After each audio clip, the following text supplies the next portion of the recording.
YouTube. Ready to fire. We are hanging out. Pop out our chat so we can see everybody easier. Go away. Ta-da. Put that there.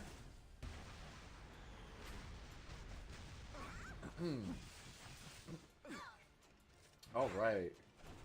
I'm gonna get into this in a little bit. Get to talk about the good old balance from last night. We got all the way up through Landy. So we still have, like, what? A ton of people to go? Damn, dude. My guy died already? Damn, my expo team sucks.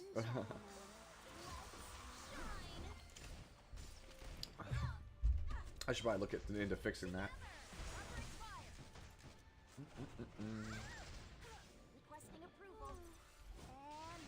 Oh, and Tama died? Yikes. Bro, what happened? Like, normally this team gets like 1.4 mil. What happened? Like, is somebody missing something? Alright, alright, alright. Let's just yield and pretend it never happened.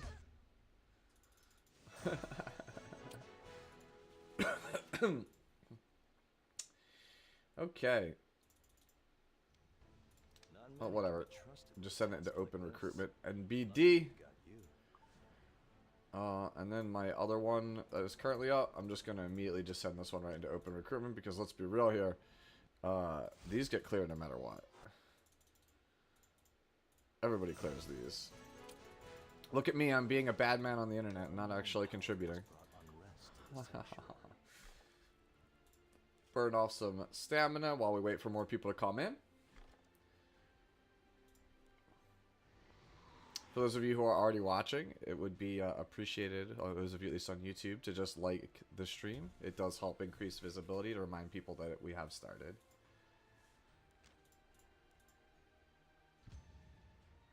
Hopefully everyone's having a good start to their midweek, I guess.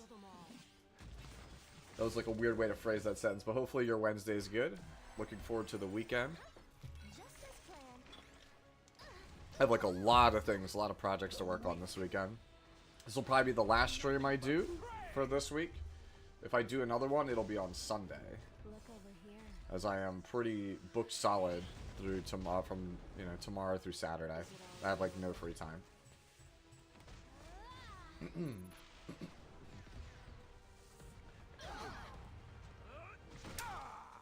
Clear my throat.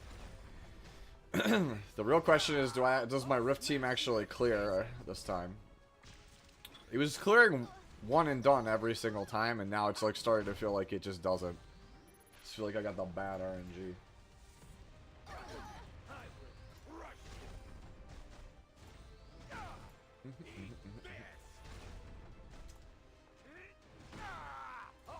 Alright.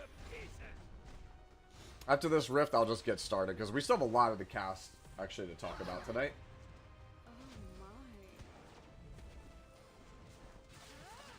Because we have to finish, obviously, the 5 stars, and also, I really want to talk about some of the problematic, or I should say, like, really, like, good 4 stars that are in the game.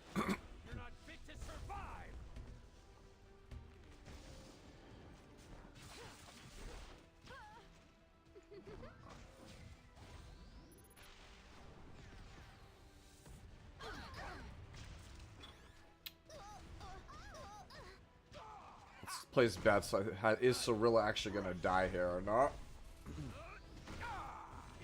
I feel like every time I've been doing this lately, either Cirilla or Haste dies. Like, I would just like to see a run that I actually sit here and watch, where they both of them live, right? Like, that would be ideal. I feel like that's why I'm not, like, I'm getting all these edge cases. Man, I can't wait till I get to Rift 21. That would make my life so much better.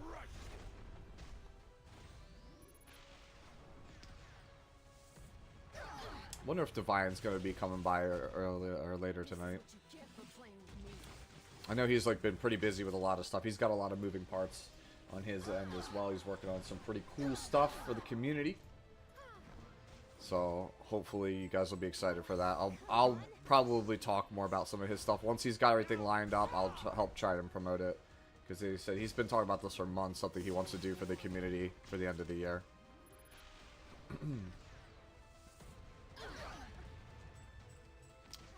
we're schmoovin'. We're doing pretty good right now on this round. This is where I get jinxed, right? Surely, right? And then Cirilla. Shall we begin the fireworks show? Alright, alright. Good, good, good, good. Got all the death breaks. Idle shear. Go again. One more, one more. Yeah.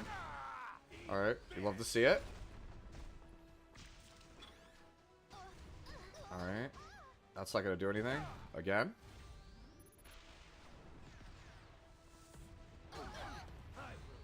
So we get the follow-up.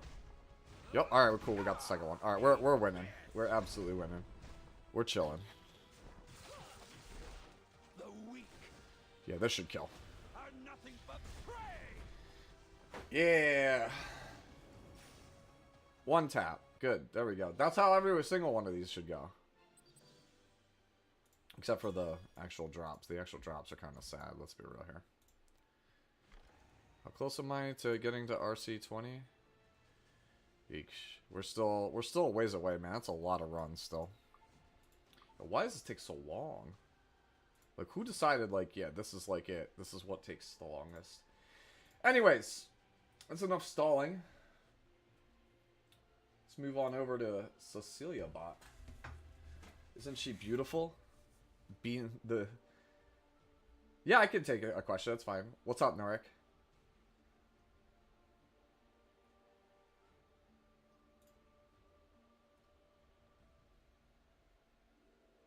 I don't mind answering questions. In the meantime, let me move my camera slightly over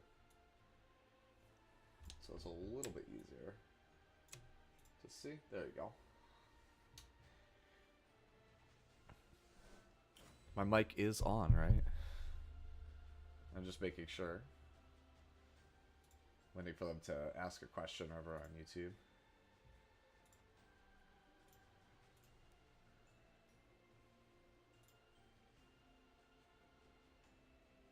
My mic is on, right? I'm just making sure you guys could hear.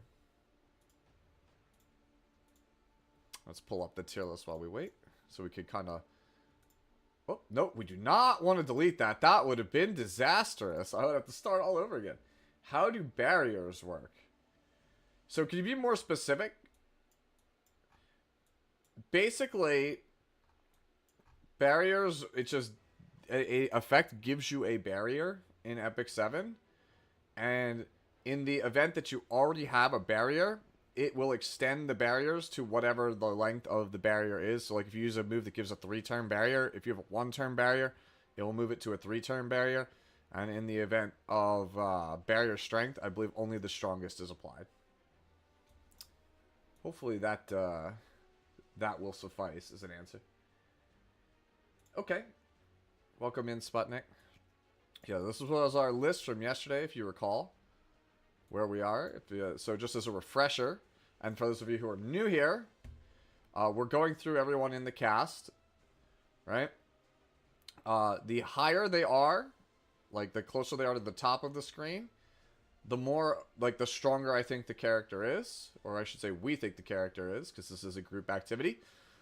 And then the further left the character is, the more frustrating the character is. And by that, it could be either gameplay-wise, where, like, Navy Captain Landy is super not fun or interesting to play against in the slightest. But it could also mean something like with Celine, where the character just doesn't do what it's supposed to do, and it's annoying as all hell. Right? So it could be either or. Basically, the further left you are, the more likely the character is that it probably needs to get, like, looked at.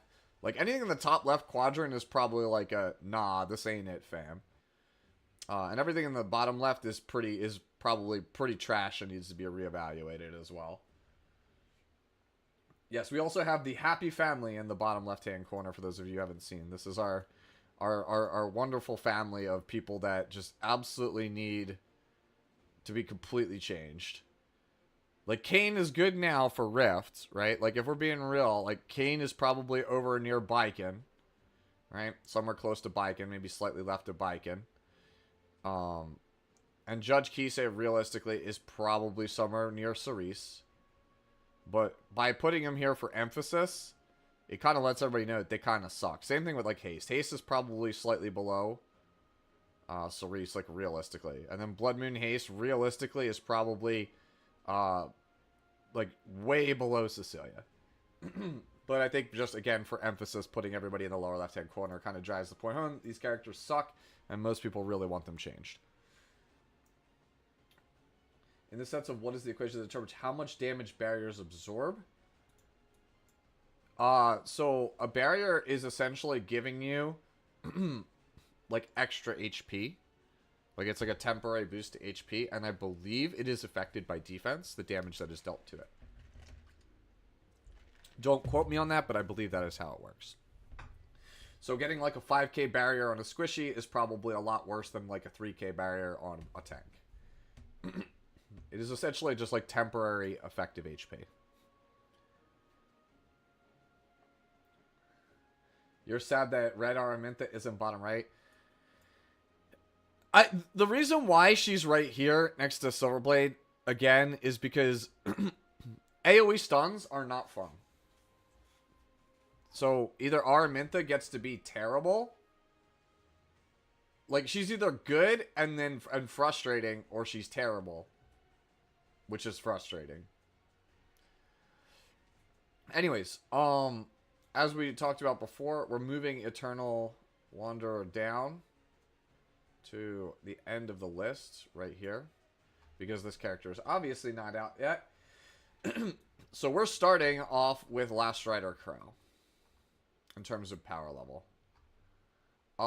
So I personally think that Last Rider is about the same power level as like Ambitious Tywin and these characters here. I personally am like very whatever about him.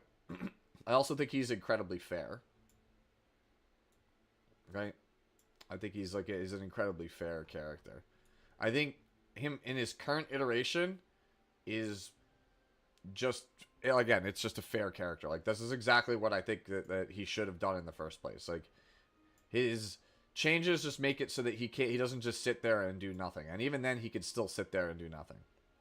He is a good source of AoE damage prevention that just happens to double as a carry in the matchups that he is designed to be played in. That is what he's there for. And that's why I think he's kind of like right here. He might be a little bit better than this. Like, maybe he's a half step above Tywin, even though I personally think Tywin is the more powerful tank. Crow is more broadly accessible, in my opinion. I don't really think there's anything I'd want to change about Last Rider Crow. I think as he stands, he's pretty good. I don't think that there's anything I really feel like we need to change about the character. Alright. So let's move on to Lethe, unless somebody has something they want to contribute to Last Rider Crow. Do you guys think there's anything that we would change? Lethe is also another one where I'm just like, I'm pretty okay with this character. I think Lethe is like right here. I think she's like a better, worse Dark Corvus in a lot of ways. I think for me, this character is like the most fun character that's come out all year. You think LRK is not good? It's just that other tanks are bad. That's an interesting take. Yo, what's going on, Clark? Yeah, Lethe is like really fun. Like, I'd argue Lethe is like over here. I think this character is so fun. And like, she has like real, like, honest to goodness counterplay also, which is very nice. Like, she loses to control. Like, Dark Corvus doesn't really lose to as much control stuff, but like Lethe really badly loses to injury, really badly loses to control. So there's like a lot of things you could do to shut this character down. So I really like it when a character has like a defined purpose, a unique play style, and has pretty pronounced counterplay. And I think Lethe has all of those things. This character is just super sick. Multiple ways to play her. You can build her crazy fast, not a lot of bulk. Build her very bulky with a lot of effectiveness. build her bulky with a lot of ER instead of effectiveness. You can play her kind of like, you know, just okay bulk and then have some effectiveness and some ER. Like, there's a lot of things that can be done with Lethe. And that's, like, really fun to me because, like I said, not everyone's Lethe is the same. There's definitely a couple of different variations out there. Useful in a lot of game modes that are PvP focused, like regular arena. I love using her in Guild War. Obviously, she's one of the characters I try to force all the time in World Arena as well. Really sick character.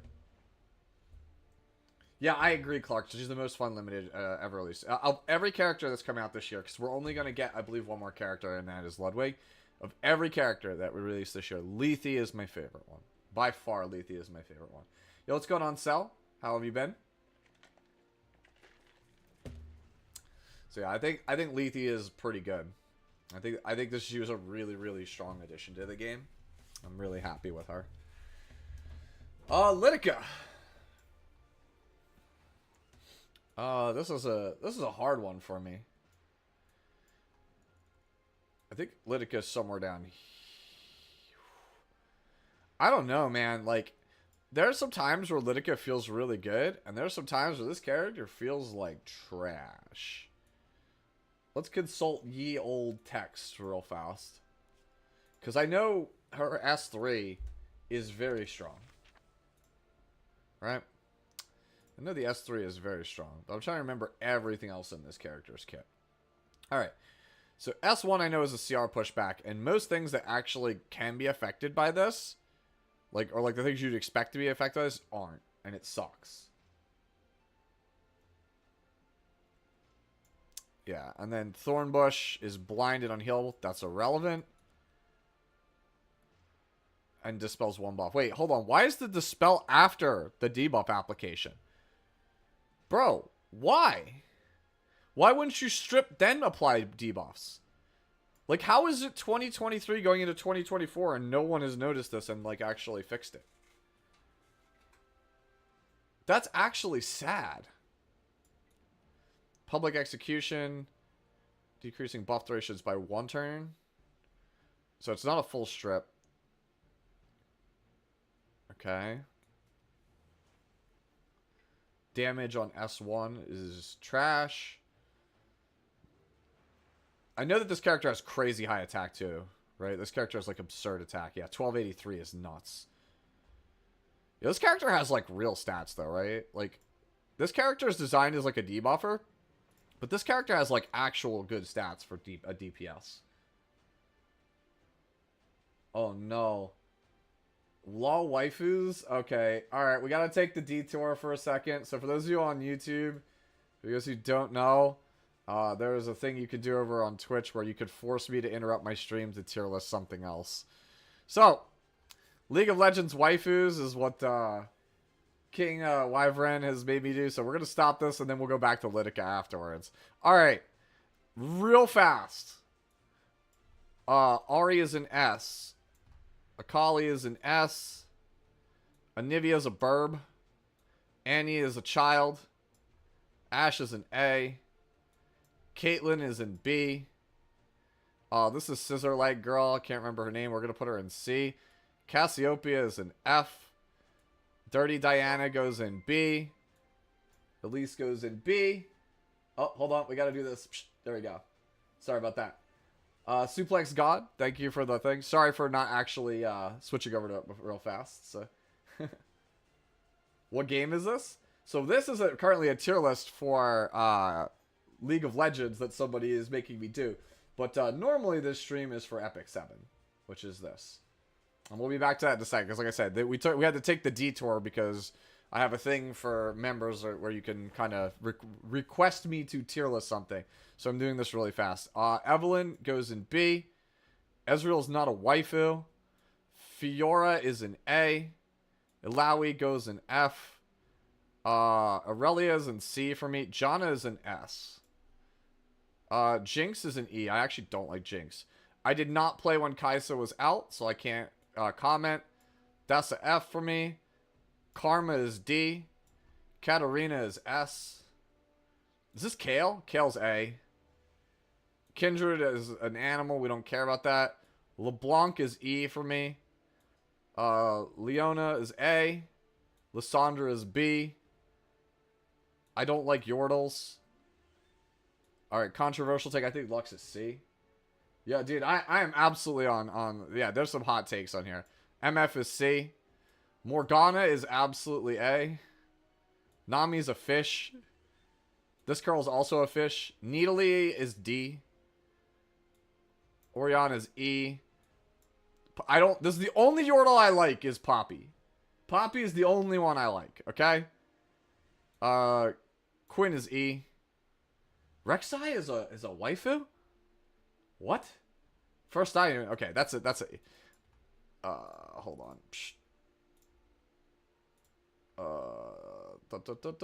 Where are you at? Alright. There you go. So there's that. F. Shyvana's B. C. Sona's B. Soraka is C. Syndra is C.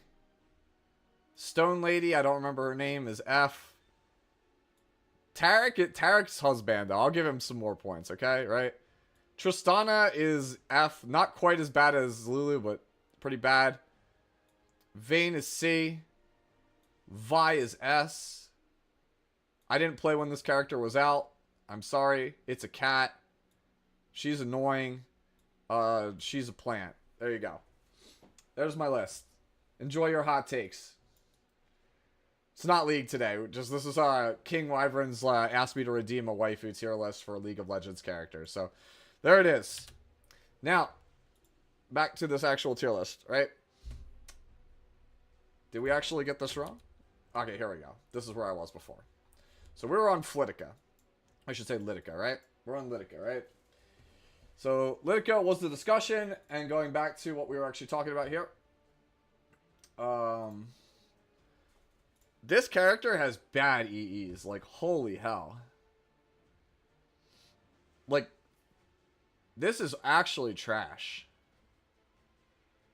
Like, the stats on this character are so good, and this whole kit is trash. Like, Thornbush is, like, literally how they used to do things. It strips after... It applies buffs, then strips. And it doesn't strip well unless you use the EE. This is actually really, really bad. Like, what the hell?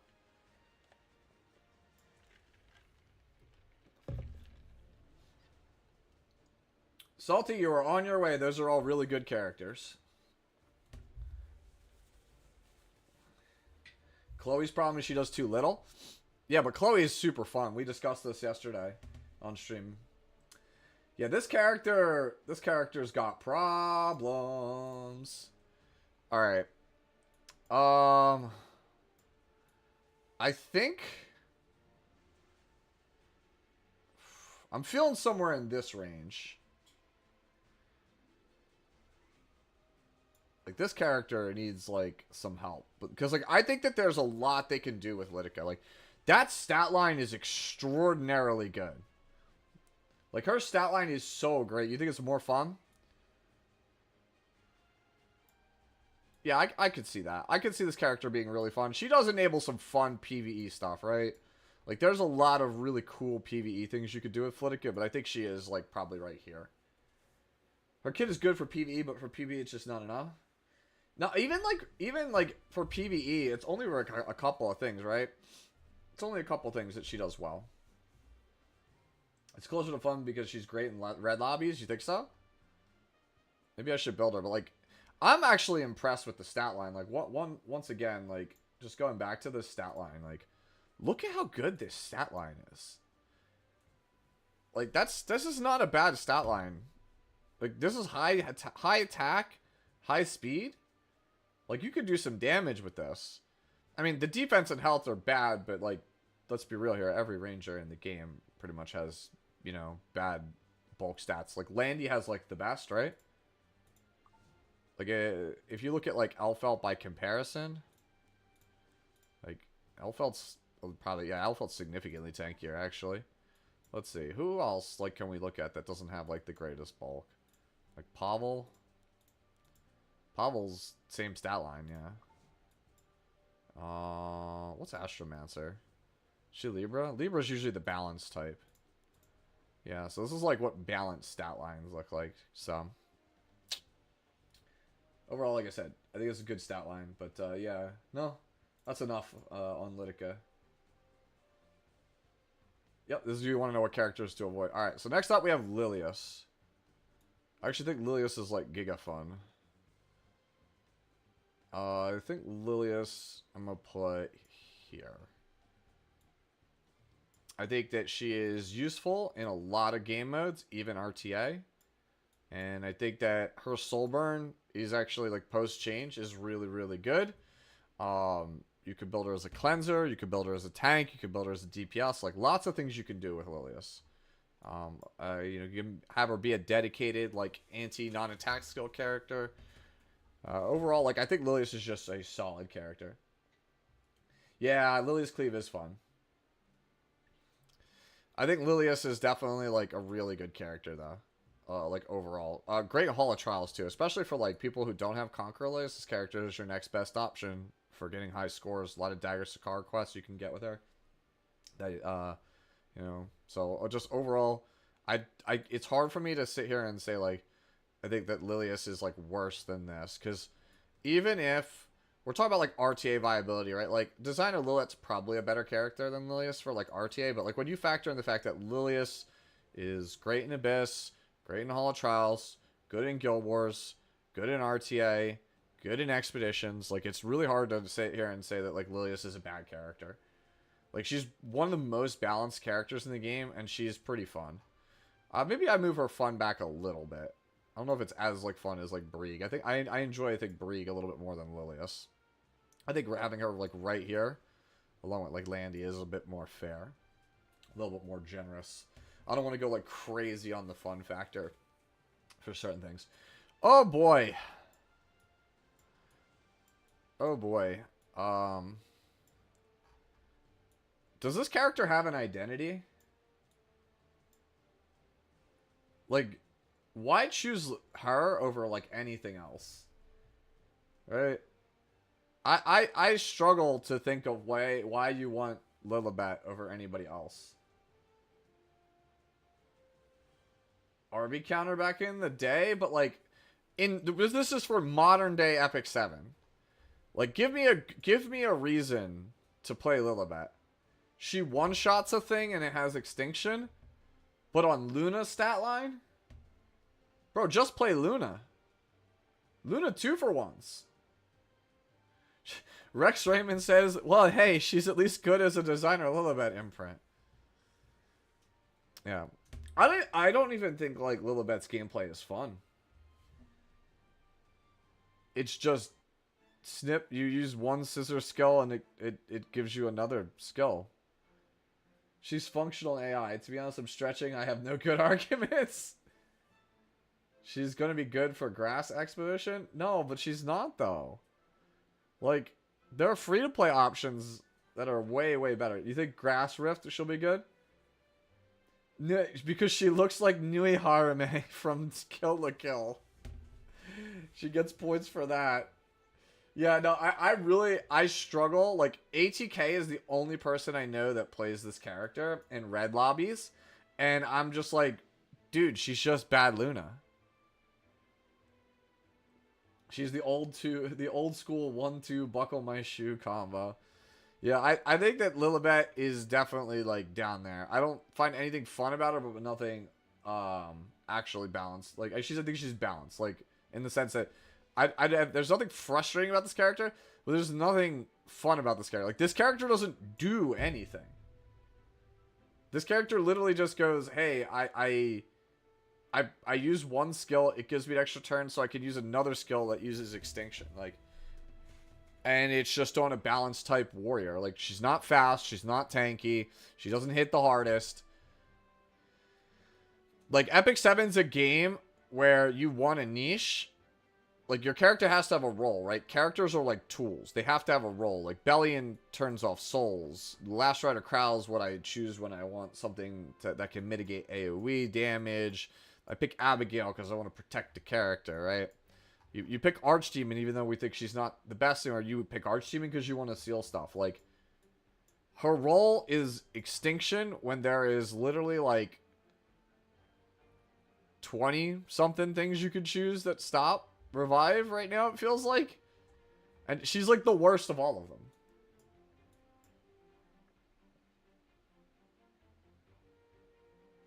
Yeah, so I think we're just not gonna waste our time. We're gonna move off of that.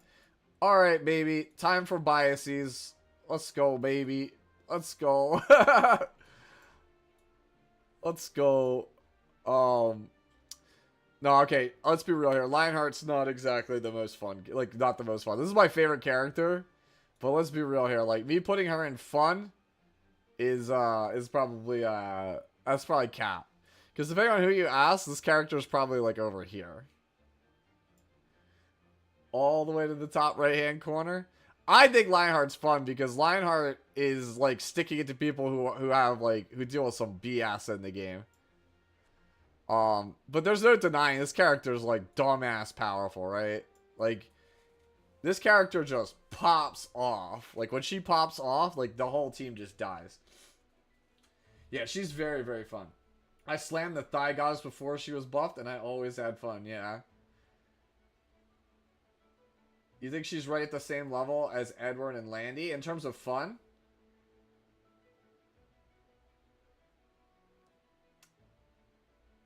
I don't know. This is like my favorite character in terms of power.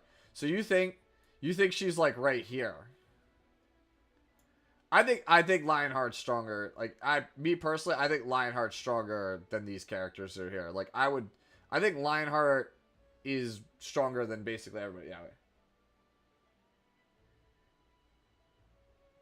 Lilibet is good for hearing Inori and Minase. Dude, Inori, you could just pick designer Lilibet. She's right here. Like, I personally think Lionheart is, like, right here. Because the thing is, like, I think this character is fun, but, like, let's be real here. Like, this character just keeps getting stronger. Like, the more stuff that people add to the game, the more insane Lionheart gets. Honestly, I think she's probably slightly worse than Briar. I think Briar is a more backbreaking character than Lionheart. But, like, Lionheart checks a lot of stuff in the game right now. That's true. You know what? I think I do have to move her up a little bit again. Because this character was, like, the all-star of Worlds. Like, this was, like, she was the top DPS at Worlds. It's pretty hard to say she's not, like, up there. Like, up there. When her showing at Worlds this year. Like, I think she was the most successful DPS overall. I think in the whole format, right? She was the highest win rate DPS. Hand Guy, I think, was the highest win rate character overall. So it's really hard for me to not say, like, this character is, like, up there. And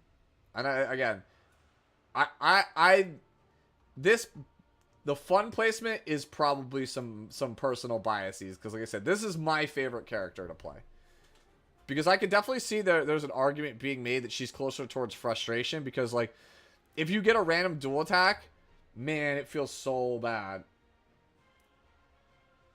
The reason that they buffed her is because content creators kept saying that Lionheart Sermia wasn't strong enough and she needed a combat readiness push on her S2. I can tell you at least, like, 6 people that have come to me and said that to me. Like, I'll be slamming Lionheart every game. And then I'm like, yeah, but she fell off. She ain't good. She's not going to be good until she gets a CR push. And then she got the CR push, right?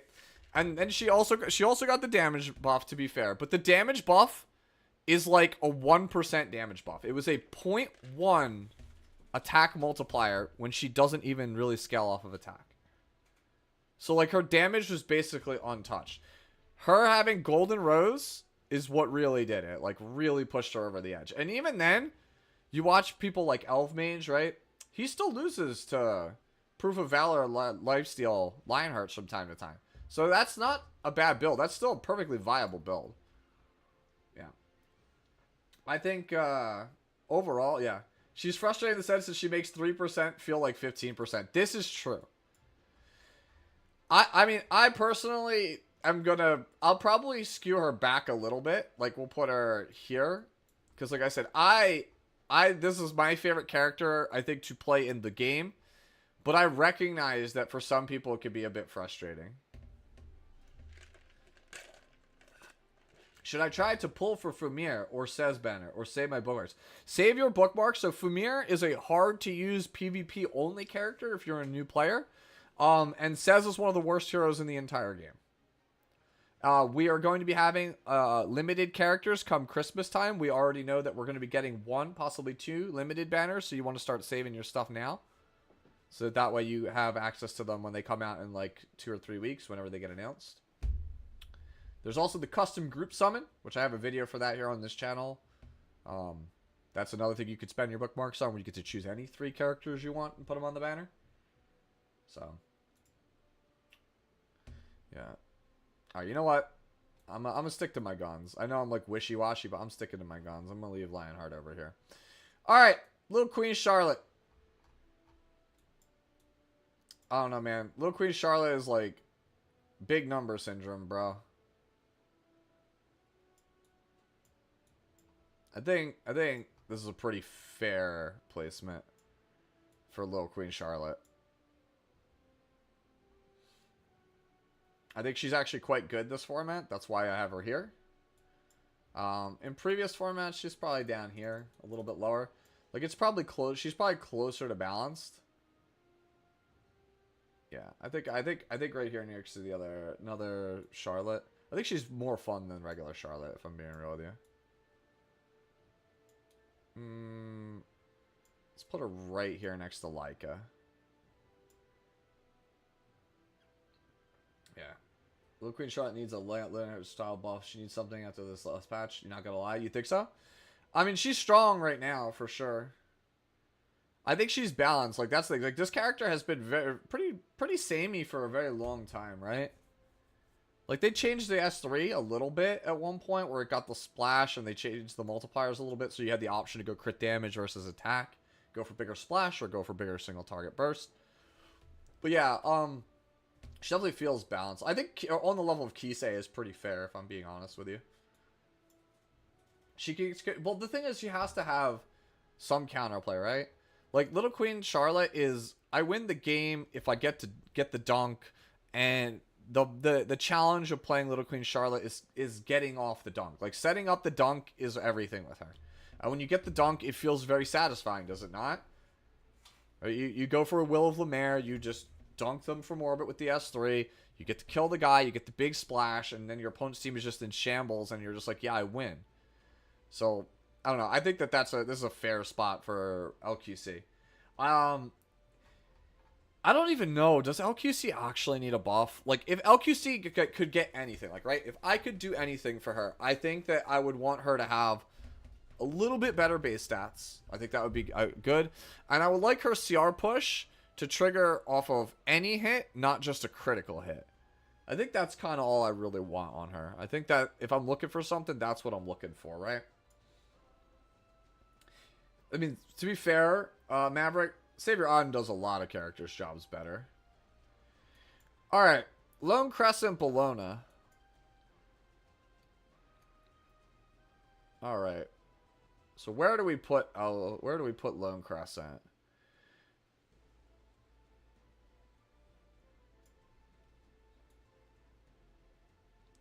I think, like, right here is where I'm feeling.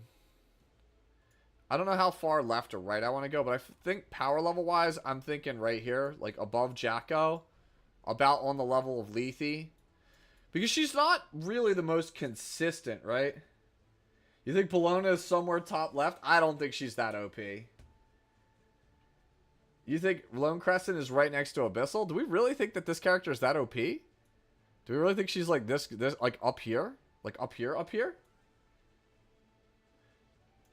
Because, like, I think after her changes, she's actually, like, not as consistent.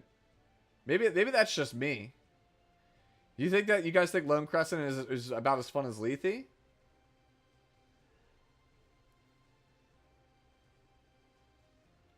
you think she's underrated? You think she's like, we think that she's like in this area is what I'm getting the consensus from chat. Chat's like saying like somewhere around here. A good Lone Crescent stomps a lot of bossy. This is true. I will say that. A well-built, well-protected Lone Crescent does pretty well. And I can't really disrespect it too much because, like, again, third place at Worlds is pretty hard to say too many bad things about it. Yeah. I don't think she's as consistent with the changes in terms of worst case performance. Okay, yeah. I agree SSB on steroids. Do you have a starter guide video that can watch a follow through on my playthrough? You're new to the channel. I don't really have like a starter deck, like not starter deck, yeah, a starter piece of content in terms of like the new player equipment guide is probably the best thing I have for you. If you want to check that out, that is like a lot of my account is more towards people who are intermediate players at Epic 7. But yeah, the new player equipment guide I think is something you'd want to start with, and then also the Wyvern 13 guide to kind of ease you into it. As a new player, you really want to focus on getting all of Adventure done, getting to a high level of Hunt for like Wyvern. Wyvern's is pretty much the best one you could do, and then just understand how the gearing system works. Like if you understand how to gear characters in Epic 7, you'll have a pretty easy time. So I recommend watching that one because gear is the most important thing, not necessarily characters. Bobby Destro, thank you so much though for the follow. Sorry it took me a second to get back to you. It's just answering a question. Even in terms of worst case, she counters quite a bit. Only 5 hits, 6. Yeah. Yep. Okay, yeah, she does stack a bit easier. I honestly didn't think this character needed any changes, so like, I wouldn't really want to change anything. Like she's just, I think a necessary counter to what we have now. She do be hitting hard though, man. She does get to the point where she starts one-shotting everything. That is kind of OP. But is it more OP than Bellion? Yeah, Bellion's kind of fallen off a little bit. Let's be real here. The dopamine that I get from killing Navy Captain Landy with Crescent is damn near close to euphoric. Yes, it's very good, Shu. Yeah, you guys are pretty much right. I feel like I'm the one who's down on this character. You guys are like saying like his character's like the insane. You guys are crazy. Okay. I don't think I have to explain. I don't think I have to explain this one, do I? Do I have to explain anything here on this one? Please let me know, audience. Perfect. Perfect. Don't have to explain anything. Alright. We just go next.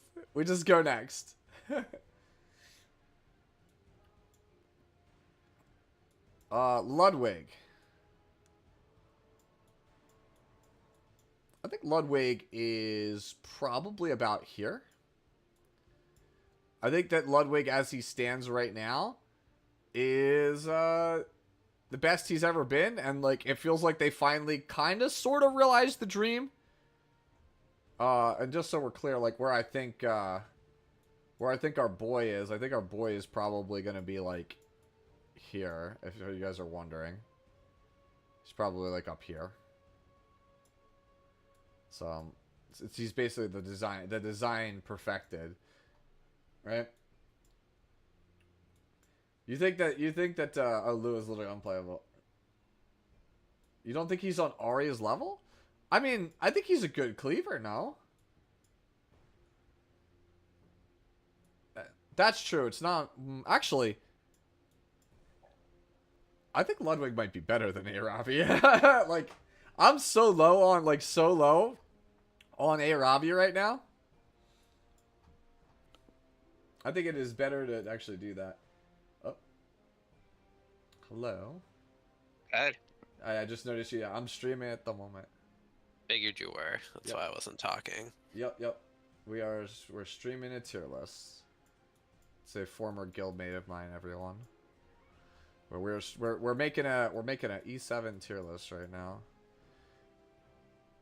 Oh, I saw a part of when you and Divine were working on that last night. Yep, that's what we're still doing, the same one as before. Yeah. Just talk. Like I said, I know you haven't played in a while, so we're trying to decide how good is Ludwig right now. Better than Alencia? That's fair. You know what? That's fair. Probably not better than Alencia, if we're being real.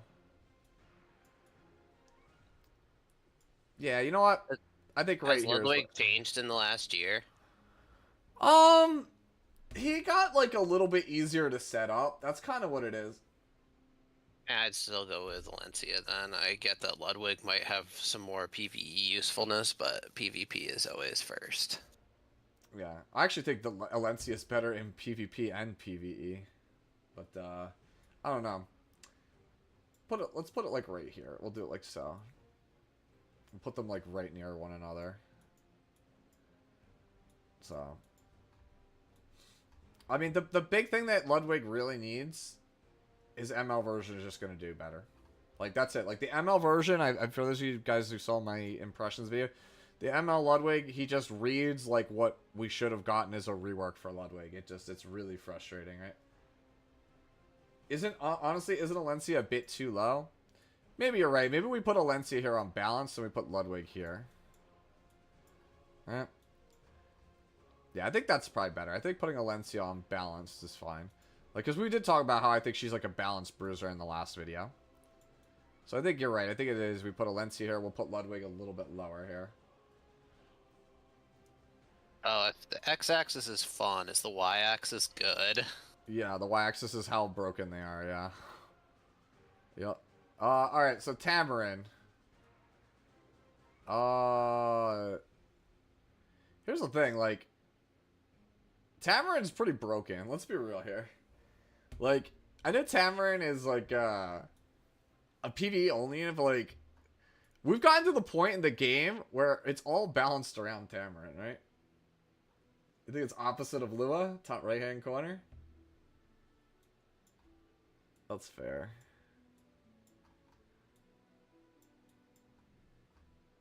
I think this is probably a pretty fair assessment for Tamarin. Like, I know this is not, like, if you are just a PvP gamer, you're probably like, Tamarin ain't that good. But, like, when you think about the grand scheme of what Tamarin does for your account, I don't think there's a single character in the game that does more for Tamarin than you did in Tamarin. Like, right? Like, Tamarin is just, like, that character. And I think, again, like, I think lines up about as where Brieg and Sirmia do. Yeah, I think this is a pretty fair assessment. Not all the way, right? Like, not the most fun unit, but pretty up there. I don't know. It's more she, like, mitigates the anti-fun that is Abyss. Yeah, she mitigates a lot of the PvE unfun stuff. Like, it's gotten to the point where, like, Nightmare Raid, it's like, you just have to have Tamarin. Like, I don't even know how you're supposed to beat Nightmare Raid without Tamarin.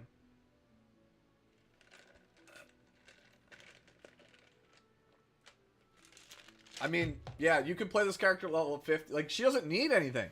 You can put her on garbage gear and leave her at level 50, and she's still, like, ridiculously broken. Tenebria.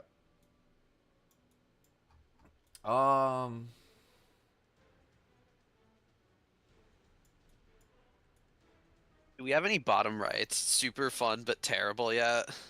Honestly, like, Red Tenebria might be the closest to that. Oh, yeah, here it is. Yeah, Chloe.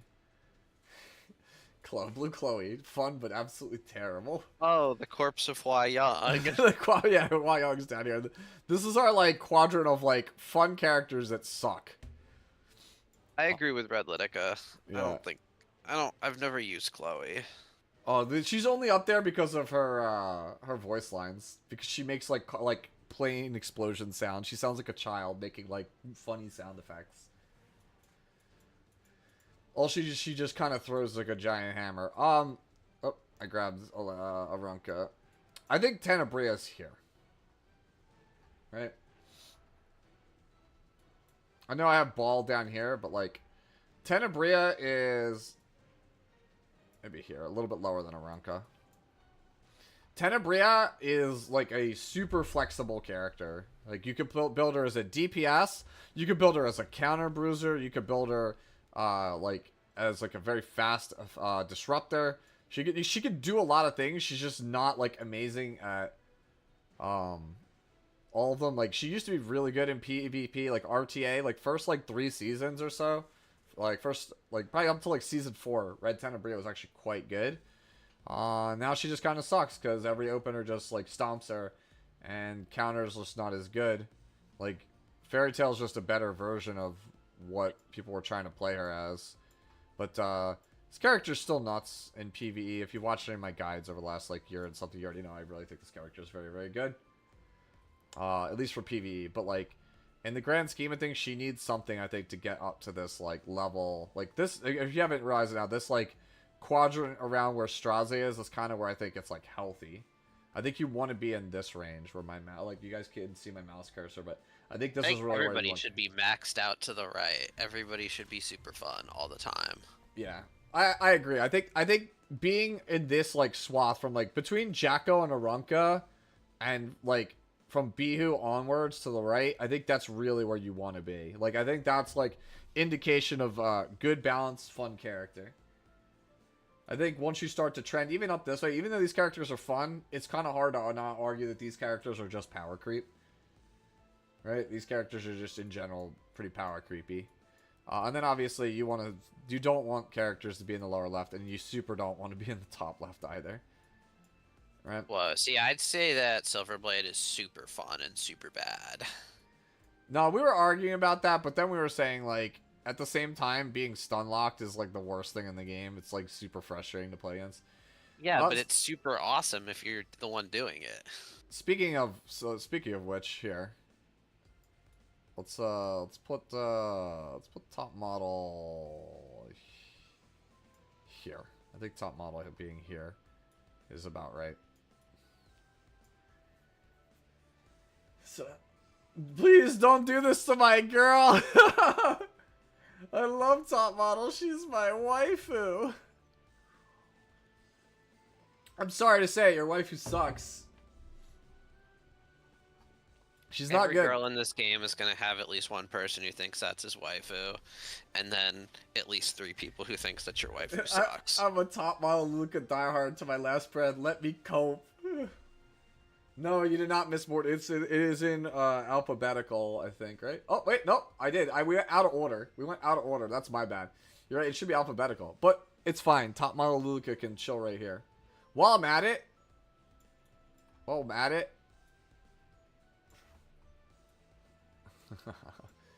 we'll put Luluka here. Let's go a little lower. Go here.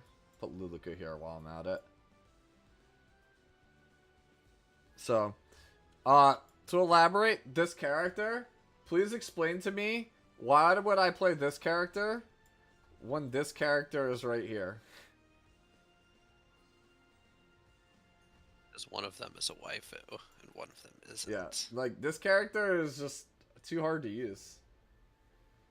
It's just way too hard to use this character. Like, the things that are good about top model, Closer just does better. And the things that are bad about her, there's just better characters. Like, yeah, I just ignores Escort.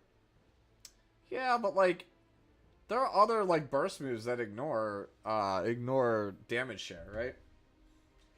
I think I used her on my cleave teams right before I stopped playing. Hydra says it because I ain't using no dude with a bad S3 animation, regarding TML versus Closer Charles.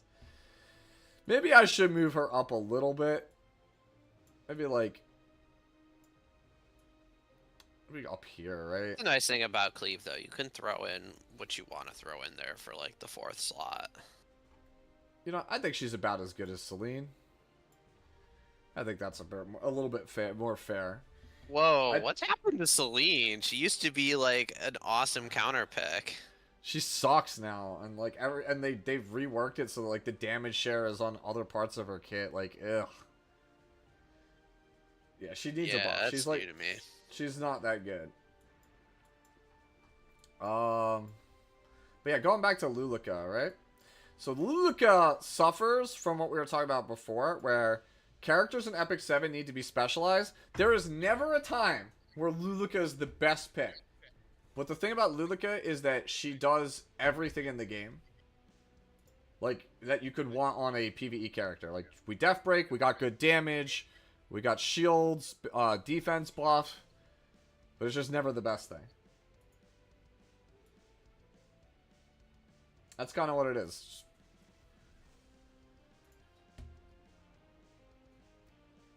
Yeah, top model Luluka is the definition of a unit getting caught in the crossfire of other balance issues. I agree with that. Correct. Sputnik nailed it. That's Tristan, what Tristan said. She's the girl you admire, but never the girl you ask to the dance. Right? She's always last pick. Like, it sucks because I wish this character was good. I think that there's a couple of tweaks they could make to make this character kind of decent. I think, like, if S2 gave an extra turn, and I think if she had a little bit, maybe a little bit more bulk, we might be able to get there, like, or had, like, she was like a health scaler. Like, if she was a health scaler and S2 gave an extra turn, I think that we could get somewhere with that. Because this character is, like, giga fun. Like, I have this character, like, no cap, I have this character, Mullagord. Like, I'm not even messing with y'all, like...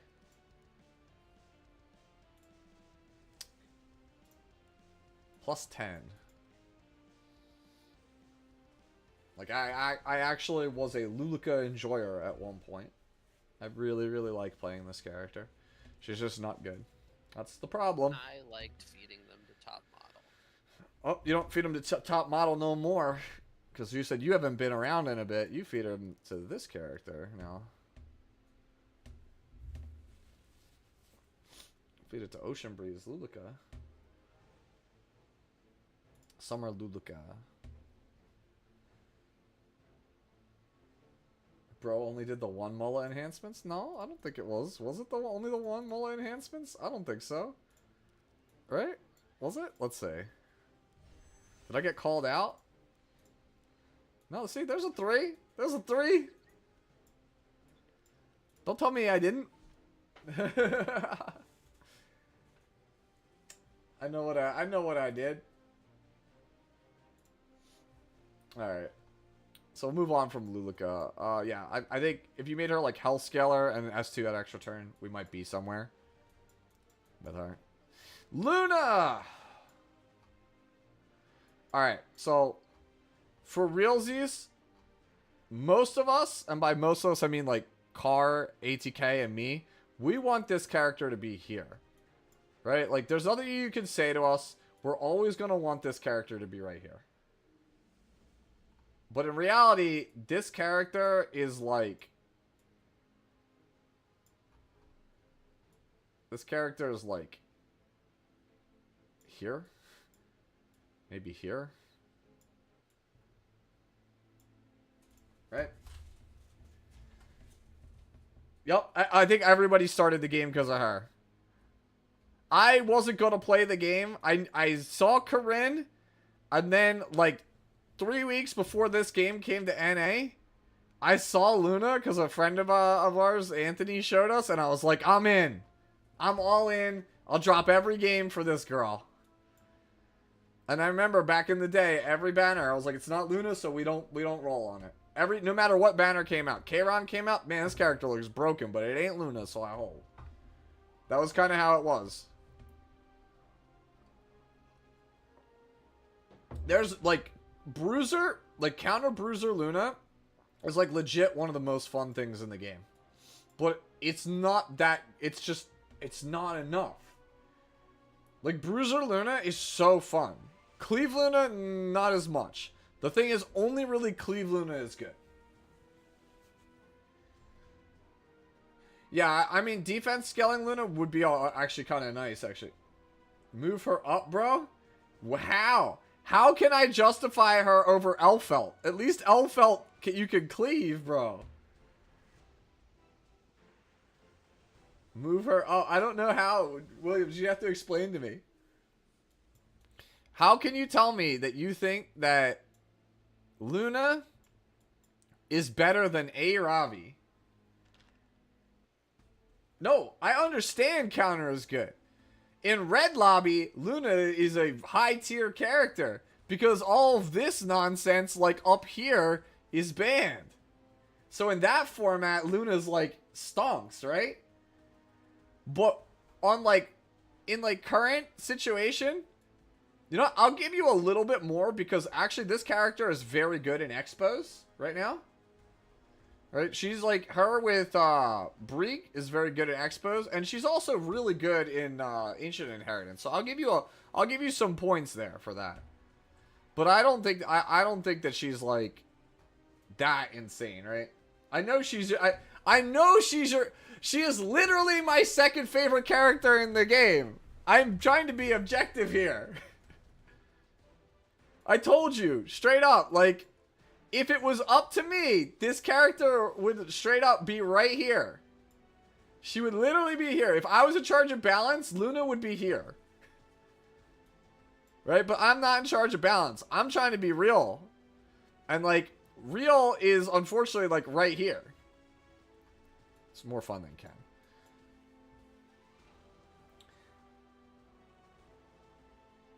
Objective be damned, move her up. Y'all are just like upset. Like, I understand. We're all in this copium together. Everyone is here is coping. We're all coping. The whole player base copes. Right? I've joked about it dozens of times at this point, but ML Luna is literally Smile Gates, oh crap, we're gonna end of service. It's an emergency. Break glass character. Because the thing is, like, E7 could be resting on its deathbed. Pulse is faint. And they'll be like, yo, we gotta make ML Luna. And then all of a sudden, it's #1 on the App Store again. That's why you haven't gotten it yet. That's why there ain't no limited Lunas. That's why there's no Moonlight Lunas. Like, don't get mad at me. You know I speak the truth. I speak the truth about this. Okay. Maid. Alright, gotta dip for now. Looks like you have a long journey ahead of Oh, this tier sure. list. A long journey. Yep, we do. We got a journey, that's for sure. Maid. I think Maid's like about here. I think she's like the polar opposite of Ahmed, right? Maybe she's over here. Maybe closer to Ahmed. Yeah, I want her to be like the mirror image of Ahmed. Because they're like two halves of the same coin, right? Like, this is the Soul Weaver you build around when you want to be aggressive. This is the Soul Weaver you want to build around when you decide that you want to be part of the Teenage Mutant Ninja Turtles. Yeah. Dude, Car's secret fair. It's everyone's secret fair. I actually like Maid. Maid is probably my second favorite Soul Weaver in the game. My favorite, obviously, is Ruel. You don't think she's fun? I don't know, man. Have you played Maid? Bonking is fun. I don't know about you, but bonk is fun.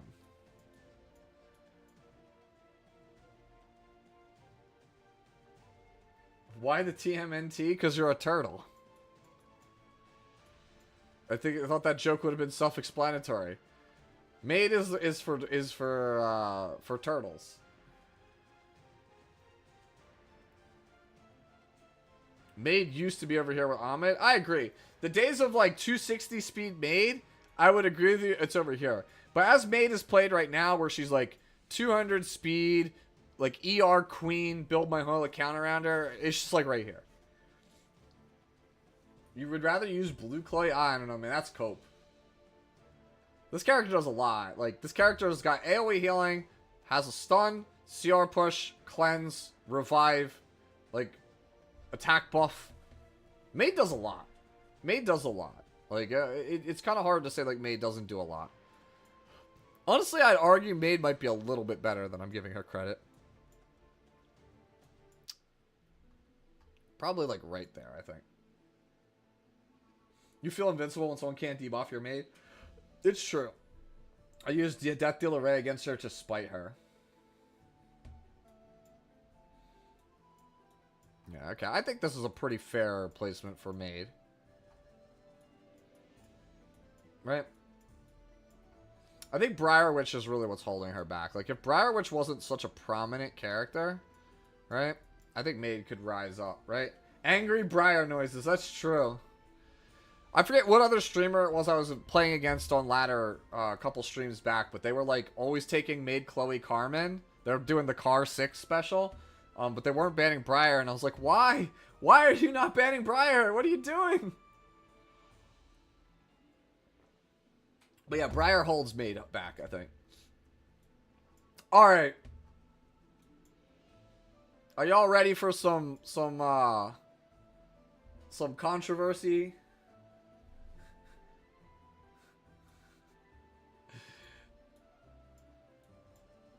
This character's like right here. I think he's better than LCB, bro. I think he's better than like Lionheart almost. Probably right here. This character is so toxic. I enjoy playing this character, but like, I think anybody who tells you this character is not toxic is lying to you. Everybody has just wanted Ken to be so good for so long, and now that he's good, no, we're all lying to ourselves, because it's still new, right? Like, it's been like about 3-4 weeks since his rework, right? Everyone is lying to you if they tell you this character is not frustrating. Nah, bro. There's no way you could convince me to move this man to fun. He's fun now. Talk to me in 6 to 9 months or so when you are just like, bro, I literally can't play any DPS because the second I do, it just gets provoke locked by this guy. And then I hit him. He doesn't die. He kills my character. He full heals. Bro, he is actually toxic. He literally says, if you can't play crit. He literally says, you can't play crit. He just straight up kills you. He kills you for trying to play the game as Smilegate intended. Yo, King, thank you so much for the 5 gifted. I appreciate it. Thank you, thank you. I 1v4'd a couple of games. Yeah, it feels good. Dude, he feels great to play, right? Like, he's so strong. But, again, we haven't even had his buff or rework for like a month. Come back to me in 6 to 9 months or so and tell me you don't think that martial artist Ken isn't cancer, bro. Like, you just play, like, you see this guy, like, you see this man sitting across from you, what you do, what you supposed to do. You have to draft in such a way when you sit across from him that makes it so that you have to just play things like Bihu and like Karina as your DPS. Like, do you really feel good about having to draft main DPS Bihu because your opponent took Ken? Like, that doesn't feel good.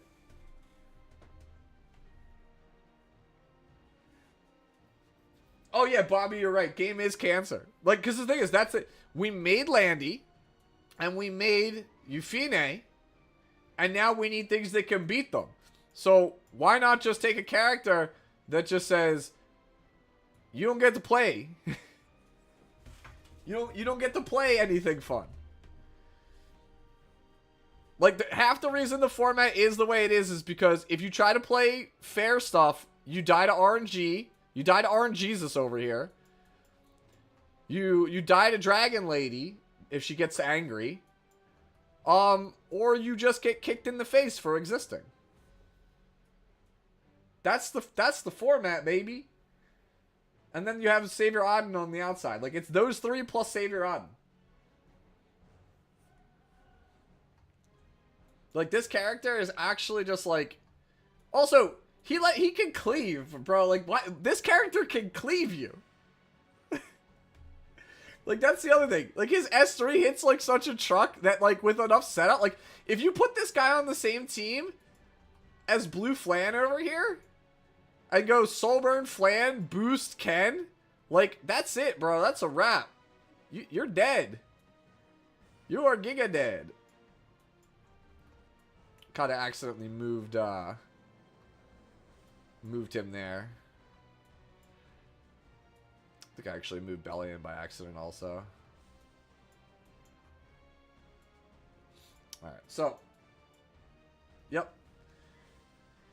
It's exactly, yeah. DDR in this meta have forced us all into play the animation comps. I agree.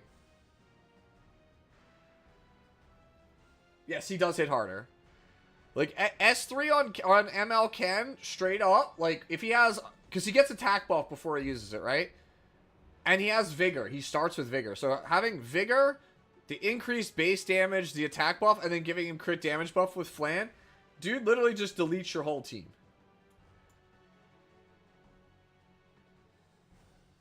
Also, don't forget, man, like, his only, like, real, like, auto loss things are things like I say, where you have to play scared with, like, out crit damage, or you have to play, like, Auden or Little Queen Charlotte, in which case, like, Abigail's just, like, right here. In which case, it takes it away from you. Or, like, you try and control it, and Blue Tywin's just like, nah, fam.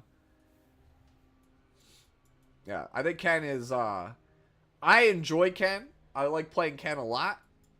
But I think I'll be honest with you. I think that, oh, I accidentally am moving characters again. I think Ken deserves to be up here. Kind of a BS character. Alright.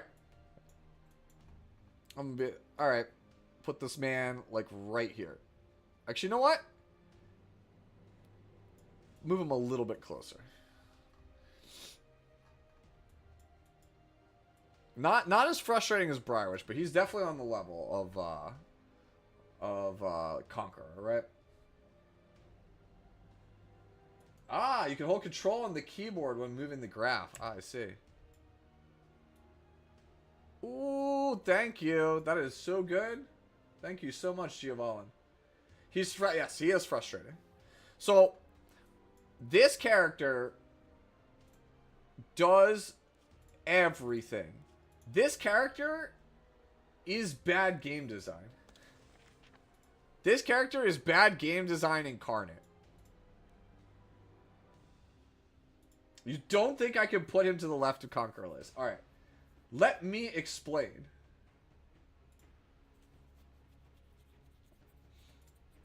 Alright. This character has 657 defense, which is about average for the cast, right? He has 7,323 HP.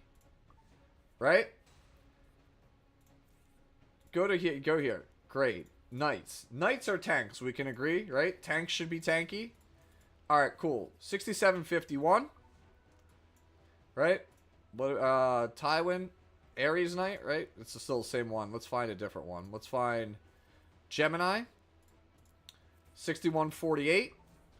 How about Fallen Cecilia, right? Sagittarius. 6840. What about Crow, right? 6405. Okay, sure. What about warriors, right? What about, like, APOC Ravi, the unkillable bruiser god? 7054. Right? 7054. Dark Corvus, the man with over 30k HP's got the same stat line, right? So this man, like, okay, I'll show you Eaton. That's fine. We'll do Eaton for lulz. Eaton's a 3-star. 7043. Eaton can be built with 40k HP, bro. The point I am trying to make is I've showed you a bunch of characters, right? Let's look at Shu, right? Shu's a character we agree has a lot of HP, right? Same thing. 7323. Nothing has higher than 7323. So this character is the tankiest character in the game. Has an S1 that pushes not only himself, like his contemporaries, but also another person on his team. And it works on counter or dual attack. His S2 is not buff duration lowered. It's not remove 2 buffs. It's remove all buffs. And also a barrier for your whole team. And also an attack down. Right? And it's on a 3-turn cooldown. And then his S3 invalidates an entire game mechanic, while also giving immunity to your whole team and attack to your team. So you get all that on one character. He literally invalidates a whole stat. He makes every other, like, cleanser, all of his contemporaries look terrible by comparison. And there's very little you could do to stop it. And most of the problems we're having in the game right now is because they have buffed debuffers in such a way that they get around Mediator. So by default, if Mediator can't stop it, then no one can stop it. Yeah, nah, I'll win. Like, he has bad game design. His existence forces the design team to make terrible decisions.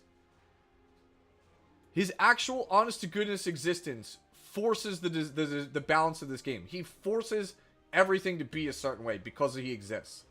Because he is tanky, because he can be played at mid-speed or even fast speed if you have good enough gear. Because he literally does everything. And because he makes all of his contemporaries look bad. That's why I think it's frustrating. It's not frustrating in the sense that he is, you know, bad to play against. Because, like, it's not that frustrating to play against him. Yeah, getting your stuff stripped by S2, that's frustrating. Right? And yes, he's a necessary evil because of AOL. I got that. Everyone is saying, yeah, his existence comes from AOL. Yes. It was a band-aid to a major F-up. Right? And because they basically gave him everything in the kitchen sink to counter AOL, he's made everyone look bad. Like, just look through the roster and try to find a character that gives 2-turn attack, 2-turn immunity. Just try. Right? Is there a way for me to sort by buffs? No, see, that's why he's on the same level as Celilius. So Moon Bunny gives attack, but not immunity. Queric gives it, obviously. He gives immunity, right? And he only gets attack for himself. And I don't think anyone wants to be compared to Ran, because that's already a recipe for disaster. Gives immunity.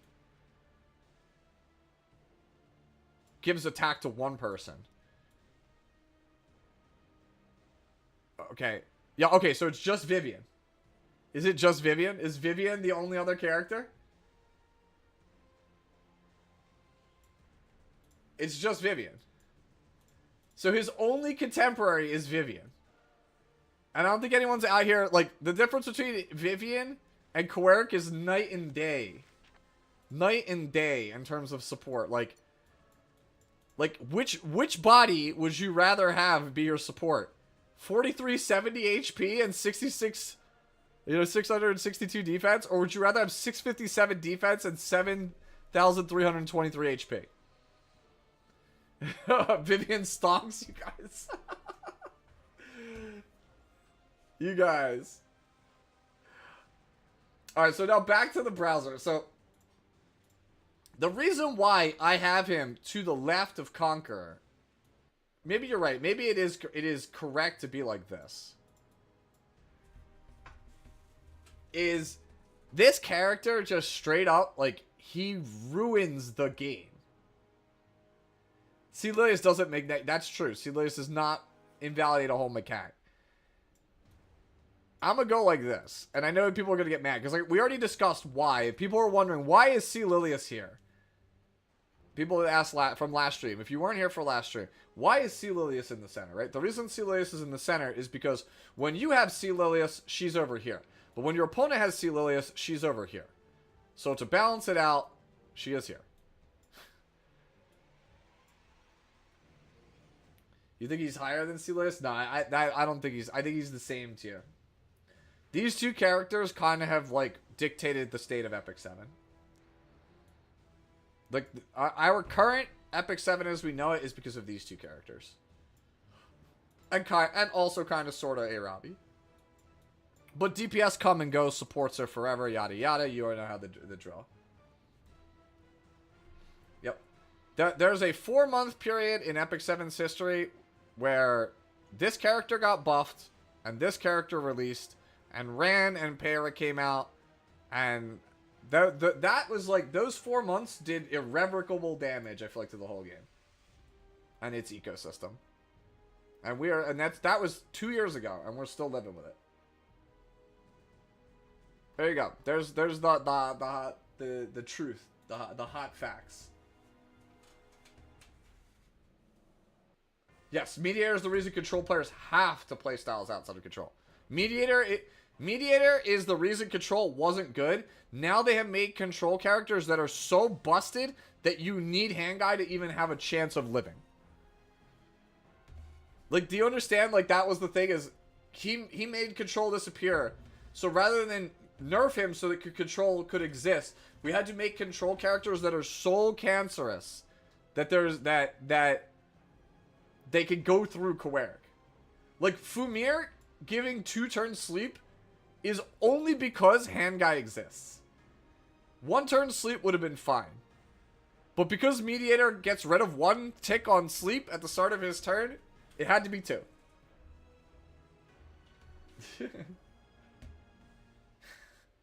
Alright, Ben. I'll keep moving. Alright. Melissa. Alright. Let's go down here.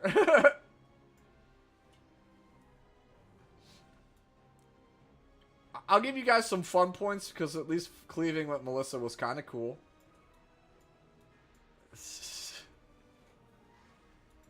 Yeah, I'll give you a couple more points. We'll go here. This character sucks, though. I won't hear it. People go to Tiny and tell me Melissa's good. This character sucks. At least Arby's a dog walker, and he's anti-cleave. You think it's higher than Ervalin? It is higher than Ervalin. Yeah, the character 15 buff, 0% pick rate. Hey baby, yeah, character sucks. Alright, this character belongs right next to her homie. Right here. I think these are like the same character. I don't think I really have to elaborate. I think Gala, Lilius, and Architect are like pretty much the same character. Right?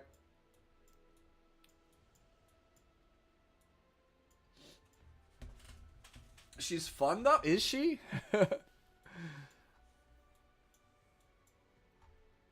Like, I don't know. Maybe you're right, just because like it is she is more like Hua Young, right? But she's also like really cancerous, I feel like. She's definitely on the power level of these characters. Like, so she's in this row, it's a matter of where. Yeah, she one-shots things, yes. We should judge Celius and Coeric. If we do that, then we'll be here until New Year's. That's what everybody was saying. She can one-shot twice, that's true.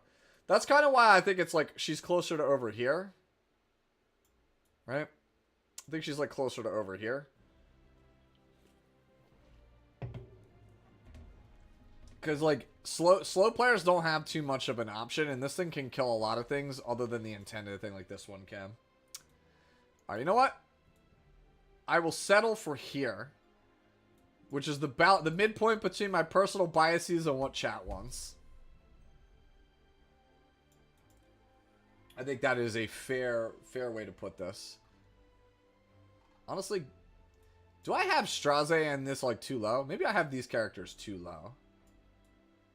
I keep moving these characters up. It's like throughout the stream we just keep moving these characters up and up and up. Yeah, there we go. Let's go like that. All in the same row? All good? Sounds good. Alright.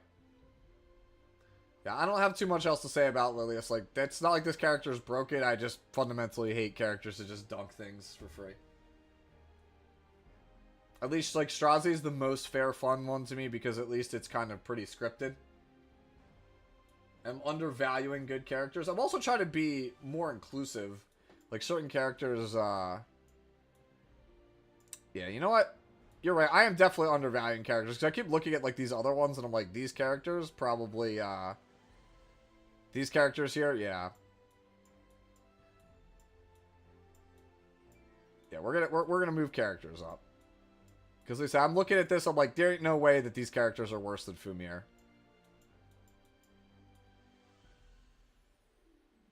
Yeah. Like so. There we go.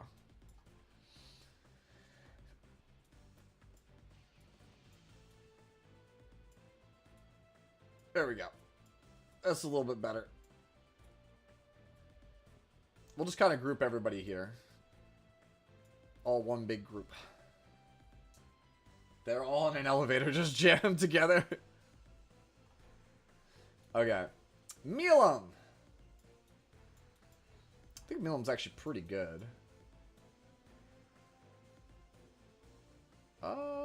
Probably about here. I think here's pretty good. I think she's about as usable as Edward is. Not at like in terms like as about as fun like this area. She's a little bit worse than Edward. She's got the PvE usage, which is kind of in her favor. Rift, all the trials, she's pretty good there. Not as good in PvP anymore though, right? Yeah. I remember, yeah, but Milam, everybody thought Milam was gonna be this broken thing going when she was shown. I remember that. Those were the good times. Yeah, I don't really have too much to say about Milam. I think she's in a solid spot right now. Not OP, still usable, right? Like, the exclusive equipment was pretty good for her. Shored up a couple of quality of life issues. The Great Mortalix!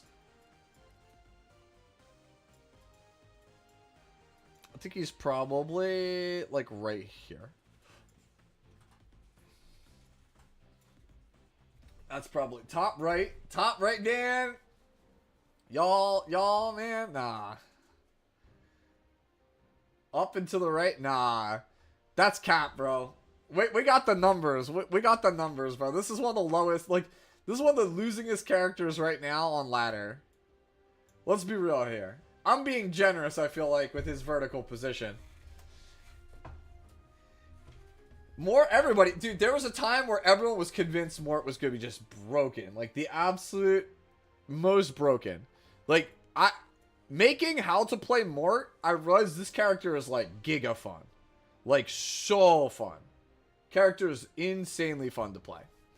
And he has a lot of, like, interesting things about him. Like, the permanent crit, the enrage, artifact choice, and things like that. Right? The injury sub-theme, guaranteed death breaks. There's a lot to like about Mort. It just... The damage is the problem with this character. Like, he hits like a noodle, bro. Like, why is it just doesn't feel like he hits harder. The kit's great. The problem is the low HP and the bad multipliers. Just fix that, and that's that. No, so 0 effort, you're reading it wrong. This means that he is as good as Arya. I just think he's more fun than Arya.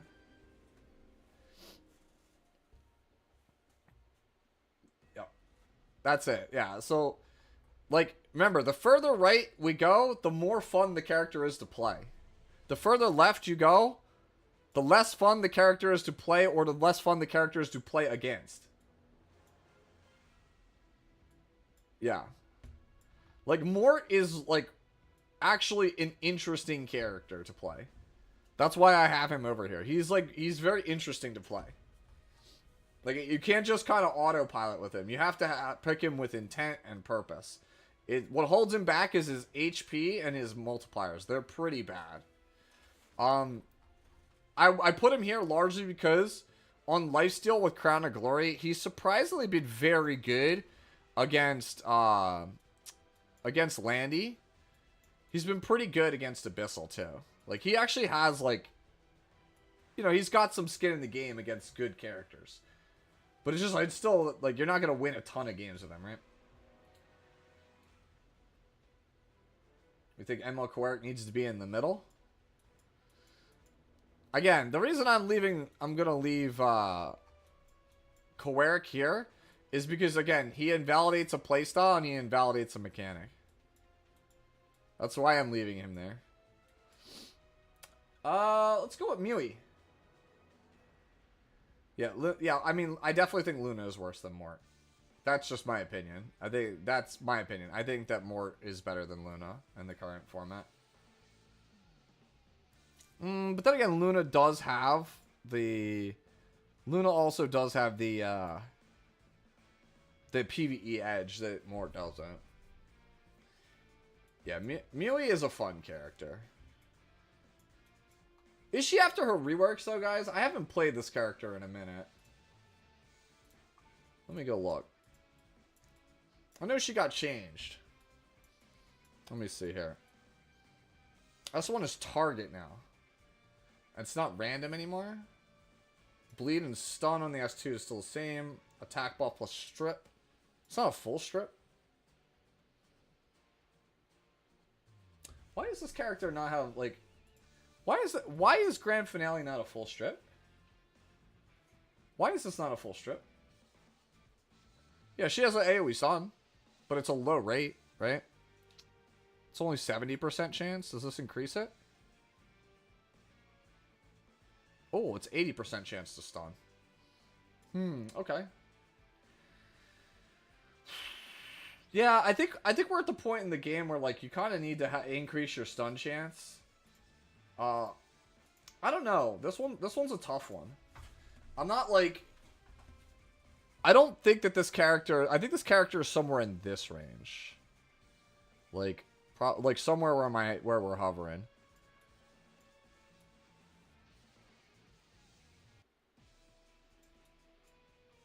I think I'm also like undervaluing these characters for their impact on PvE a little bit.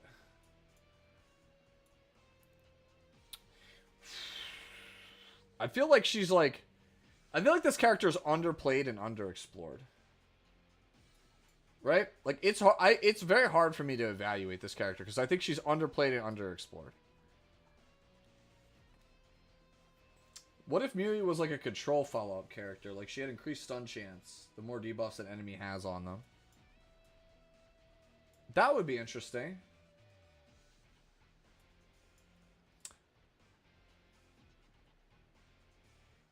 I think if we put her, like, over here, maybe?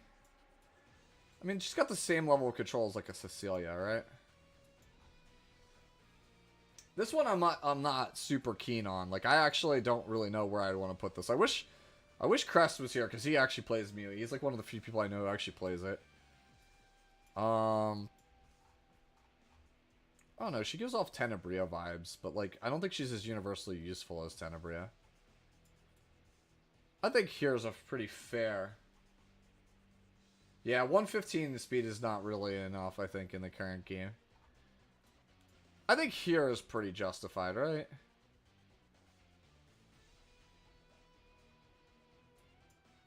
I think here is pretty justified.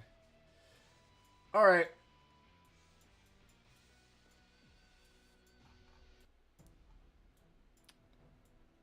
Yep. Yep. No shot she's worse than Blue Luluka? She isn't, though. Remember, how good you are is vertical. Left versus right is if you're fun or not. This is like, Mui here is like saying she's like slightly worse than Arunka. You think she's... I think Mui's better than Blue Luluka.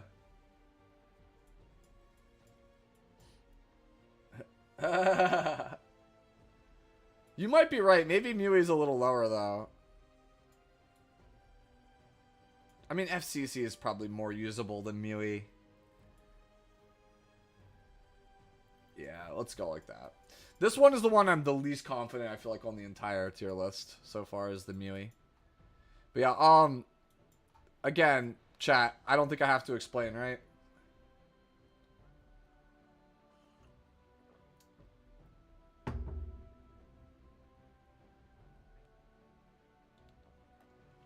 If I do, let me know.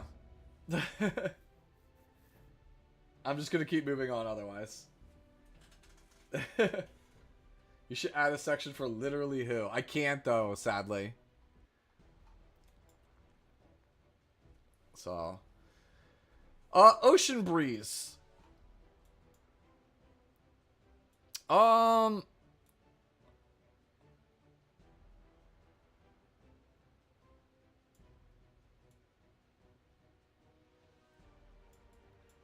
Ocean Breeze probably here. Probably here.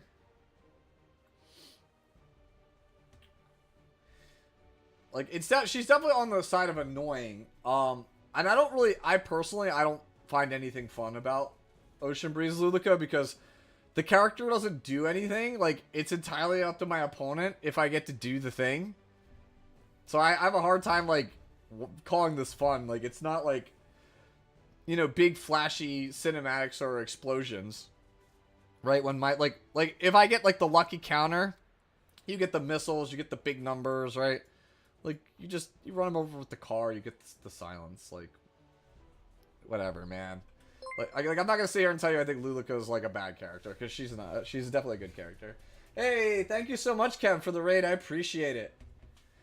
But yeah, I don't really, like, have too much to say about, like, Ocean Breeze. Like, it's a fine character, it's just not fun. That's it. Lulu Steer? Right? Olivine, you're absolutely right. Feels like an autopilot unit. That is 100% accurate. It is absolutely how it is. Thank you for the hydrate, by the way. With the we're back to the #1 dad mug.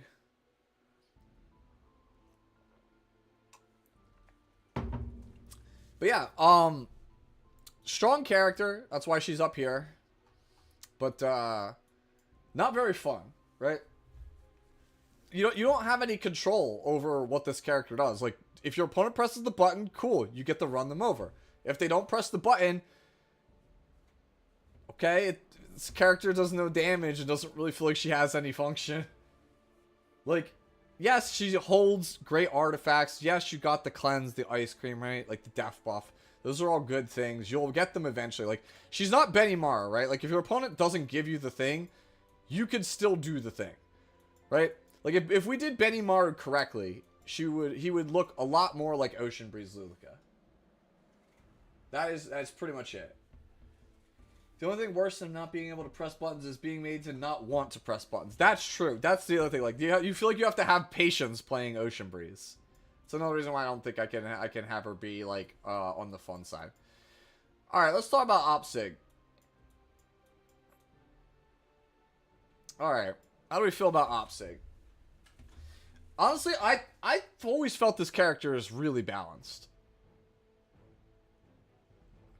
I just think it's not her format. We just don't have that many barriers running around.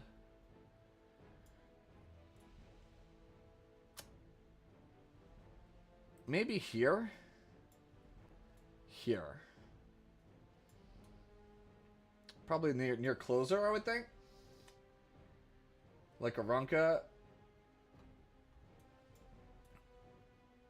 Maybe, like, right here. I think she's a little bit more consistent than Arunca. I think Closer Charles has more applications than her, though. But like I said, I feel like she's relatively, like, she's almost there. Like, she's missing a little something. Right? Like, I think, like I said, this, like, circle and this area in the circle here, near the center, these are, like, the relatively balanced units. Like, these are, I think, like, the units I think the game is kind of, like, they have a job, they do it. And then Ravi's just dead center because at this point it straight up feels like the entire game is balanced around her. Hence why I really want to drive that home with her being in the center. For those of you who are coming over from Kev's stream. Yeah, so for those of you guys who don't know, if the stream title doesn't make it obvious, we're basically going through all the 5 stars in Epic 7. And we are just tiering them on a graph between, most frustrating to most fun. And then on the bottom side it is the worst units. And then the top side is like the best units.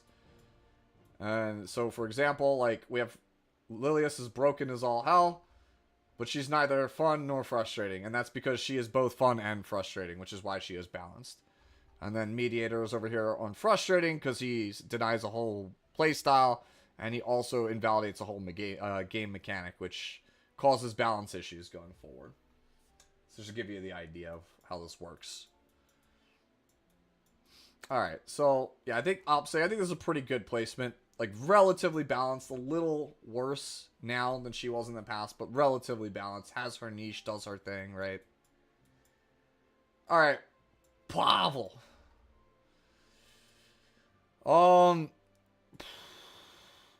I think Pavel's still kind of got it. I'll be honest with you. I still think he's got it. I just don't think anybody wants to dedicate the gear to him. I feel Pavel is like right here with Edda. I don't really think this character is particularly fun to play against. Right? It's probably fun to play with, but not against, right? You think going back to Opsig, she should have auto crit on S2? That would kind of be OP a little bit. Like, I think, honestly, what Opsig really needs is, like, better base stats. So maybe you're right.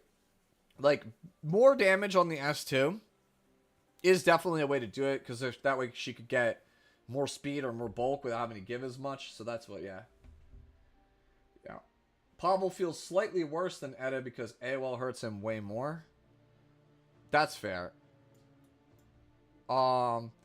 He's really good though. Like he still has cleave applications like Edda, right? He could still sweep up a whole team.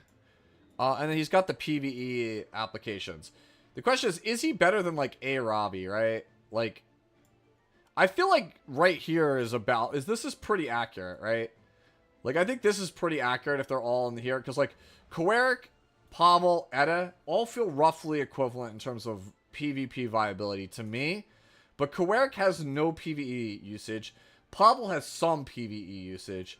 And then Edda has a lot of PvE usage. Which is why she's the best of the three.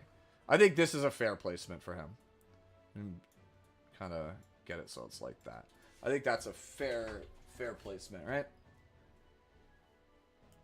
And like I said, I don't really want to delve into like what the character would need to be better than this, because like I said, these are characters I think are relatively balanced. I think that more characters should be like these characters. So, Peyra.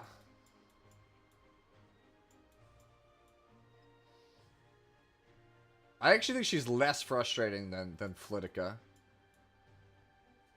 I think about here is probably right. Is Pavel better than Kowarik? When you total up the actual total uses for Pavel, I think Pavel comes out ahead.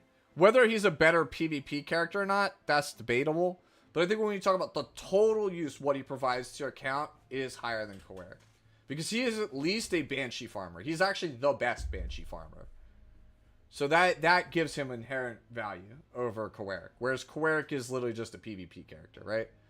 You could still cleave if you wanted to. Like, Pavel still has all of his old PvP applications. So it might not be as good, but you could still use them. Yeah. Yeah, I think Peyra is, like, here. Right? I think she's, like, right here with Briarwitch. I think they're about the same.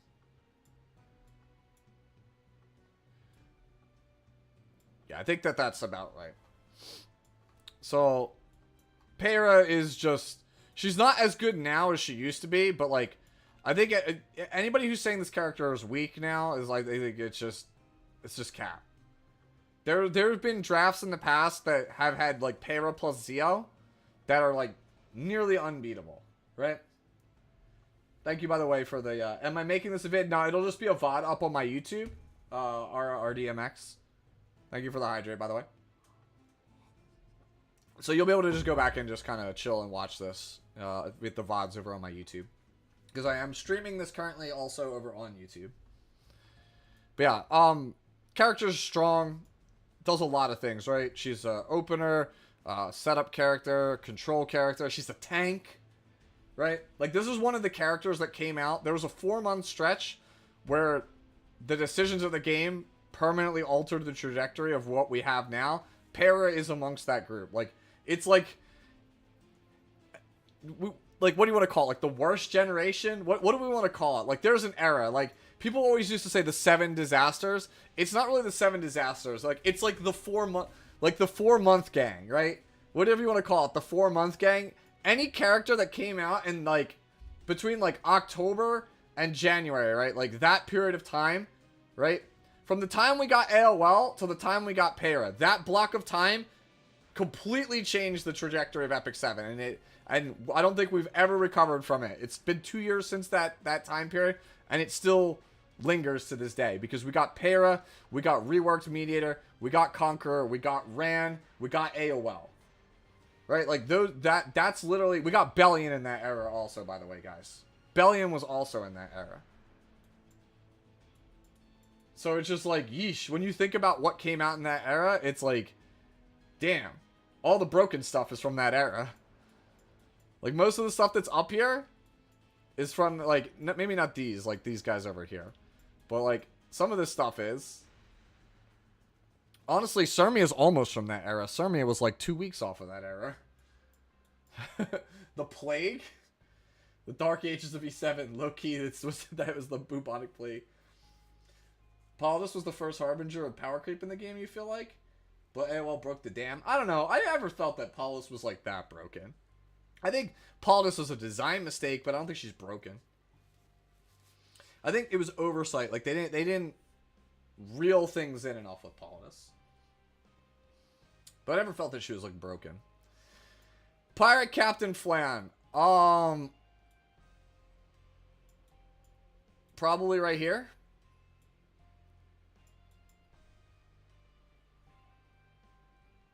I think this is probably, like, I don't know. This character is, like, fun to play, but, man, this character is miserable. Yeah, this character is annoying to be on the receiving end. I agree. This character is so annoying. That's why I said, about as annoying as Ambitious Tywin. It's, like, the same logic, right? If you have a way to stop Tywin, not a big deal. If you have no way to stop Tywin, bro, just walk away from your keyboard, put your phone down. Like, that's exactly how Pirate Captain Flan feels. Just straight up, if you don't have an answer to Flan, bro, just walk away. I disagree with your Pirate Flan rating, Sue, because I just got her this week, so she's the most fun unit in the game. Oh, my bad. How could I have forgotten? Here, let me adjust that for you. Let me put this over here for you. Thank you. That one's for you, Lily. No, okay. But no, seriously. I think about here is probably right. Maybe not as good as Last Rider, right? Let's move it down a little bit. We'll put her right next to Tywin. We'll go, like, right here. About here. Alright, so that's... Just bombs are annoying, bro. Like, I just don't like bombs. I just think bombs is a bad mechanic. Like, it's just, like, burn plus stun at the same time. And I'm just like, did we really have to? Like, you could have just given it stun or burn. Like, you didn't have to make just a better version of burn. Yeah, it's not a matter of, like, weaknesses. It's just the character is just miserable to play against. Yeah, I don't like the fact that she requires a limit artifact. That's very true. I mean, that doesn't affect my placement here on this list, but that's what it is. Alright, let's move on to Polius. I actually think Polius is, like, right here. Maybe up a little bit. Let's go, like, let's put Polius, like, up here, right? What do we think, guys? Maybe a little higher? I think Polius is, I'll be honest, I think Polius is kind of fallen off. Like, I think she's a bit worse than she has been in the past. Maybe, like, here is probably a good...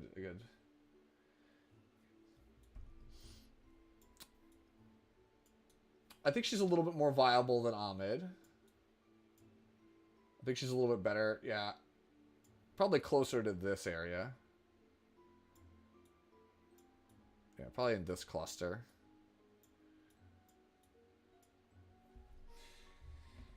Yeah, there we go. You think Polius has heavily fallen off?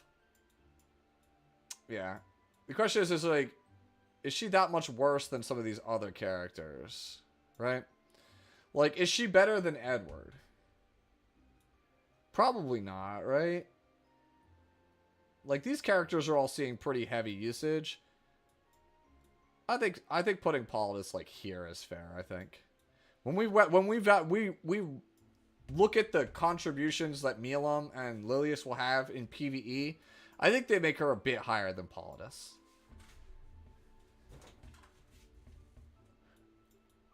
I think this is a fair placement, right? Like, around here. Like, she's still strong, but like, I don't know. She still feels strong, but like it could be anywhere on this range. Like I don't think she's fun or frustrating. I think she's like pretty in the middle of the road because like depending on what you're trying to do with her. All right, you know what? I'm gonna leave her. I'm gonna leave her here. I'm gonna leave Polius here. I think that this is a pretty good spot because like I think all of these characters like Jacko, Straze, Landy, right? Even like Elagos, I think they are a little bit more usable right now. She doesn't have too many like PvE usage, but like she's still played, right? Like Cleve is still playing this character, so I think I'm gonna leave her there. Ram. Gonna put Ram right here next to Biken. Because I pretty much think they're the same exact character, and that's kind of all I'm gonna say about it. It's a limited character designed for PvE. I don't really think she needs any changes. Like, nobody's asking for buffs on this character. Ran!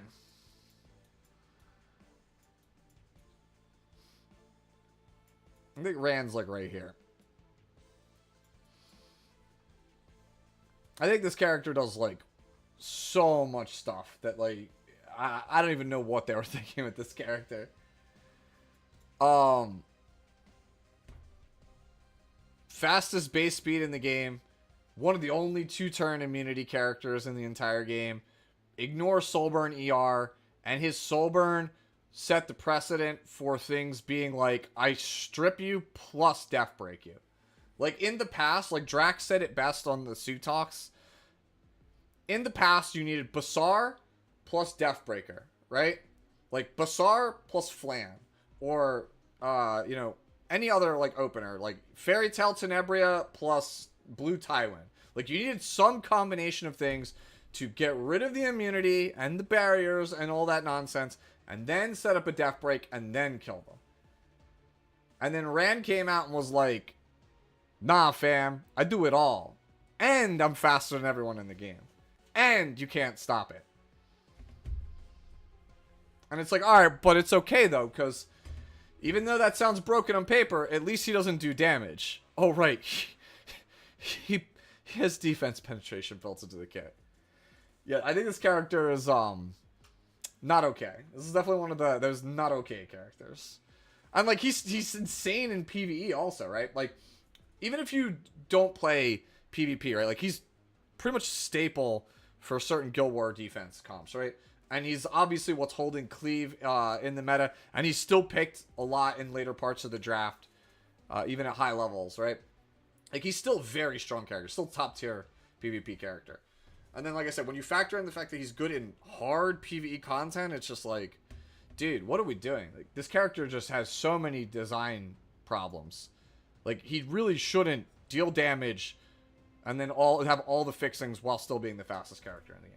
His literal only drawback is that he is squishy.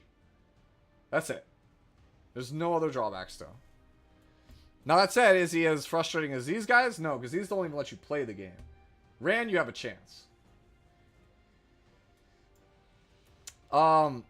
This character, he should either be significantly slower than he is with the same kit, or he probably shouldn't have the skill nullifier on Instant Blade, and probably also should have a different Soulburn. That's it. That's kind of it. That's my piece on him. All right, let's talk about Ravi. I think Ravi. Where are we feeling with Ravi? I think Ravi's like probably. I think Alencia's more fun than Ravi. I think she's about here. Give him REM speed 102. You want him to go from 129 to 122? That's pretty harsh. I think with his kit, I think like 112 is fair. Like 112 to 115, I think is fair for Rand with his current kit.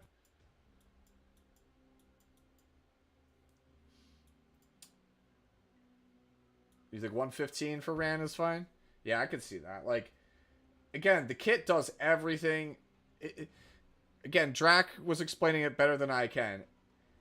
Cleavers needed to pick, like, 2 openers two, like, one Deathbreaker and, like, 2 carries. Because of Ran, you just could get to pick Ran, 1 other opener, and then, like, 3 carries. His existence means that Cleave essentially gained a pick.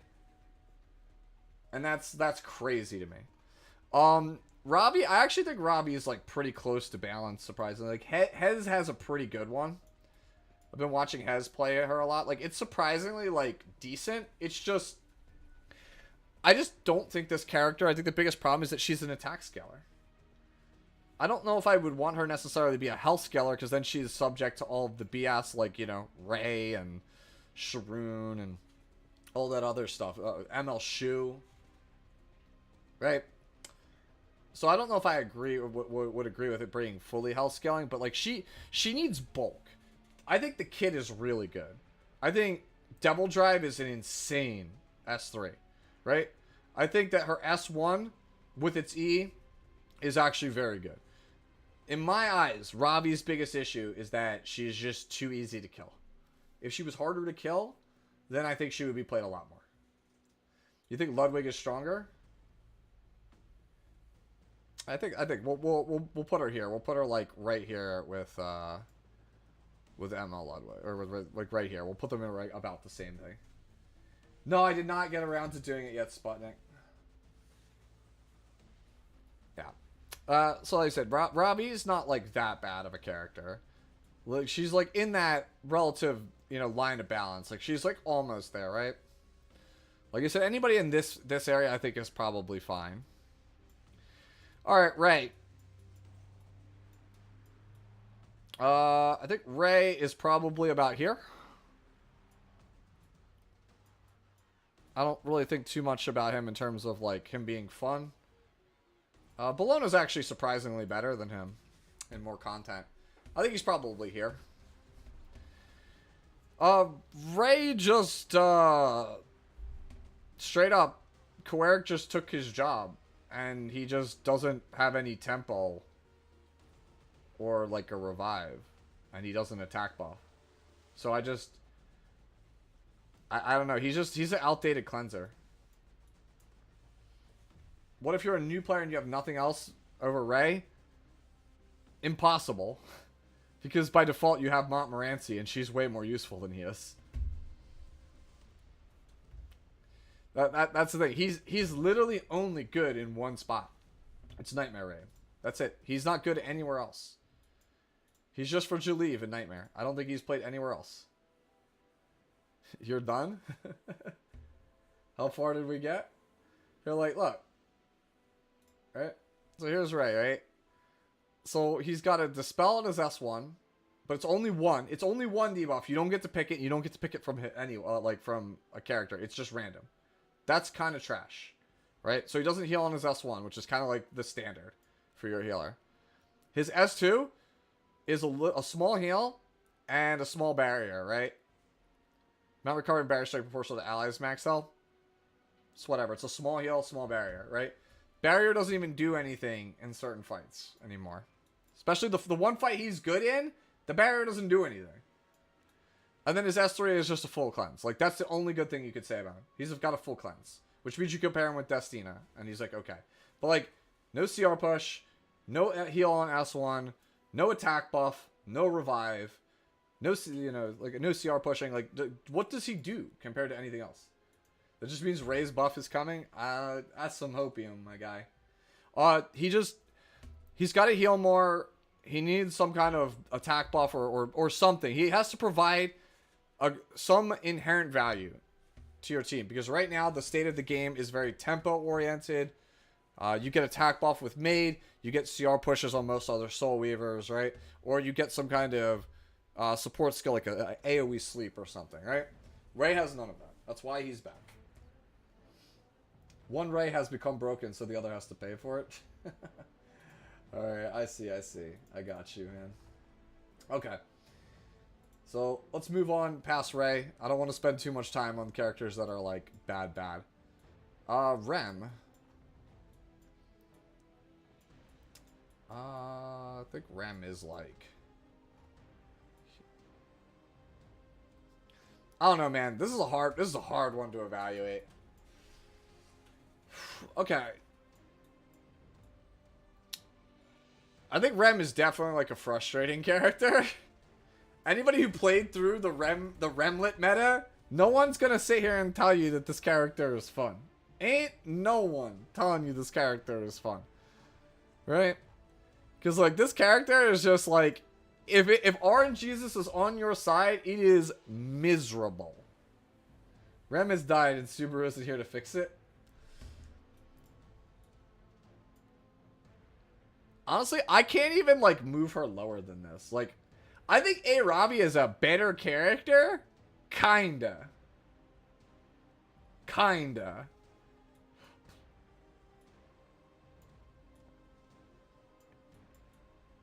I think I'm gonna just leave Rem here.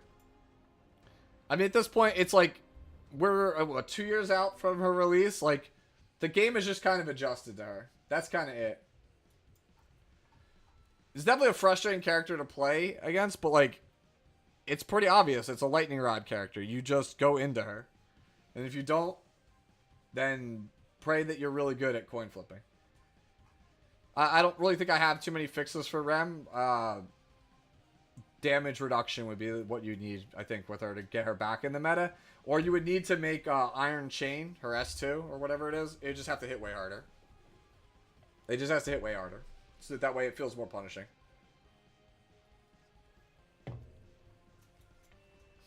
Okay, so I think that's where I put Rem.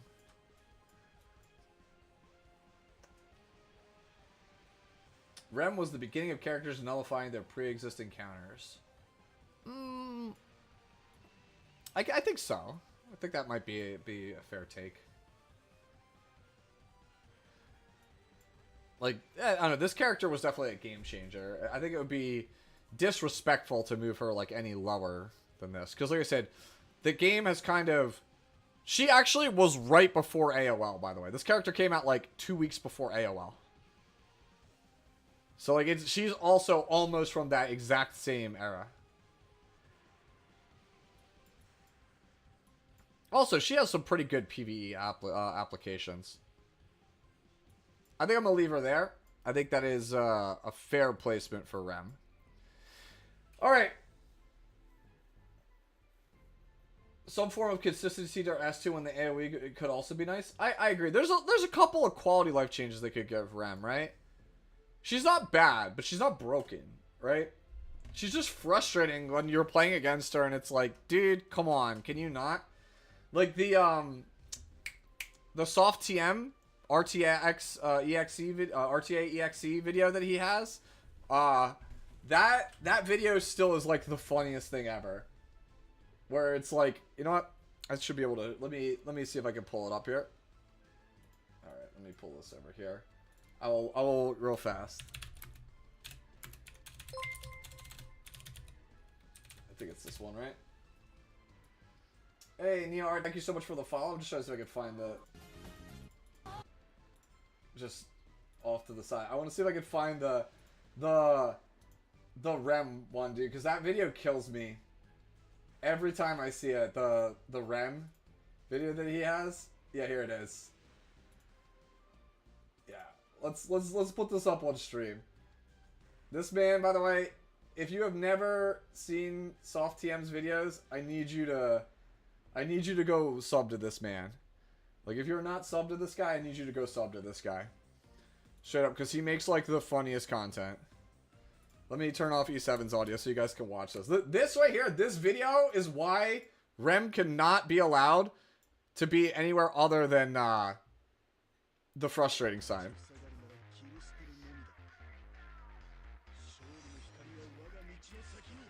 Let me actually mute this for a second, just so that way I don't get copyrighted. Just so we're clear. I don't want to get, like, copyrighted on this thing, but, like, this thing is so funny, where he's just, like, sitting here, and it's all of the counters, right, that Rem has.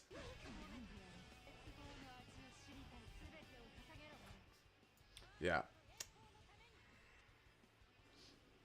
Alright, you know what? I'll just we'll table this and we'll actually go to the next one, because like I said, I'm worried about getting, hit with the copyright, but I'll just drop it in both of the chats for you guys. When you get the chance, bro, just go watch this. That Rem clip is legendary. where every time she counters, straight up, you get the Gura ah sound. That thing kills me. Like, literally every single time she counters, it's just this sound. It's genius. Genius meme making. Alright. Less time on that. More going, because we have a couple more rows to go. Alright, God.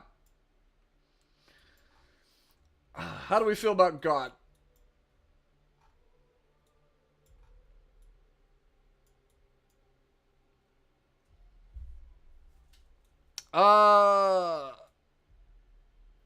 It's probably like right here. Top right mandatory. I believe the faith. I mean, Rylet's definitely fun. I'm not gonna. I remember when Rylet first got. I had some fun, man. That character's fun, man. Sleep all. Sleep all. Yeah, sleep kind of makes him. He's actually surprisingly fair because his dodge isn't built in, right? You want him in bottom left so that way he gets buffed. You guys are so funny. Yeah, I think this is a pretty fair placement for him, man. Like, I think he's strong. He's stronger than these characters. He's got some pretty good uses in a lot of spots too. He also has a counter whenever he dodges. Yeah, he's not as ridiculous, right? I think this is a fair placement for him.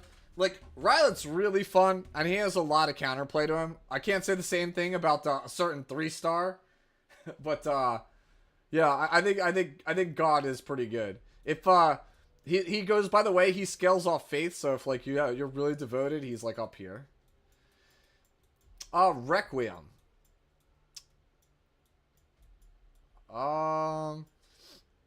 I don't know. I just hate the entire pushback on cooldown mechanics, so I'm like inclined to put her over in this area.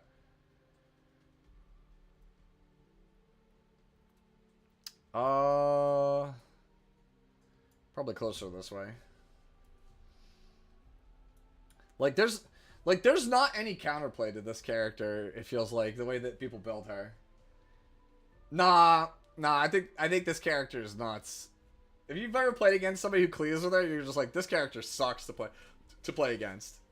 She's miserable to play against. Straight up, she just presses S3, you lose all of your skills, and your whole team is just like wrecked, bro.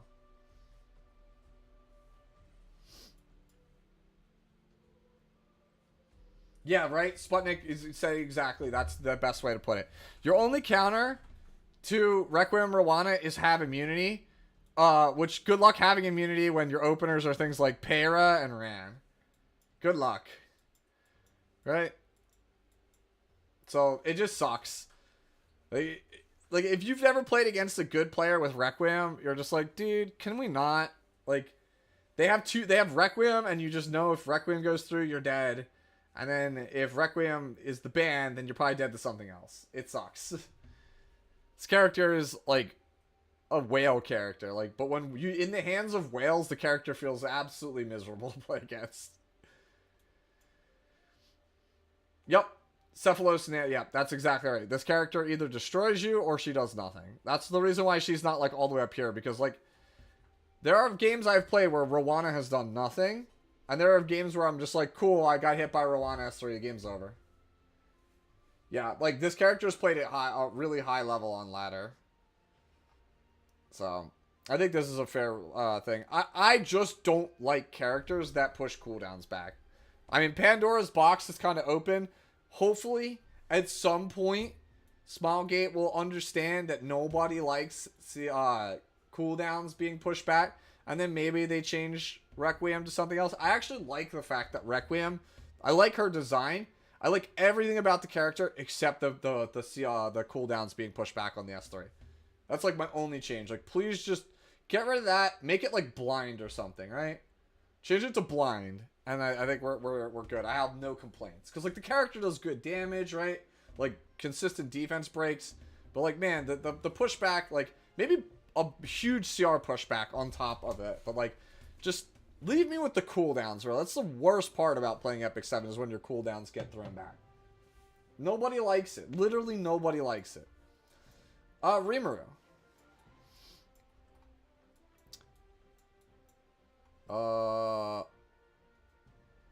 don't know about y'all, but this character is mad. To me, it's mad annoying. I like this character, but this character is mad annoying. I think Rimuru is probably like right here.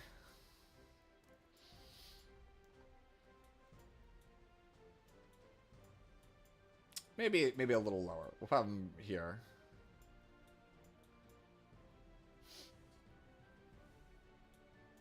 Yeah, people hate playing against Rimuru. Yeah. Yeah, bro, let me... Playing against Rimuru would be like, bro, please let me do anything without one-shotting my carry. That's exactly it. Bro, let me do something without killing my carry. So, yeah, I think this is a fair... Like, Rimuru is in the same vein as Gala, right? You just die. Your character's just dead. It's just miserable. You know, he's just sitting there like, hey, they're our buffs, comrade. And that's it. That's the game. That said, like... You know what? This character, like, he's probably fine as is. Like, he's very strong, right? But... Does Black Flame really need to AoE defense break? Like, does it really? Like, it already one-shots carries. Like, does it really need to defense break the rest of the team? I can't tell you how many games I have lost where I've gotten defense broken as the after effect of the S3, and I'm just like, bro, are you kidding me? And then the game is just over. Yeah, it's so unnecessary. Like, I understand. It's Rimuru Tempest, bro. Like, you mean to tell me that this character's not gonna be somewhat OP, like, in a game? Like, he's not, like, OP, right? Like, not broken. But there was a time, like, if you've seen YD's videos, where the top tier was called Rimuru and Friends. Like, the character's definitely still very strong. I've always felt he's a very strong character. So... Yeah, I think this is a pretty good playstyle. Like my biggest thing is like just get rid of the defense break on the S3. Like that does not need to be a thing. I have lost Guild War matches just because it procs and then Mercedes procs and I'm like, cool. Like even with the Rowana, somebody still dies. It sucks. It is the worst feeling. Riza Hawkeye. I think Riza's actually really fun. That said, I also think Riza's pretty bad. She's probably worse, actually, than Betty Mars. She's probably right here with Mewy. Where it's like, it's an opener that does things, but like... It's just not a fully realized vision. Like, she doesn't play the way I thought she would play, right? Riza is just Water Litica, but slower. I think she's a little bit better than Litica, right? Like I've seen people like Red and even that guy Soft. I've seen them play Riza and have some success with it. Yeah, we all thought she was gonna be good. We all thought she was gonna be nuts, and then like you play her and it doesn't work the way you'd expect it. Like I expect Riza to get a buff or some kind of like rework or something when they bring Full Metal back around. Riza seems like she's almost a character, but just, yeah, correct. Like, she's missing something. What it is, I don't know, but she's missing something. That's where I'm at. Like, I don't want to spend, like, too much time on it. Alright.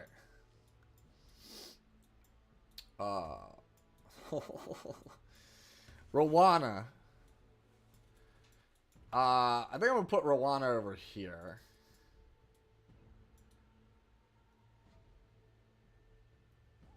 Yeah, I think I'll put Rowana here.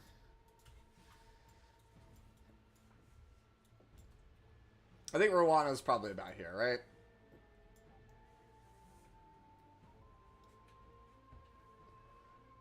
She's the savior of this RNG fiesta, yeah. So, when you get the AoE Vigilant Eye proc, You are off to the races, and you get to do some of the most hilariously funny things in the entire game.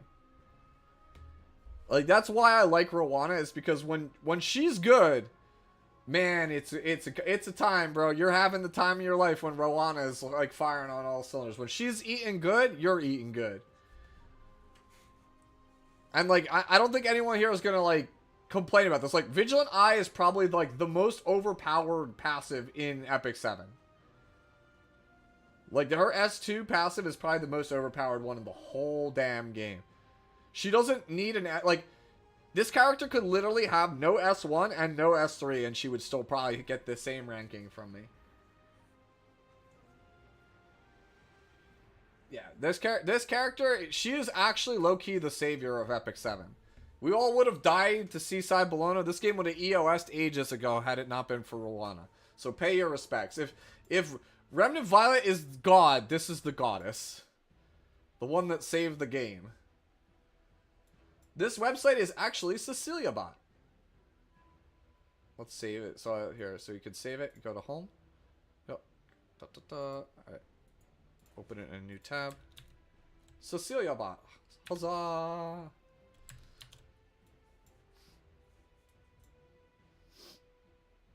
They say Lucifer was the angel of light. Yeah. But I have no real changes to Rowana. Necessary evil for the game. Roy Mustang. Roy Mustban. I think he's chilling over here with all the homies. Honestly, I'd argue he's more fun than all those characters though. I think Roy's chilling over here with the homies, bro.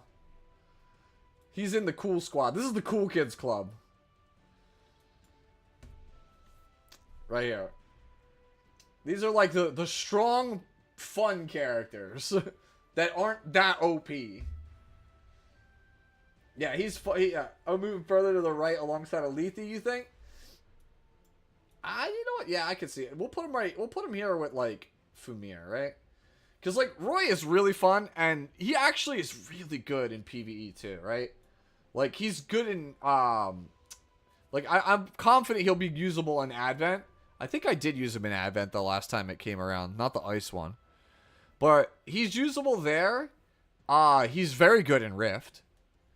Right? And I have no doubt he's probably pretty strong in Abyss also. Like he's got similar Sirmia Spectre vibes for his PvE viability. I use him a lot in Auto Tower. I think he's really fun to use there. Like he's just good, man. He's your Dark Expo type? Yeah. He's good. He's got good PvE usage. Like, I really took, like, a dump on Roy Mustang when he came out. I was so confident he sucked. And, man, was I wrong. He's really good. Like, really, really good. He's super fun. He's very, very good. I have no complaints about Roy Mustang. He's, honestly, a really balanced character. He's also got the rare flavor win, right? Where if he gets hit by the water unit, he loses a lot of value because he's wet. So his gloves don't work. I think that's really sick. Really cool. Like, I harped on that way too much, I think, in my initial review of him. Karina's existence makes Roy Mustang bad? No, I don't think so. I think Roy Mustang's a powerful 4-5 pick in RTA. I've used him a lot. I've had a lot of success with him on ladder. He's a great character to use at the town. I would argue he's better now than he has been in the past because, straight up, like, Landy is a bad matchup for him, probably, I would say. Right? But I think he's pretty good into most other things. Right? Karina's not really played a lot right now. She's on the downswing because of Shadow Knight. Yep. I mean, to be fair, a lot of things beat a Ravi now, Clark. But, yeah. Roy beats surprisingly a lot of comps still, I feel like. Ruel of Light. I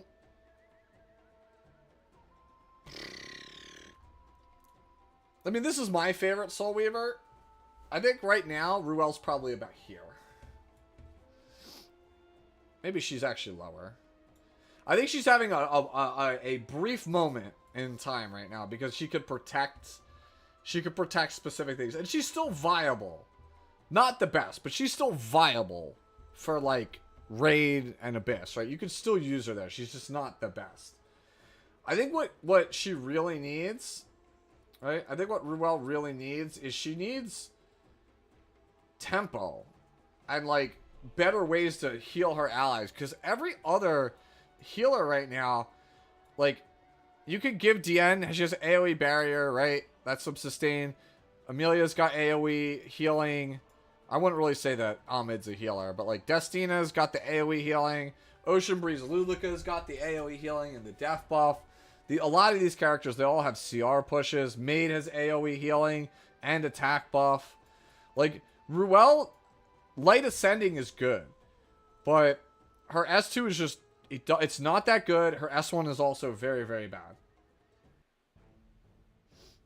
Yeah, she also needs, does she need to cleanse the team? I don't really think she needs to cleanse the team. I think, honestly, if her S2 was AoE and her S1 CR push to character, I think we might have something. We might have something with that. Like, Light Ascending is a broken move.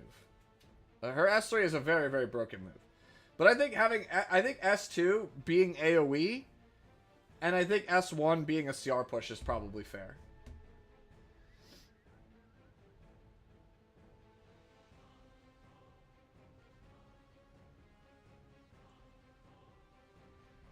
Yeah, okay, you want to see Light Ascending heal injury. Okay, that's interesting. The thing is, you could pick Karina early because she has no true counters. Karina has true counters, right? Play Karina into this character and tell me how it feels. Karina can't beat Lethe. It's like, it's pretty bad. This matchup's pretty miserable for Karina.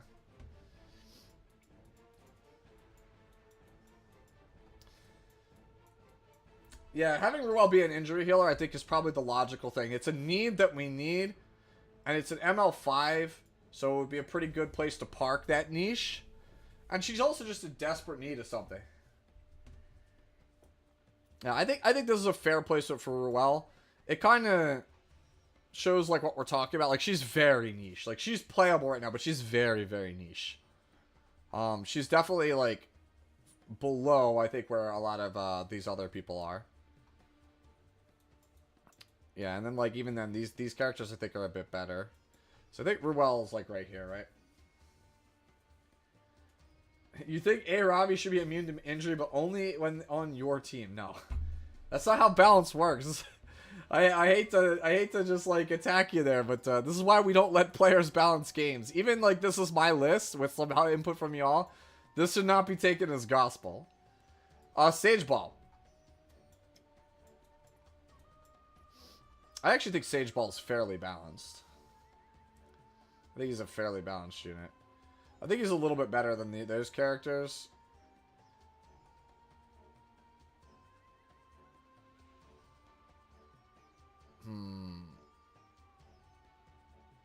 I think about here.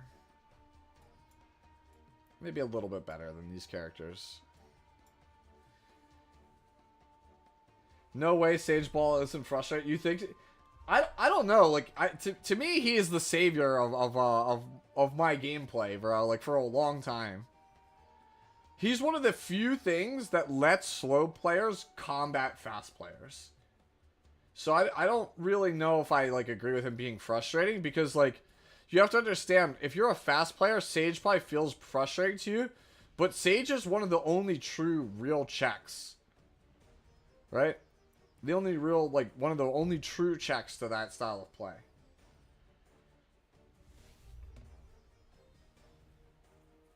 You wish you could have any input on, because, yeah. I mean, we'll leave him in the middle for the same reason, I guess, because he's a pretty polarizing character. He's either really good for you or very good against you.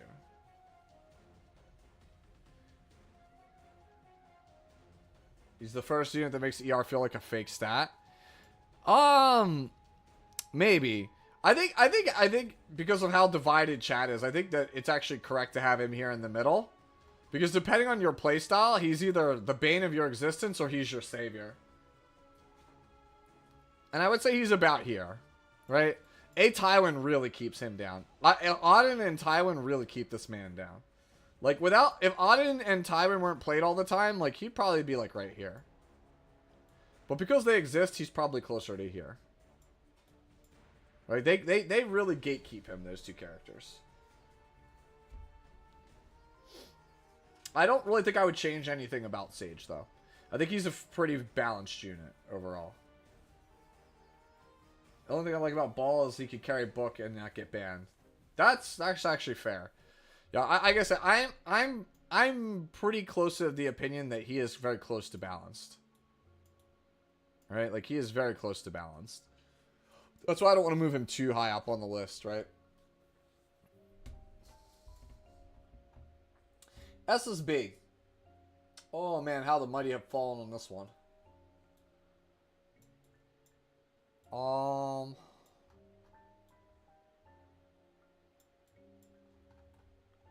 Where do we have Lone Crescent?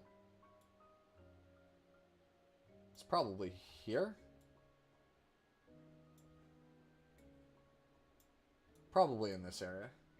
I find these characters to be equally fun. Lone Crescent and Seaside. I find them to be equally fun. So I don't really value one over the other. But I think SSB is definitely a bit worse than she was. Please put her up. But why? Give me a reason why. So, her own... Okay, for PvE, Rem is better. Yeah. I know she's not... Yeah. Rem is better in almost every scenario that you could play SSB. You think with her EE she is viable? Let me go back and check this E, because I haven't played her since her EE, so maybe I'm kind of down on this character. Alright. Dispels 1 buff. Debuff on the S2. That's actually a pretty big one. Damage is irrelevant. Skill cooldown on the S2 is irrelevant. So it's just the debuff dispel. But like, why would you play her over Lone Crescent? Right? Like, why would I play her over Lone Crescent? That's the argument, chat, right? Why would you play SSB? Like, maybe here? Like, I could see here, right? I could see here, because, like, Rem is better in almost every piece of PvE content, and surprisingly, Arya is better than SSB for a lot of the same PvE content. Like, Arya is a better Wyvern character than SSB. I know that sounds crazy, but it's true. That's why I don't think you can really move this character higher in terms of viability. Right? I think that these characters are just better. I don't know, man. Is SSB better? I think like SSB is worse than Alencia. But yeah, you're right. For Arena, SSB is still pretty good. I don't really play Arena, so that is a fair thing. And she definitely still has... You could probably still play her into certain like Guild War teams as well. Sleep says probably move her a little bit lower. Yeah, how about like right here? I'm picking Melona because that way I could strip SSB Melona without... Yeah, that's what I'm saying. Like, it's hard for me... Whoop. I just moved our girl way down. When she's like right here, right? She was like slightly below. Okay. It's hard for me to like want to rate this character highly when for PvP, Lone Crescent is just a way better character in almost every scenario. And then when we look at the PvE side of things, Rem and Arya literally took her job. Like Seaside Bologna is like kind of feeling like Luluca, no? Where there's just no reason to take this character over Arya, Rem, or Lone Crescent. Like, those characters are just going to always be better choices. Like the only reason you would take SSB over those three is because you don't have them or you don't have them built. Right? She just doesn't do as much damage as Lone Crest and Bologna does. And she's just not as consistent as at clearing as like Ram or Arya for PvE content. And those characters are actually surprisingly easier to cure than SSB. I know that sounds crazy because PvP Arya is absurdly difficult to cure, but Wyvern Arya is pretty easy. Yeah, I think this is a fair placement on SSB. I think it like slightly below the balance characters, right?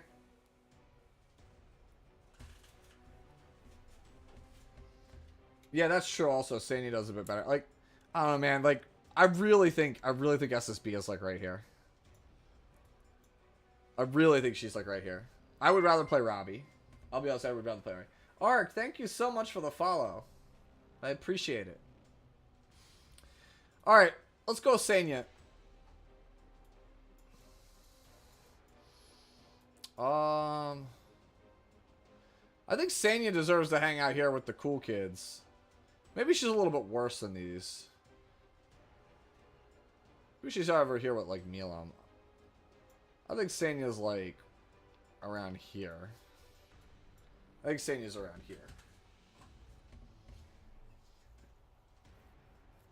Hey, thank you so much for the hydrate. I almost put her on the left because Annie Crit loves to troll you. I think I put her right here.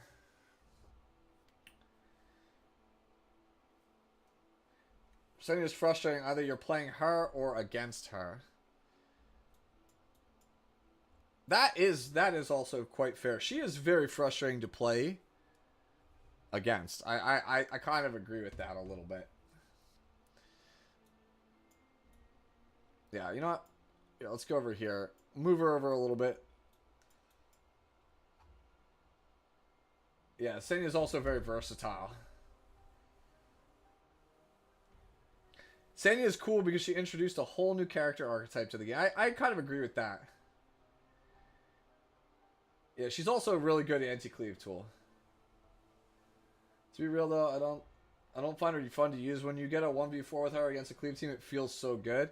That's exactly it. Like I mean, characters in Epic 7 are not terribly complex, right? It's just like when it does the thing, does it feel alright? I think I like my placement of Senya like around this area. Like just kind of generally strong. Not too much, right?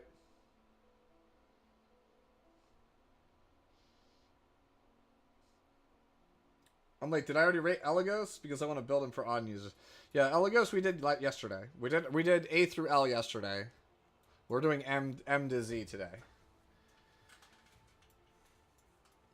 Yeah, I think this is a good place on Senya. I think Senya's aged very, very well. Alright, says. Alright, so Says is the adopted child in the family. He's like the older, he's like Haste's older brother.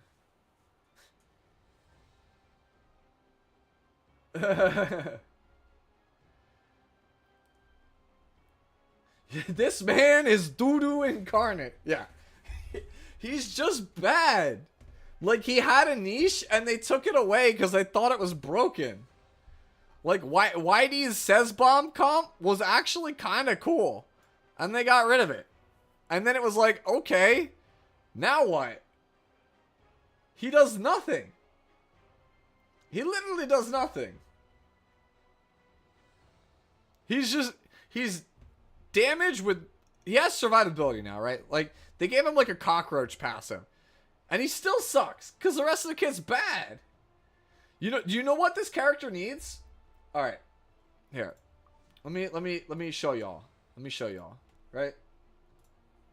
So here we go. Here it says. So he has Dark Shadow, right? Attacks the enemy with dark energy, making them unhealable for one turn. After attacking, when the enemy's health is 50% or less, activates Encroach as an extra attack. encroach can only be activated once per turn, comma, during the caster's turn. You know how you make says good? It should just read, encroach can only be activated once per turn, period.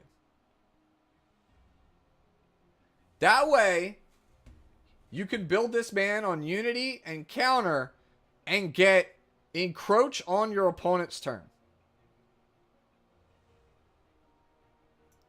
Like, that would make him so much better. After being attacked, grants stealth for 1 turn. Honestly, make Die Hard a better passive. Getting hit and then being stealth does not matter.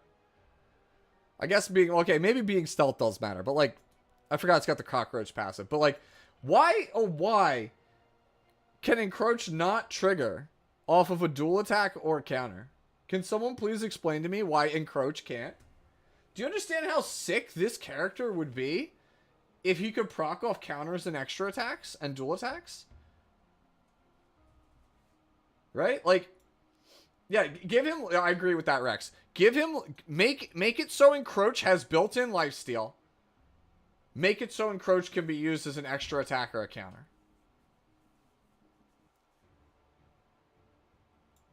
That's it. Maybe make conviction a little bit worse as an offset. Because, like, honestly, I'm terrified about this character being a bruiser with the cockroach passive. And then also conviction. But yeah. He definitely needs... I think the way to go about it is move away from conviction. Move into making encroach the character. If this character was based around encroach, he would be sick. Like, if he was just like a bruiser, right? Like, if this guy was like... You know, 20k HP, like 1400 defense, and then just sat there and like you hit him and he's just like, yeah, I hit you, I counter with an S1. Oh, I got you low on health. Now I'm just going to ravage your whole team. That would be so sick. Yeah, encroach is the coolest part of his kit. Exactly. Like, you should just straight up build him, like, redesign the whole character around encroach. I think it would be a way, way cooler way to play the character. It's super cool. And you know, it's not quite unique because, like, obviously we have other counter gamers, but like having a character that cares about trying to evenly lower the enemy team to just get as many encroach procs as possible, I think that's pretty sick. I think that's a pretty cool way to play him. Honestly, having conviction, if you changed conviction instead of being a bomb, if it literally like was a gravity, it set you to like 40% just outright. So that way, the next Dark Shadow auto procs encroach on you. I think that'd be sick also. Yeah. I think that's a really cool way to build him. I think that that's how I would probably approach it. I think making it so his S3 basically puts you low, like how Zio is, right? How Zio's S3 just like straight up just like puts you low. I think him having like a gravity style thing into encroach would be pretty sick. Yeah, exactly, on you. You hit the nail on the head. Is exactly the same. You can make it like bow down before me from Zio. And then at that point, he can just start going after one person with Dark Shadow and just start destroying you with the encroach. Also, it's really funny, by the way, that encroach's icon is right here, but they changed it to Die Hard. They left the icon the same. They couldn't be bothered to change it. That's really funny. Even with your advice, ML Surmia does exist. Yeah, I mean, characters have to have counterplay. Like, you can't just have characters all be good. Like, you can't have one character be, like, not get checked by something, right? I mean, like, she's the great equalizer for certain things. I mean, if Lionheart is your only, like, bad matchup, like, is that really that big of a problem, though? Right? You're probably doing something right if Lionheart is your counter. Let's be honest. Alright, Sharoon.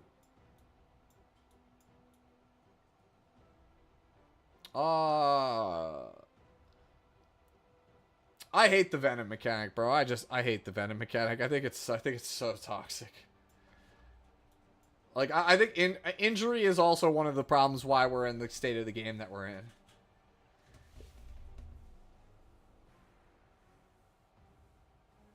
Yeah, right? exactly. The bottom left just hasn't been touched in a while. I think Sharoon's probably a little bit worse than these characters now. I think she's a little bit worse in this meta than she was in the previous meta, but I think being about here is about right. Hey, what's going on, Champ Fade? Oh my god, the spam has become... Yo, sure, dude. I'll down the glass for you, bro. For your 900 points, I'll down the glass.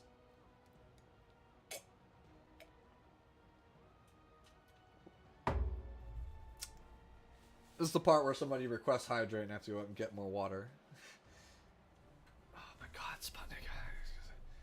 Does Gatorade work? Will Gatorade work? Sure. Alright, sure. Alright, I'll down the Gatorade also.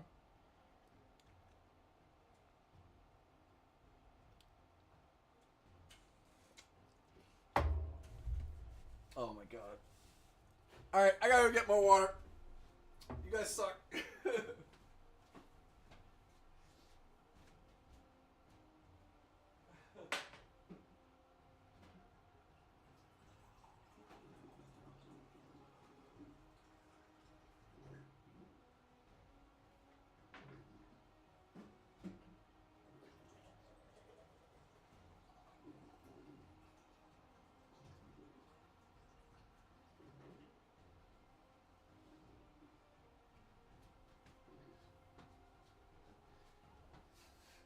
Gotta come back with multiple glasses of water because you guys.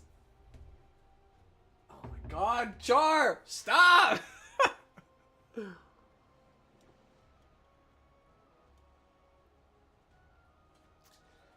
This man's gonna make me like just not gonna be able to finish this tier list because of him. Oh, but yeah, Sharoon, I just think that injury needs a counter because straight up injury has kind of ruined the game. Like, injury was cool and novel, and now it sucks. Dude, Sharoon with any other fault. Solitaria? Bro. Sharfay, I'm gonna grill your girl in a second. It's coming, just so you know. Shuna. I think Shuna... I mean, sleep kind of sucks, right?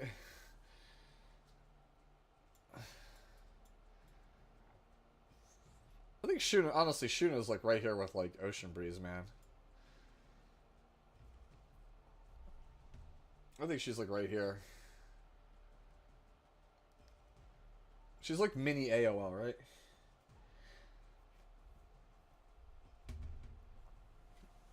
Yeah, I think she's like right here. Like, she's on the level of these other Soul Weavers. Like, people are saying this character has fallen off. I watch Hez play this character all the time and win. Like, that character's still fine. Especially with the sleep changes. Yeah. I think she's good. Honestly, I have one built. I should draft it more often. Also, I noticed, by the way, all the Shuna enjoyers are playing Unfading Memories now. And I got laughed at for being the guy that played Unfading Memories when everyone else was on Soul or Crystals. And I'm just like, what the hell, man? Like, Unfading Memories was my thing. Why you do this to me? Yeah. If DDR didn't get buffed, you'd still have gear score on him. You have 440 on it? Damn. Dude, I suck, dude. I only have like 410. Alright, Cigarette.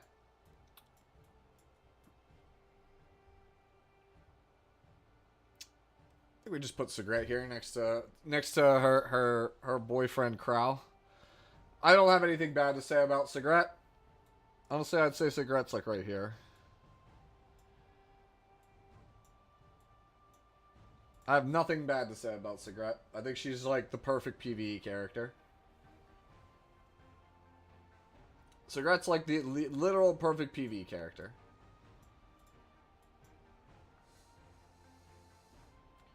You think Samurai is... That's actually fair. That's a... No. See, here's the thing. These characters are only good in, like, one thing. Cigarette is actually quite a bit better than that. That's my whole thing.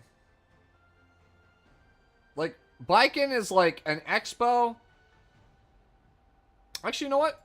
No, you know what? I think you might be right, actually. I think we actually have to go like this.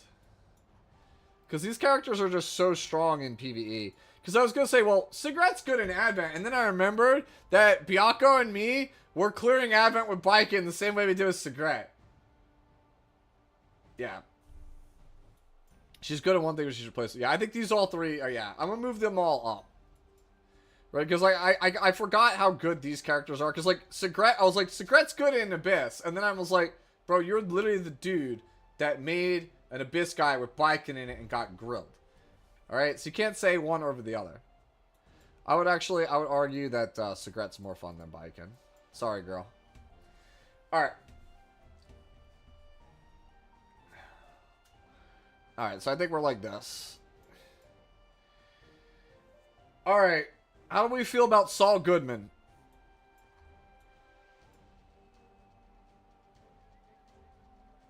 I think Saul Goodman's probably right here. Honestly, he's actually more fun.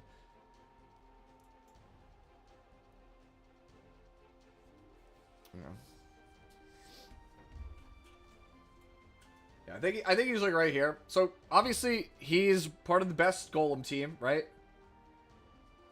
Do you even need to invest in Cigarette? It's kind of a waste of Moa.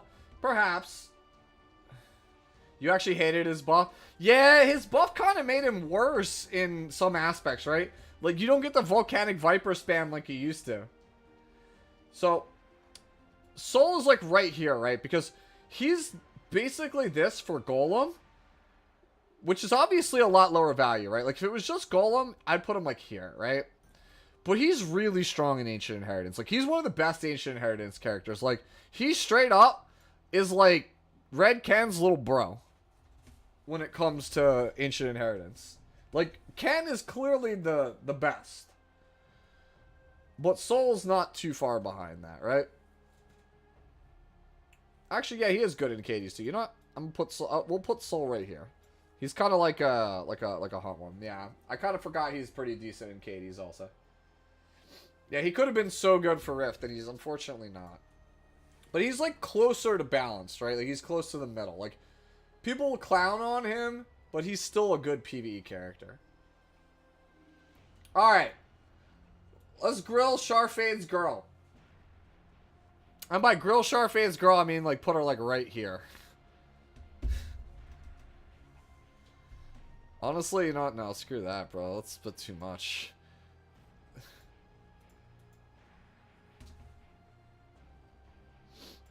I think this is pretty fair placement. Don't at me. Don't at me, bro. I think this character is actually toxic.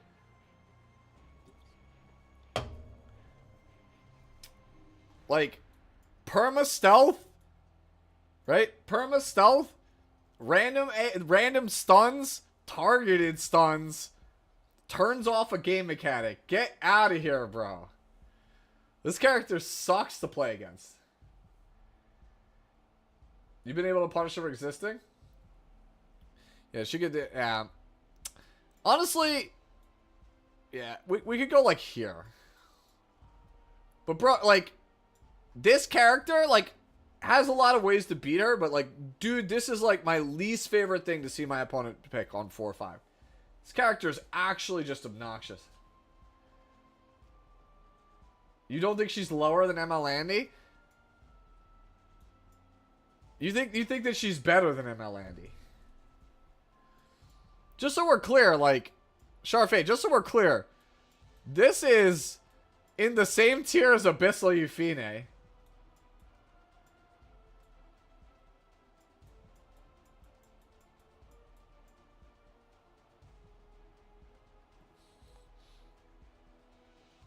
Yeah. This character sucks. Like, I hate this character with a passion. Like, it's not this, right? It's not the Soul Sisters up here at the top. But it's pretty close.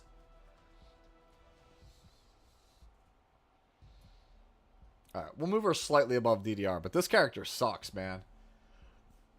Like, just go back and watch the Worlds game with Poopist. With this character, where it's just RNGs take the wheel. Oh my god. Why would you ever want that kind of character in your game? I would just change the whole character's kit. I think she's a sick looking character. I think her design is great. I think the way she looks, I think her animations, I love Anyatko's performance of Solitaire, but holy hell, his character is actually trash to play against. Yeah, like, straight up right. It's so annoying, and the thing is, you don't even lose, like, instantly. You lose, it's like death by 1,000 cuts. You die at, like, Frenzy 7. It sucks. Yeah, she's so cute, but I really want to like her, yeah. No, this character, like, just change it, bro. Like, oh my god, it's actually just age. Or age. Yes, age. It's just age, dude. I have, like, nothing nice to say about Solitaire. I feel bad winning with Solitaire.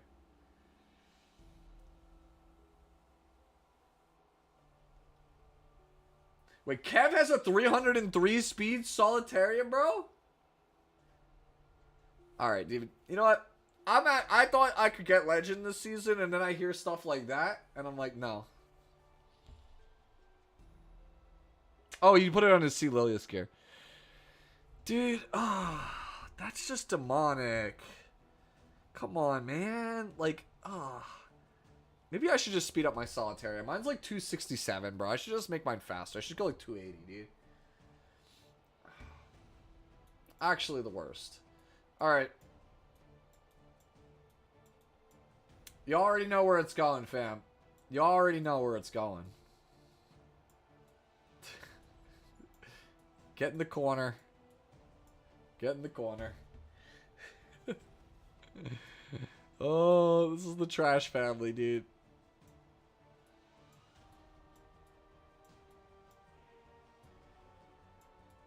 It's the trash family. Oh, dude. I'm sorry. Making a character reliant on stun landing is the dumbest decision ever. It is. Because that means your character's only good when no one's having fun. That's a problem. Spez was 3-0 for you in Guild Wars today, but let's be real, it was all Solitaire. Yeah. Like, newsflash. If you stun your opponent, you're probably winning that game. So why do I care about a character that wins the game if I get a stun? Please take that. Jay, what was it, bro? You were asking for a lot.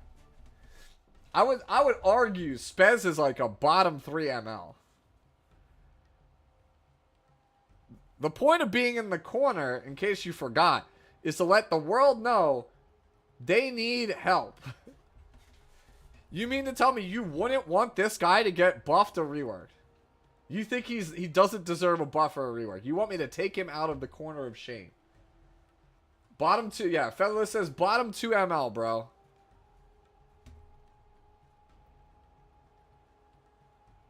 Yeah, right? How is Spez S3 against the stun unit any meaningfully different than something like, say, a Fire Sermia using S3 into a stun unit? Bro, the corner doesn't matter. Like, literally, the corner doesn't matter. Like, saying, like, he's here versus here, it doesn't matter. You're in the corner of shame. Like, just because you are, like, at the edge of the corner doesn't mean you're not still in the corner of shame. Right?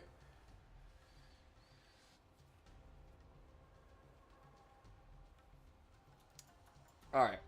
Let's go on to Spectre.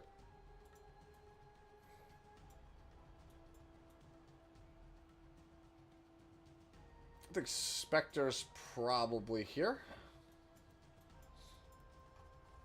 I think that's a pretty fair statement for Spectre. Because straight up, like, you're playing this character in PV, you're having a good time, she feels like she's, like, right here. And then you sit across from 6 books and she's, like, over here.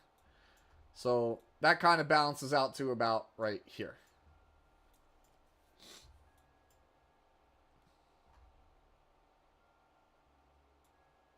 Right? I don't think I have to say too much about Spectre. Top tier DPS. Kind of always going to be top tier DPS. I know she's at her lowest point now in years. And I still play against this character and still lose. Yeah, I'm not gonna, like I said, not gonna spend too much time on Spectre. We already know, top tier. She's the girl. She's the GOAT.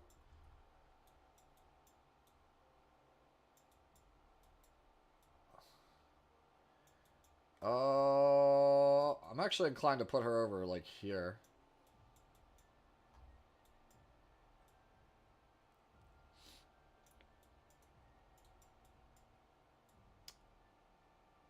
Actually, you know what? No, that's cap, bro. I'm just gonna put it right here. That's cap, bro.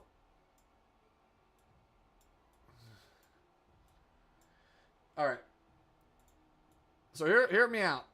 The reason I'm putting Spirit Eye Celine here by balanced is because if I don't, y'all are gonna ask for a buff when this character is literally in the exact perfect spot, and if anything changes about her, she becomes broken.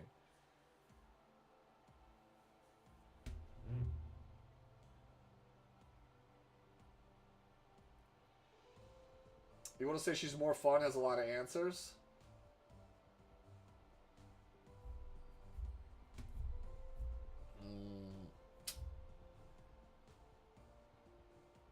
You got dust hole by her every turn and I hated it? That's frustrating? Okay.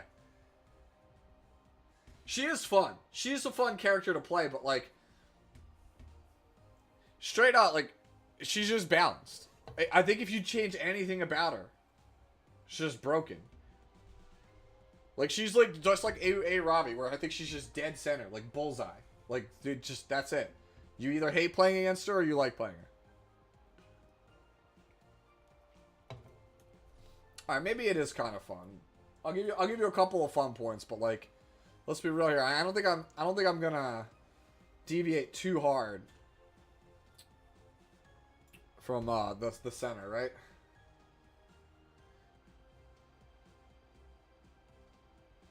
No, Lily, now you're just being too unreasonable with these demands. The Soulburn is really good, yeah. But the thing is, like, is Soulburn S1 spatial? Is that really that strong? Right? Like, when we talk about, like, Soul Burning skill 1 for Spirit Icing, is that really that strong? Right? So, 20 souls, you get an extra S1 and a cleanse 1 debuff from your Spirit Eye Celine. Is that, like, compare that to Ran. Ran just kills you. Right? Compare that to Briar. Like, you just die. No, I get you can cycle revive faster, but like... Maid Chloe has that soul burn. I don't think any... Like, Maid Chloe, you actually get more out of Maid Chloe's soul burn than you get out of Spirit Eye Celine. Maid Chloe gives you a stun, a CR push, and a bunch of AoE healing on her soul burn. I don't think anyone out here is going to tell you that Maid Chloe's soul burn is broken. Right? Extra turn soul burns always feel strong. Just some, excuse me, some are more broken than others. Alright. I think Spirit Eye, like I said, I think she's pretty balanced, so I'm going to leave her right here with this group. Summer Break Charlotte.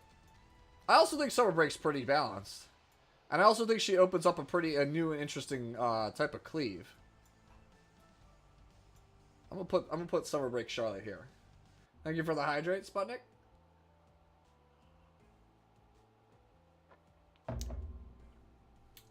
Yeah. I think she's a balanced character. I think she's got a lot of good uses now after her changes. You know, a lot of cleave setup. She's got some PvE uses as well.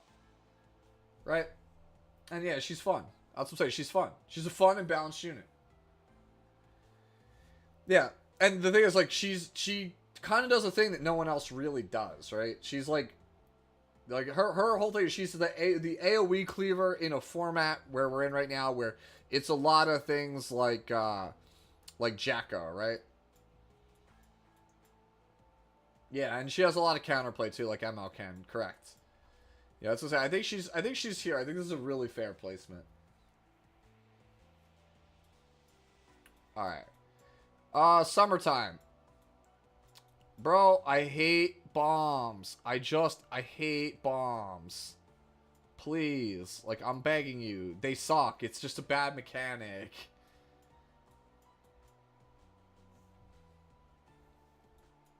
Honestly, this might be a bit too high. See, Bihu should probably go up a little tiny bit. That's like saying that Bihu is like that Kisei is like, yeah.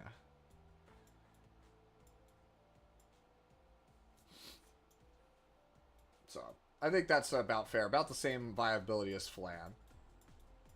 Like the blue Flan, right? Like here's Flan, here's Kisei, right? Like these are aggressive picks. I think she's about in line with those characters.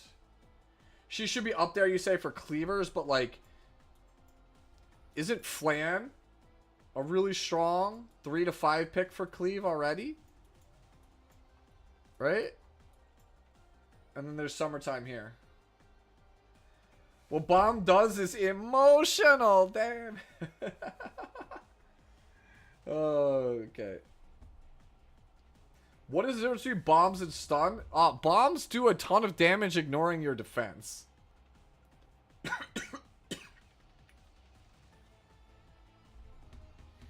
Yeah, she also CR pushes the thing. I got you. I mean, so does Flan. Like, I think if we're being real here, do you really think that Summertime is a better character than Flan for cleave? Like, I think they're about the same. No? I think they add about the same value to the team. They are niche picks at the end of your draft that if your opponent doesn't respect it, you just die.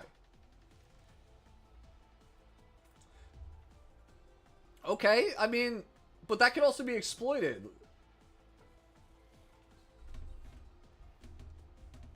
You think your stocks are going to rise to ML Ludwig? Perhaps. I'll give you that. I'll give her a little bump. A little bit of a bump. Because I do think she's a little bit better than Fairy Tail, right? The worst feeling is when her bomb gets 15%.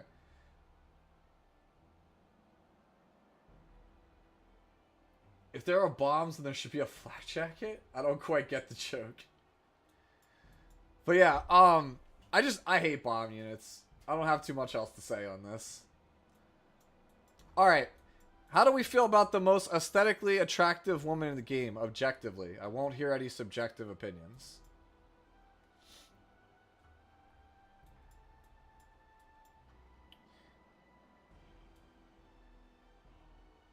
I think she deserves a bump because it's very pretty and I like it.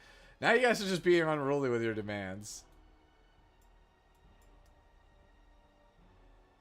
I think Vivian's probably like right here.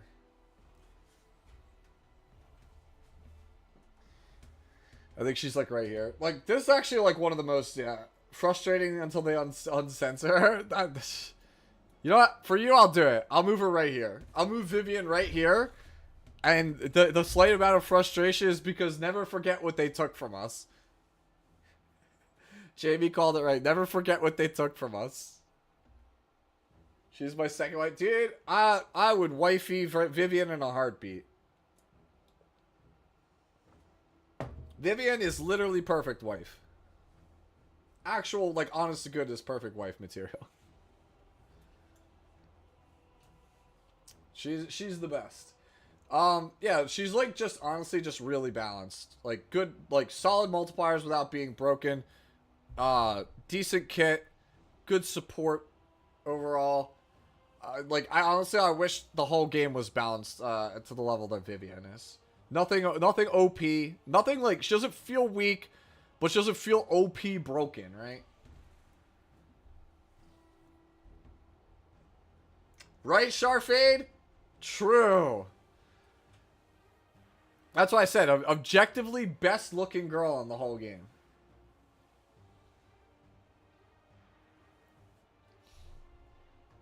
Alright, let's move on past Vivian. Kairon.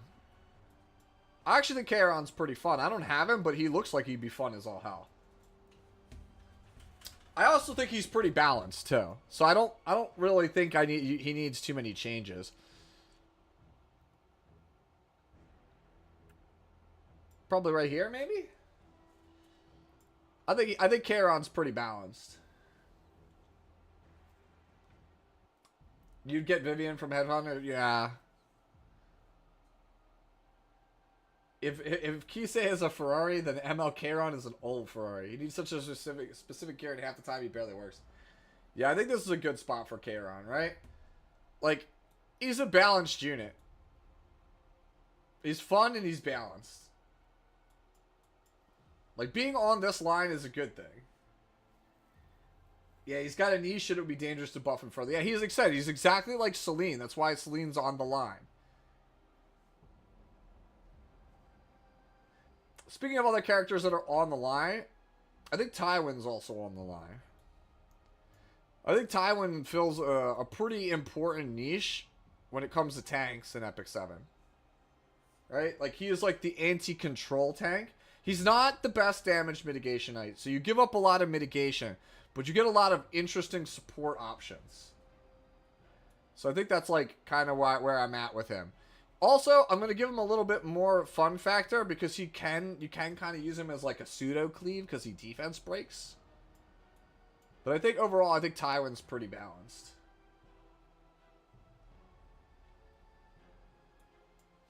All right. Let's talk about this jerk. This jerkwad. I think this character is like over here, man.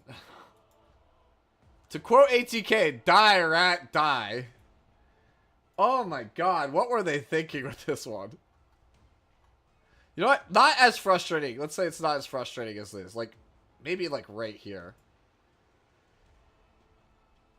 Dude, why does she do so much damage? Yeah. I think Shu, like, again, injury was a mistake, bro. I hate this unit. Yeah, I know, right? Maybe I should go more harsh on her. I don't think she's better. Like, I think she's in this tier of power level, but like, my god, is she so annoying, dude. Hey, Starlight Luna, thank you so much for the raid. Thank you so much. Alright, so for those of you who are coming in that are new from Luna's raid, thank you, thank you. Definitely give them a follow, by the way. Yeah, what we're doing is we're going through the whole roster, and we are plotting them out on an XY axis, where the further left you are, the more annoying you are to play against. The further right, the more fun the character is to play as. The lower on the list you have, you know, the worse you are, and then the higher up on the list, the more broken you are. And then obviously we have down here in the bottom left our family, the corner of shame. These are like the characters that suck. So that's kind of how we're doing this. Tell her to do her side stories, noted. Yeah, so this is how we're doing this tier list. Yeah, so it's been kind of, we've been kind of going. We're trying to make it through the 5 stars. We got a couple left, and then I'm gonna start going and doing some of the choice 4 stars, right? So that's kind of how we're doing. Okay, so where were we? We were previously on ML Rat. So ML Rat is about here, I think. It's in line with characters like Last Rider and Ambitious Tywin, Straze, Jacko, right? Like, it's a playable meta unit, right? You're not playing her every game, but it's a unit, right, that we can play. Thank you so much, Luna. I hope your stream was well. Thank you again.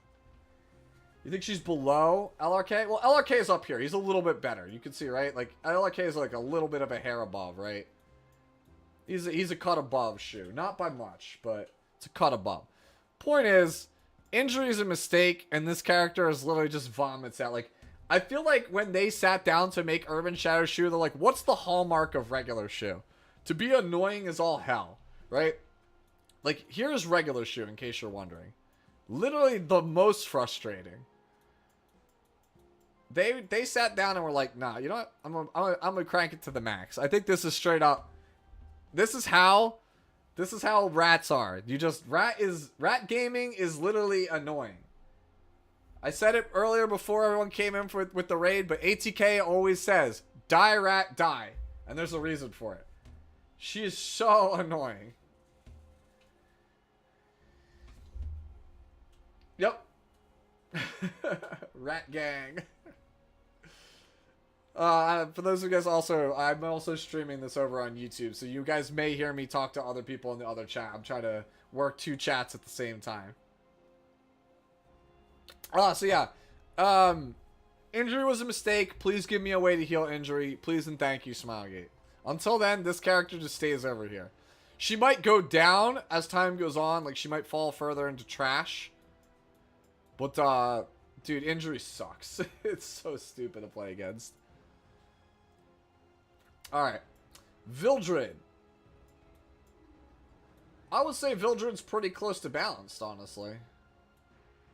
It's kind of funny because, like, Arby's kind of down here in the trash heap, but I actually think Vildred, because of his PvE usage, the fact that you can cleave with him, he has interesting setups with characters like Leica, and then he has arguably the best imprint in the game. I think he's pretty balanced. Yeah, you feel pretty... Yeah, if you lose the Vildred cleave, you're like, yeah, thumbs up, bro. You feel... It doesn't even feel bad. You use Vildred in AI Arena every day that you can. Yep.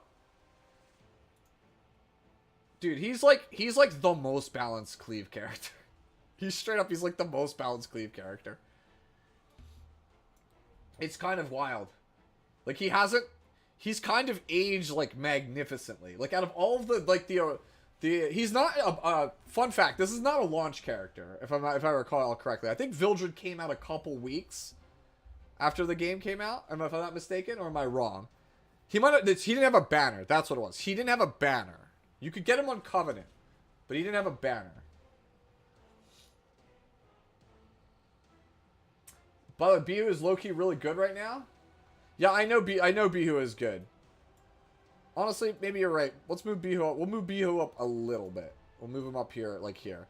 Because the thing is, like, he hasn't proven himself. Like, these are, like, proven meta characters, right? Like, he's going... Like, stonks are up. But also, you have to remember, a lot of characters that are in this tier... Pavel, best adventure character in the game. Landy, great in Abyss, great in Expo. Straze, best hunt character in the game. Jacko, literally enables the playstyle that's Cleave right now. Also insane in Rift, right? Milam, also insane in Rift. Good in Abyss. Like...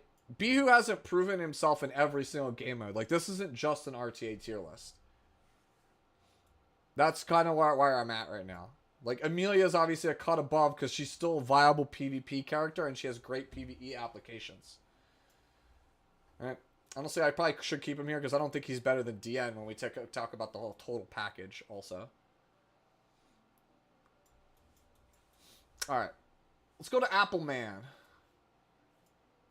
Appleman. I think Appleman deserves to be right here next to his girlfriend. I think that's pretty accurate. I think he's a pretty balanced character. Kind of. You know what? We'll put him here. I'll put him a cut above balance. And that's because I straight up don't think that he should be able to just have 100% dodge versus blue. I just think that's bad game design. That's straight up, that's bad game design. But otherwise, like, I think he's, like, right here next to Rem.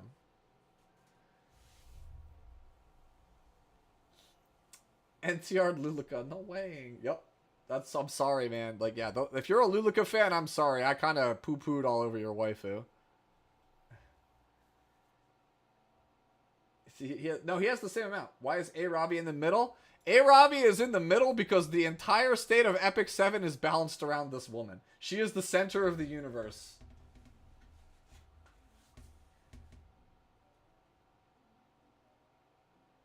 She is the center of the universe. That is why she is dead center. She's the first person we slammed on the list because it's pretty obvious that everything orbits around her. Like, she went from being OP to being very subpar in RTA, and I feel like the state of the game is the way it is because of A. Ravi. Like all of the characters that got buffed, reworked, released over the last 2 years, they're all because of A. Ravi. Everything just had to pass the A. Ravi litmus test. That's why she's dead center. Vivian. I think Vivian is pretty much right here. I think that she is as in the same tier as these characters power level wise, but she has the most stuff you can do with her. Honestly, I would argue I'm gonna move her a little pixel above because she's more usable than all of these characters.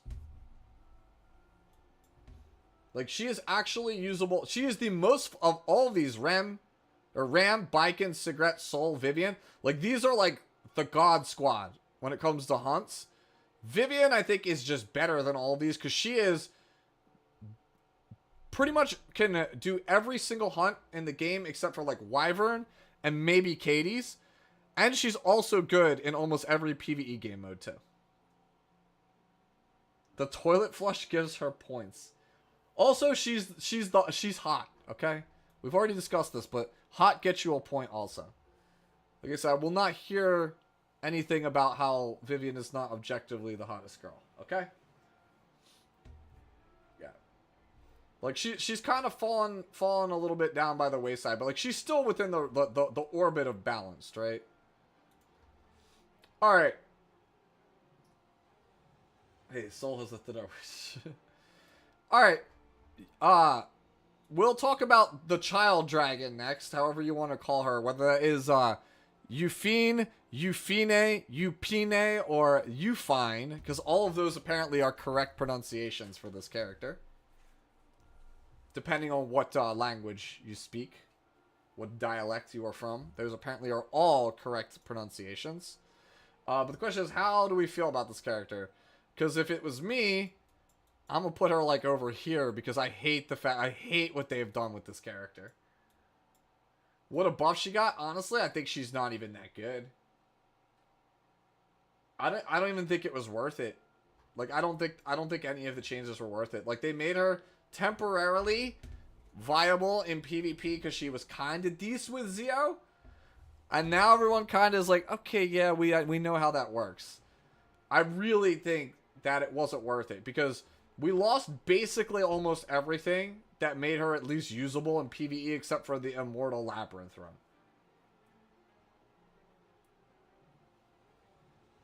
Yeah, she gets CR when an enemy is silenced, right? Honestly, if you wanted to do that, like, here's the thing, right? So the way that they made it, she gets CR if an enemy is silenced, right? Now, obviously, silence is too narrow. So how do we fix it? Well, what if we make it other buffs besides silence? All right? Does that fix the character? No, that does not fix the character. That just makes the character Jacko. So I would argue that the changes that were made to Euphine were worthless.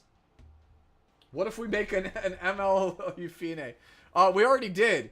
It's right over here. It's all the way up here at the top of this list. Yeah. She's discount green Jacko. Yep.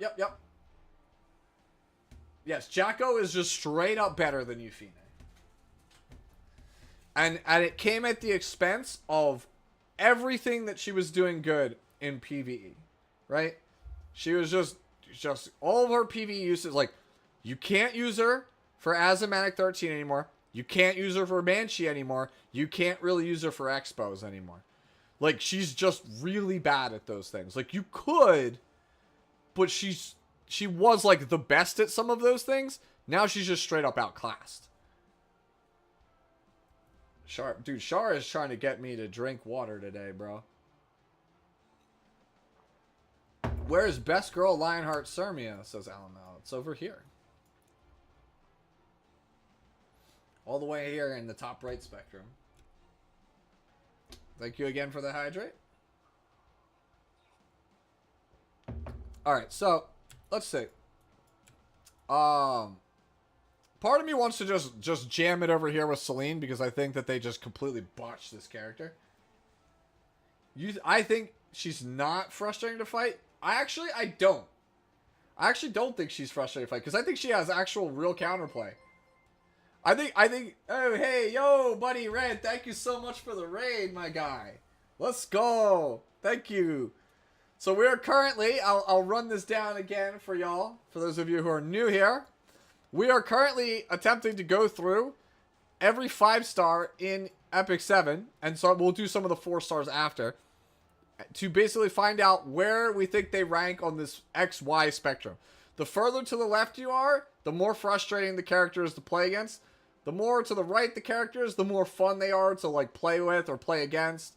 The lower you are here, the worse the characters.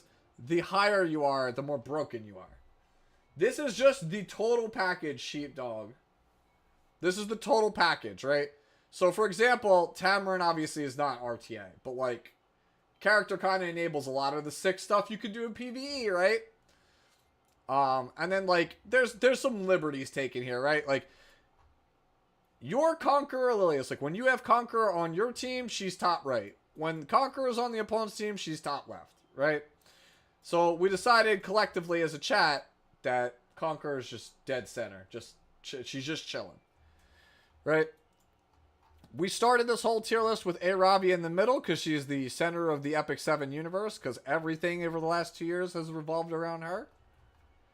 And that's kind of where we're at. Yep. So we are currently on Euphine, or Euphine, or Euphine, however you want to call her. So we're trying to decide where should this character go. And right now, I think, honestly, she's below this line of balance. I think she's kind of trash. I think she's just bad Jacko. And it came at the expense of all of her PvE stuff. And guess what? Jacko is actually pretty good at PvE right now. I'll wait for my opinion on Kizuna Eye and RTA. Hey, well, guess what? Joke's on you. I've actually used Kizuna Eye a lot in the past. And like, the first 5 seasons of RTA, I would play Kizuna Eye all the time.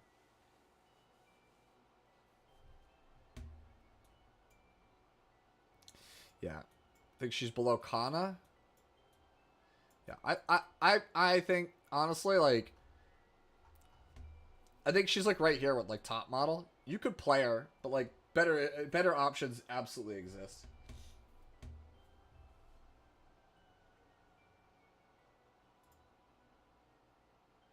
People are saying I should raise Eufine's rank because she has big personality. Yeah.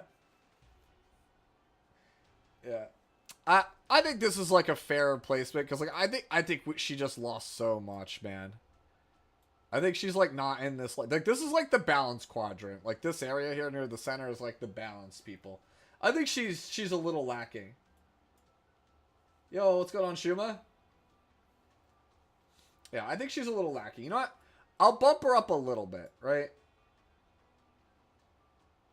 But you say that, Fly Rack, and as I got like Luna over here. Like we said earlier, you weren't here earlier, but if it was up to me, Luna would be in the top right.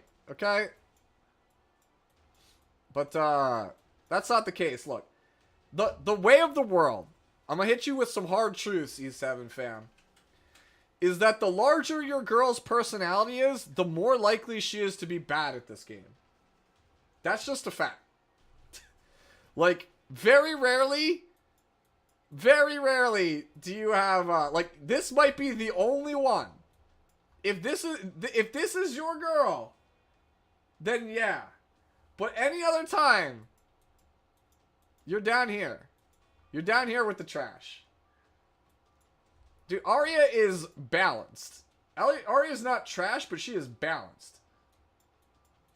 I would say okay, you know what? Lethe, if Lethe is technically your girl, okay, I'll give you Lethe, bro. I'll give you Lethe. I'll give you Lethe. I'll give you Abyssal. Right? And then I guess Rowana. Because Rowana's just kind of broken everywhere. I'll give you those 3. Anyone else? Nah.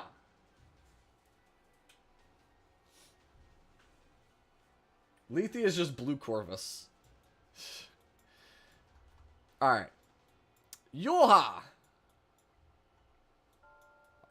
I think Yulha gets to be over here in the cool kids club. Maybe a little lower, but I think she gets to be here with the cool people.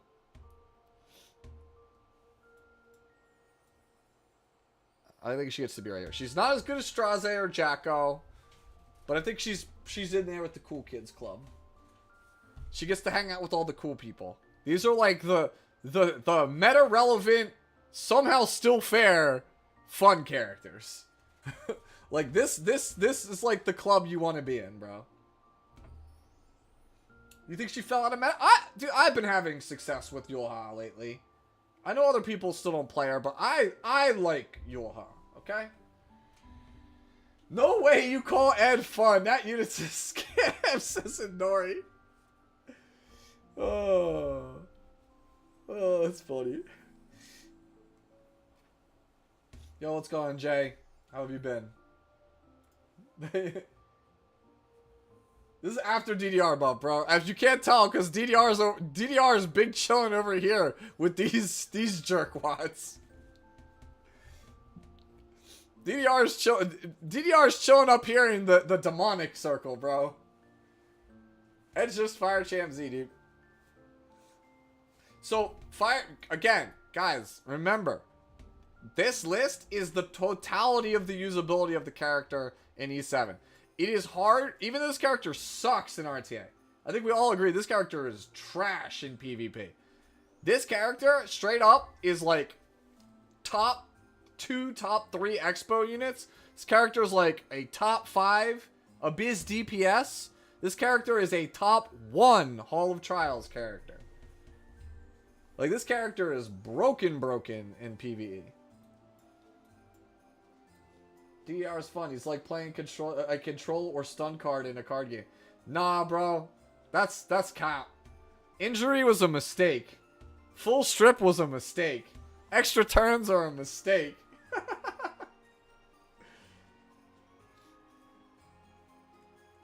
Yeah, no, they also took away... They took away also... That's the other thing that's frustrating about Ray.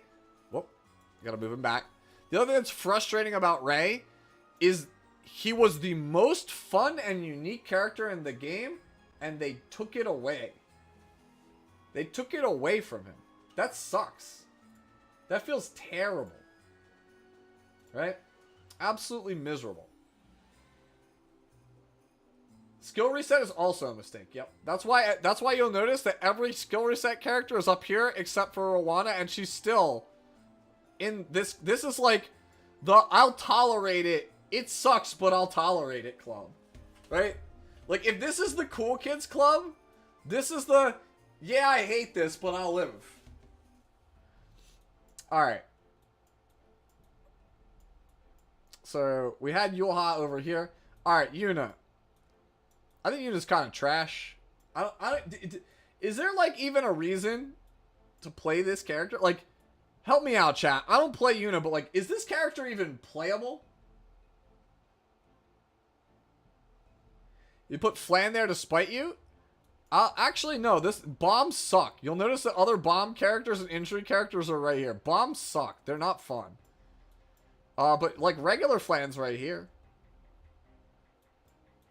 Right? Like, so help me out here, chat. Yuna. Yeah, Jenna was the Yuna enjoyer, and I don't see him anymore. The last time I saw Yuna was in a red lobby. Not disrespecting Red, because I think he's made an excellent format. But if your only use is Red Lobby, like, I don't see her in PvE. I don't see her on any ladder content. No Guild Wars, right? No Expos. Yeah, I mean, she's probably fun, but, like, let's be real here. She's probably in this area, right? You pull characters just for Red Lobbies? That's, yeah. So, Cephalo, so if you don't know, so Redos, who, you should definitely check out his stream. He's the guy who rated me over on Twitch. He does these events, usually, like, I would say, like, weekly or so, called Red Lobbies, where it is a format. You come into a room, like a mock battle room, and not every character is legal. He has a ban list, right? A ban list like you would in a card game. So, like, maybe, like, 8 to 10 characters per color are banned. And so, as a result, it's like a different format because your Conqueror's banned, Mediator's banned, and like whatever's doing good. Like, so DDR is the hotness right now. That's banned. Navy Captain Landy's banned. Abyssal's banned. So, like, you are essentially playing a format where characters like Arunca and like Luna, like the good characters in red lobbies are like in this range. Like, you'll have like an Alencia or like a Kairon or like a Milam. Like, these are like the power picks in that format. Because all the stuff that's, like, up here, all this nonsense, he threw it away. You can't play it. So, like, Yuna has a chance to shine there because the power level is lower. Yeah, Arya. Arya is OP in red lobbies. Like, Arya is, like, a power pick. Like, very hard character to beat in red lobbies. So like I said, when like 40 characters are banned in red lobbies, stuff that normally would never see play, like Mewy is probably great in red lobbies, right? Remember how we were talking about Sage Ball earlier he would be higher if Auden didn't exist or Ambitious Tyrant doesn't exist? Well, those characters might not exist in red lobbies, so Sage Ball becomes crazy good all of a sudden. But like Yuna, I've only ever seen in red lobby. And honestly, I think she's actually worse than Hua Yong. I've seen more Hua Yong. Honestly, I think I should move Hua Yong up a little bit. I've seen more Hua Yong than I've seen Yuna. What does this say? Right, yeah. Yep.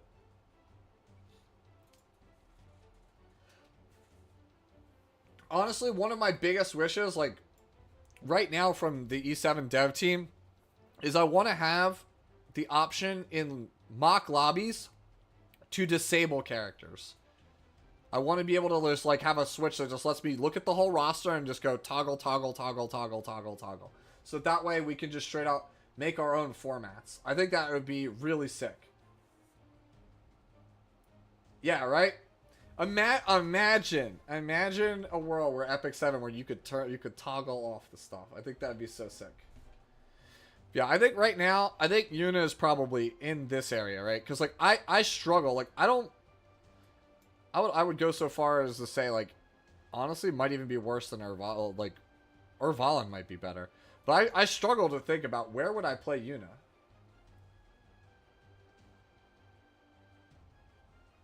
Make cube format a thing for ESET? I don't know. Can you? I don't know if you can cube. Cube would be like... Cube would be too difficult. So for those of you guys who don't know, cube is essentially you pre-curate a list of of cards, and then people draft them. Cubing in E7 would be like, here's Elf Mage's roster, or maybe like we just use mine as example. I'll use my roster and submit it, and you guys have to you play draft mode using my characters. I think that would be really weird. I don't think that would really work. It'd be very difficult to do. Yeah, I think for right now I'm going to leave Yuna here. I think Yuna is... I think just her being able to be countered, forced AoE, and then she's focus-based, right? That's a recipe for probably not great, right? And she's, if I correct me if I'm wrong, she's Gemini, right? She's Gemini? Yuna's Gemini, right? Leo. Okay, so she's got Asaria stats. Good HP for a ranger, actually. Yeah. I just don't think this is good enough. Not in today's day and age. I just don't think it's strong enough. I think we put Yuna here.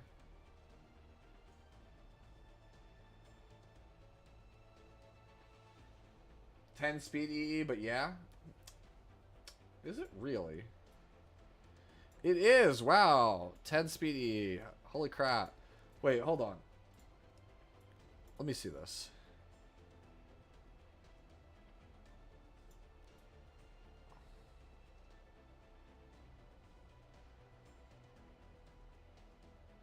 %per target, so 8%. And then she gets a 24% CR push. So she gets a 28 and they get how much? So it goes to 3%, so 12? That's not that good. 30% chance is so low. Yeah, dude, this EE sucks. Like, the speed is great, but all these suck. Yeah, nah, like, we need to change this E. Like, she needs better EEs, and she needs to not just get completely rolled by Solitaire. Do I think Xena will ever get an E? One can hope. Alright, let's go Zahak. I think Zahak is... I think because I feel he's roughly similar to Kisei. Like, they're almost one-to-one. The big difference between Zahak and Kisei is that Zahak is favored now because of the anti-dodge. And then I think once we factor in his Abyss viability, I think he's, like, right here. I think I'll put him right here next to Lilius. Right? Maybe a little bit better than Liz. Nah, I like him right here next to Lilius. Because, like, when we look at the totality of everything he does versus her, she's more PvE oriented but can be PvP. He's more PvP oriented but can be PvE. Right?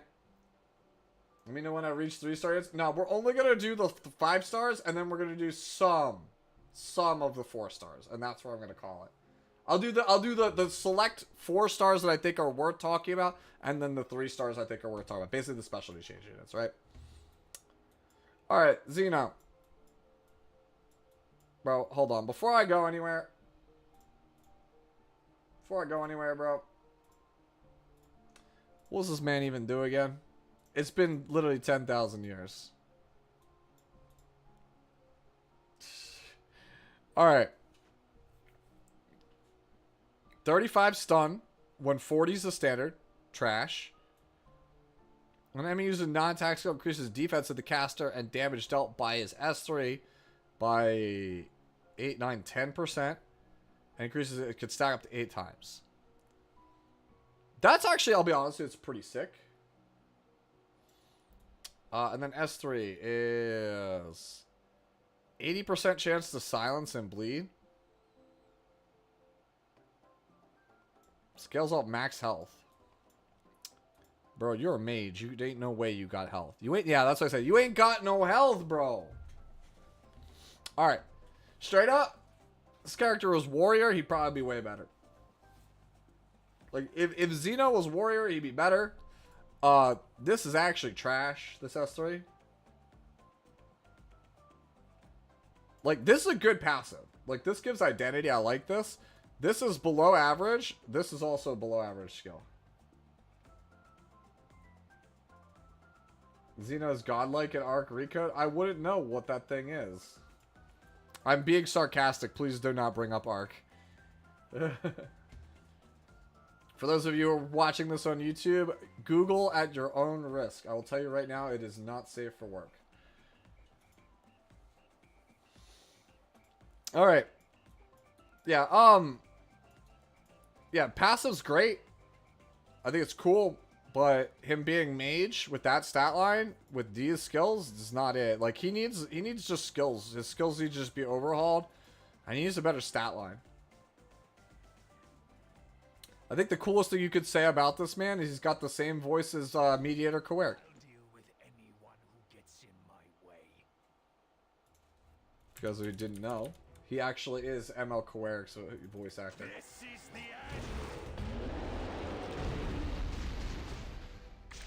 I'll defeat you by any means necessary.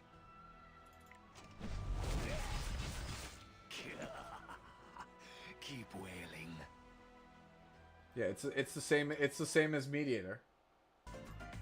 Like, if you go over here to Mediator real fast, just scroll down to Mediator, you can tell it's the same guy. I'm sensing corrupt energy. With my authority as mediator, I will right what is wrong. I'll do anything for her. Alright. Alright, back to the list. Try not to be here all night. Just try to wrap it up in the next, like, 30 minutes or so. Alright. Before we talked about the Espa girls, we gotta talk about the problem child. Oh, actually, hold up. We gotta do... My bad. We didn't actually do our boy here, Xeno, yet. We kind of jumped the gun. This man's just outdated. Actually, I think he seems kind of fun, but I think he's outdated. I think he's just hot garbage. He needs a total come up. He's the definitive trash? I don't think he's the definitive trash. I think you can put him down here. Like, I think he could be the lowest trash. Like, he could be the absolute worst character, but I think he's still fun. Speaking of VAs, do you know who's the JP for Fumir? Sounds really familiar. Ask me after stream. I'll look it up for you.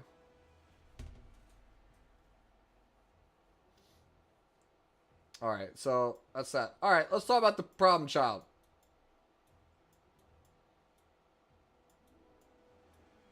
Where do we feel about Zio?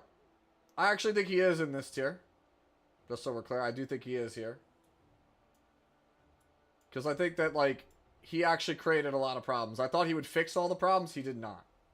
He actually created problems. He's definitely the problem child. The question is he fun or frustrating? How y'all feel?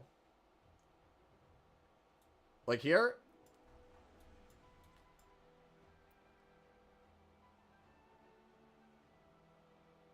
Cleaver's claimed him? That's how it is, yeah.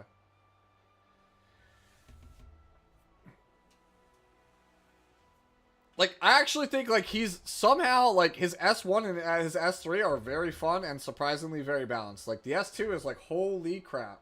You think he's left of hand guy? Like so? Let's go like this. Yeah. Like, he's definitely, like, the problem child.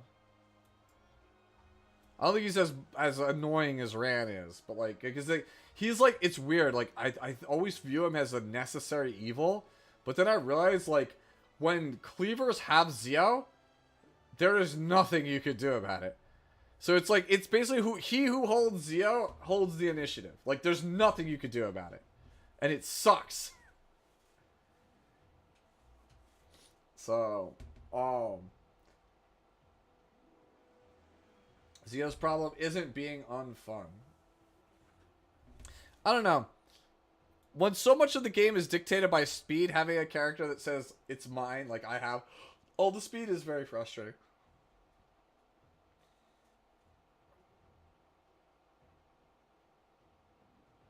Yep. No, I struggle to speed contest also, but like Zio is like feels like the great equalizer in some matchups, but like other times, nah. Character is definitely fun though, man. I cleaved somebody with him earlier today, which was really sick.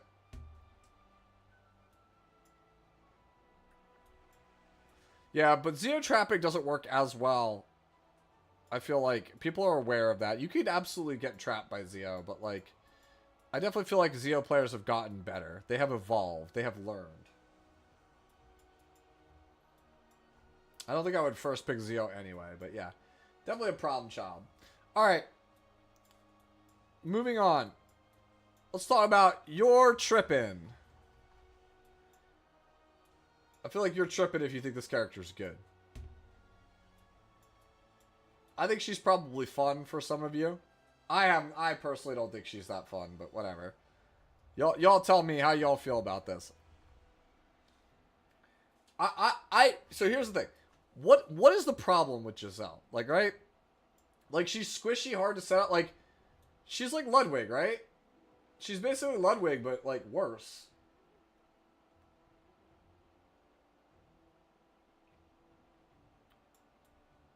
Right? Like, I feel like this is like a fair assessment. She's Booba Ludwig. Like, I think this is a fair spot for Giselle. Yeah, you could use her just like you can with any of these hunt characters. Right?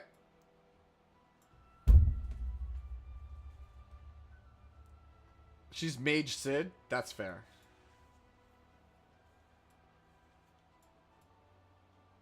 Yeah, I think this is a fair assessment.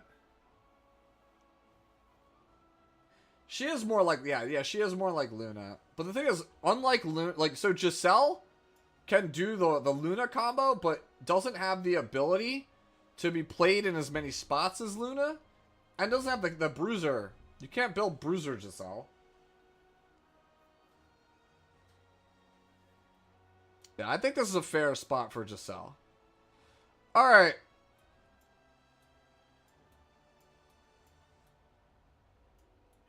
Alright, so how far left do y'all want me to go? For Karina, how far left you want me to go? We'll put I think this is the right height. I think this is the right height. Top left, bro. Left. Cause like for me, Karina's like over here. But I know I am so outnumbered by y'all. I don't think there's a person alive besides me who would look at Karina and go, like, here's the line, right? I'm like, yeah, let's go way over here. I don't think any other person with a heartbeat on the planet is moving this character to the right of this line.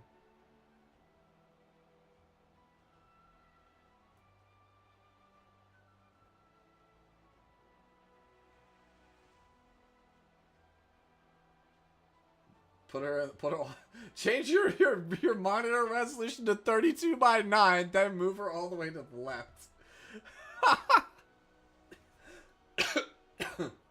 Yes, we're considering her with Rocket Punch.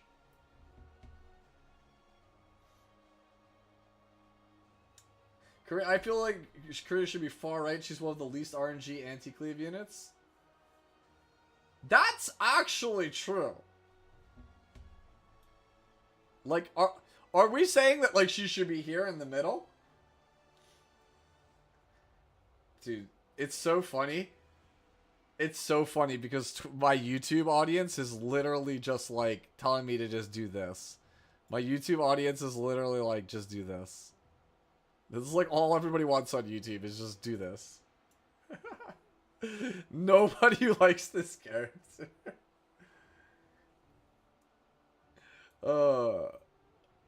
Is this like a Conqueror one where we can't decide where, like, Twitch is over here and YouTube's all the way on the left and we just have to settle for middle?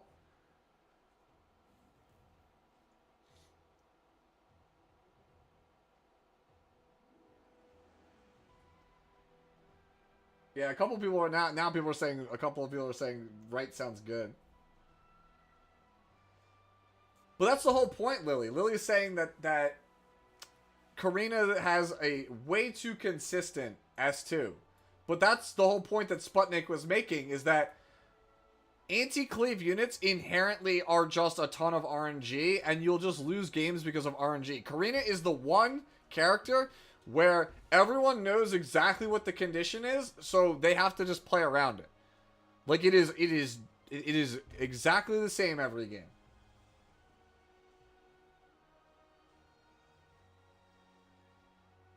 I don't know, man. I can't imagine having fun with this unit. Even when I win with her, I hate her. Says Hydro. Now people are saying middle, because she is like... Yeah, I'm getting mixed vibes here. Like I said, I personally feel she's more right-leaning. I think this is entirely how you play the game. You either are going to love this character, or you're going to hate this character. I don't think there's any in between. You totally... Sputnik's over on YouTube now. Try and get the... Alright. We're gonna leave Karina here for the same reason we left Lilius here, because it's a very split topic. Alright. I Ning Ning. I think I Ning Ning deserves to be, like, right here next to DJB. I think she's very similar to Desert Jewel Bazaar. You think right in the middle? Yeah, I think this is, like, I think you could have more fun with Ning Ning than you can with DJB. But that's just me. I think a little bit lower than DJB.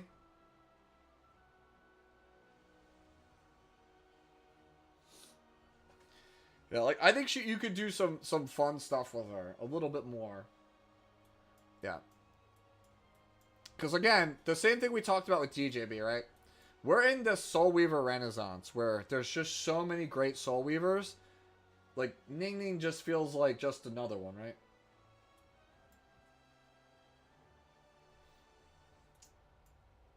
Yeah, people play Ning Ning. This is fair. Honestly, maybe she's over here near Ruel. Right? I've actually seen Giselle more than I have seen Ning Ning in the past.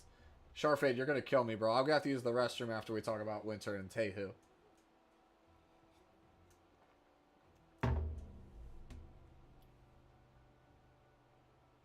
She needs a posture check. Alright. I think we leave Ning Ning here, because I think Ruel is better in more places than Ning Ning, surprisingly, now. But I would hesitate to call, like, Ruel, like, move Ruel up over this. Like, I think this character is usable. But I don't think she's, like, super, super great. Oh, Winter.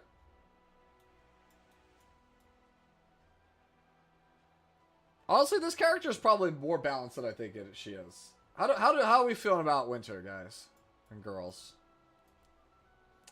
I definitely think she's bad. I definitely think Winter is a bad unit. Like, I think she's, like, in this range, probably.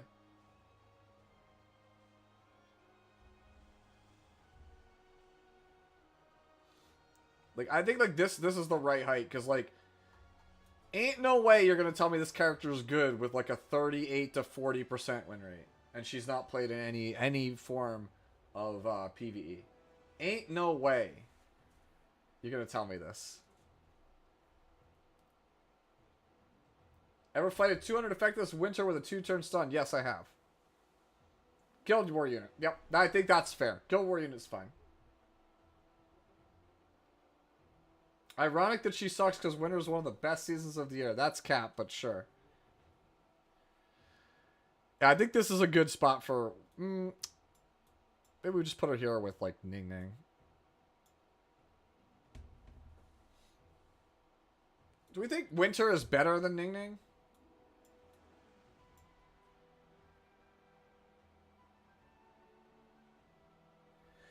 Daniel, it saves automatically. The VOD will be uploaded automatically. When the stream ends, you will be able to view it. So do not worry if you miss out on anything. I recognize that it's very long and we're rambling.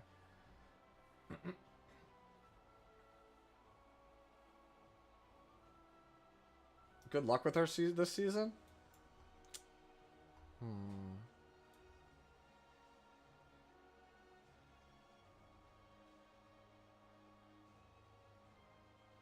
You know what? She's kind of memey like Illinav. Like, I think Illinav is probably, like... She's probably closer to Illinav, right?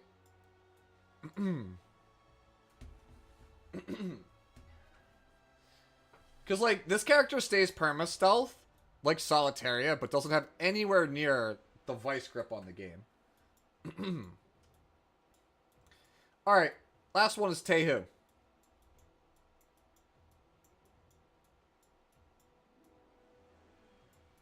I think this man's just trash. Just gonna put him down here. I just think he's trash, dude. He's not even fun. He's not even fun, dude. Like, come on, bro. Like, why does this man get, like, nothing for my opponent pressing S? Like, my opponent uses non-attack skills, and he gets enrage, and that's it? Like, no CR push, no activation of anything, no skills, that's it? I get a cleanse and enrage? Get the hell out of here, bro. Like, this man's S2 is so bad. Like, what is that? Dispels all debuffs from the caster and becomes enraged and grants skill nullifier once. Can only be activated once every 3 turns. 3 turns? Everyone else is 2. Bro, like, this is straight up the worst thing you get for your opponent pressing a non-attack skill. I am not scared of this in the slightest. Right? And he gets basically next to nothing. Like, his S3 is cracked. Like, Tornado Sweep is actually cracked. The S2 just sucks. Right? And then the S1 is sick, but he has the same problem that Benny Mara has. Nobody gives you this.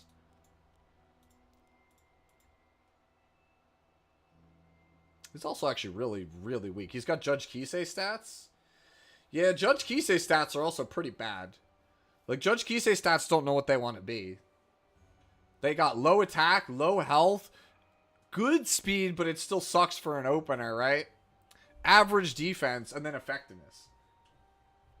You guys are going to kill me, bro.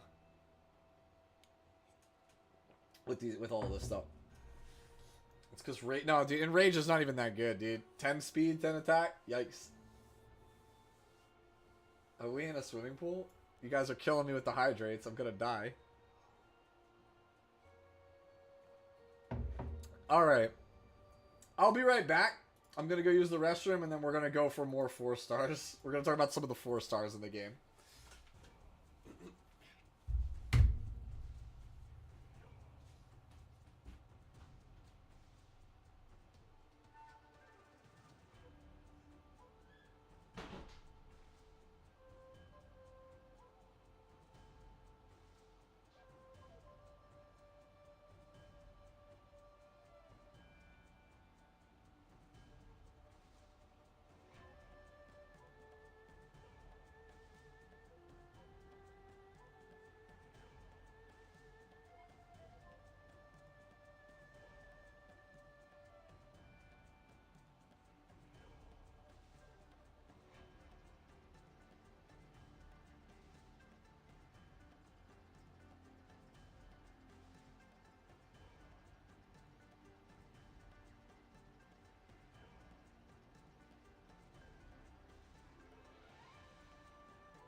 So I came back with a pitcher of water. I came back with a pitcher of water because I knew it was coming. Like, I straight up, I came back with a pitcher of water. You guys. See? You guys think you can outsmart me.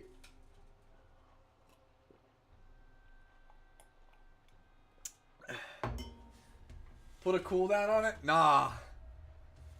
Hydro homies out here trying to get me fit.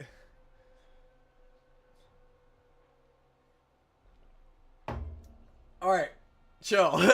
If you spam it, I'm only just gonna down the drink. That's it. Alright, let's talk about some 4 stars, right? Let's talk about this stupid unit. This unit gets to chill out right here. Get to chill right here, lady. Yep, top left under solid, yep. AOL is fun, Kappa, yeah. Alright, so this is the unit that probably started this whole thing. Oh, seriously, Shar? You okay? You good, bro? That's nuts. Like, when we were playing Star Rail? Yeah, dude. Oh, man. Well, I'm glad you're okay. We'll talk more about it in a bit. Like, I'm probably going to end within the next, like, 20 minutes or so. I just want to go through, like, some of the problem ones. Alright, so, for AOL, first off, why the hell can this character not be stunned? That's for, yeah, the unit that quite literally broke E7. This character should be able to be stunned, right? Also, strip plus silence is like the most maddening thing ever. Honestly, I think,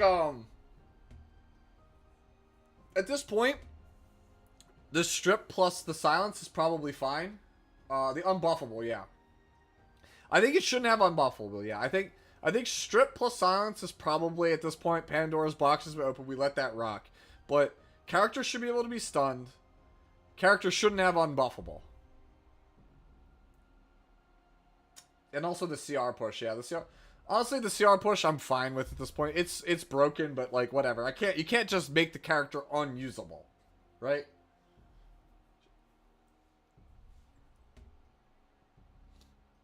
Yeah, maybe the cleanse also on the S2 should come off, but the skill null stays, right? But definitely like take some power out of this kit, right? Don't ruin her. I don't want her to be like unusable. Like I want her to feel like a strong character, but holy hell, bro, this character's so toxic. Why is she a mage is also another thing. Her stat line's absurd, by the way. Have you guys ever actually taken a look at AOL stats? They're absolutely absurd for a 4-star. Like, look at the stat line. Like, good defense. Health is trash, but all mage health is trash. Like, good speed. Starting effectiveness and ER.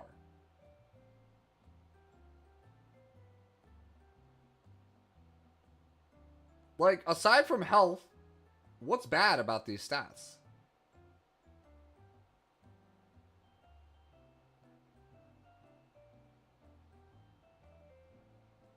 Like, the stat line gives her everything. It's just health, but again, mages don't have health. Like, look at, like, Mercedes, right? Look at Mercedes, same rarity, right? Mercedes 4491. Right, even if we look at, like, Spectre, right?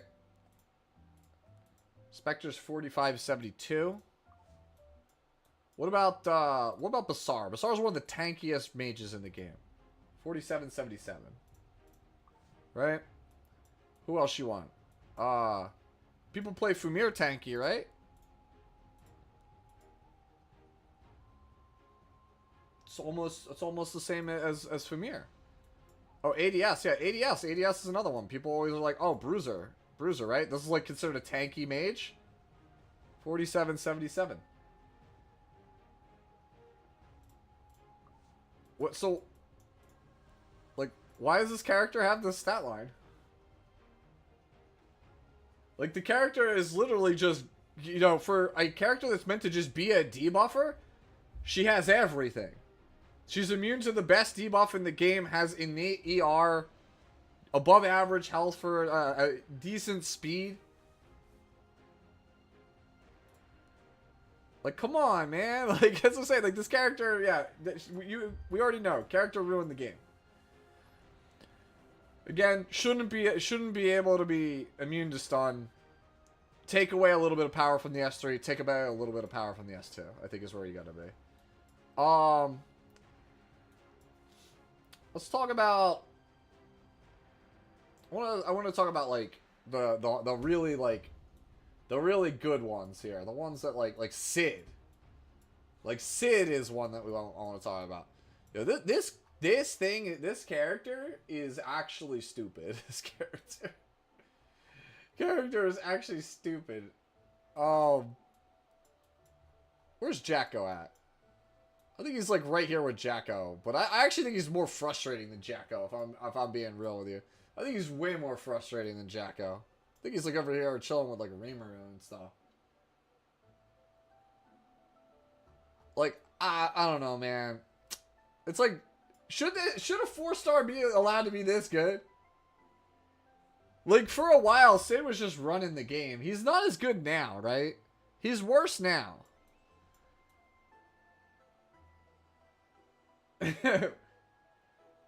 Heck Sid. Chat seems to agree with me. Heck Sid, bro. The hell with this man. You can chill out here with his cousin Reamer, dude. Yeah, dude, like, remember how we were talking earlier about why ever play Dillabat? Or like Lilibet over here? It's cause Sid's just right here, bro. He's easier to build. He's easier to obtain. He does more for you. Dude, also. Alright, you know, I'm going to put a little bit of respect on this man. I think I got to move him a little bit up here. Because he's also, like, really nuts in PvE, dude. He's a great Expo unit. He's actually pretty good in Challenge Abyss too. Like, he's actually, like, low-key kind of broken. Yeah, right? He's good in Guild War too. Like, this character's, like, low-key broken. Like, honestly, like, I think... I can't really move him too much higher, right? Like, because I don't think he's better than Straze, right? Like, so I want to keep him here.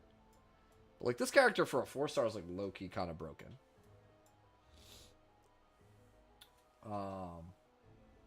Let's see. Who else can we talk about here amongst 4-stars? Let's talk about Carmen. Carmen's, I think, one that's worth talking about. You think Fat Cat's worth talking about, too? Yeah, let's pull a couple out. We'll pull Fat Cat. We'll pull out Armin. Talk about Inferno. Horchata, LPK, Moon Bunny,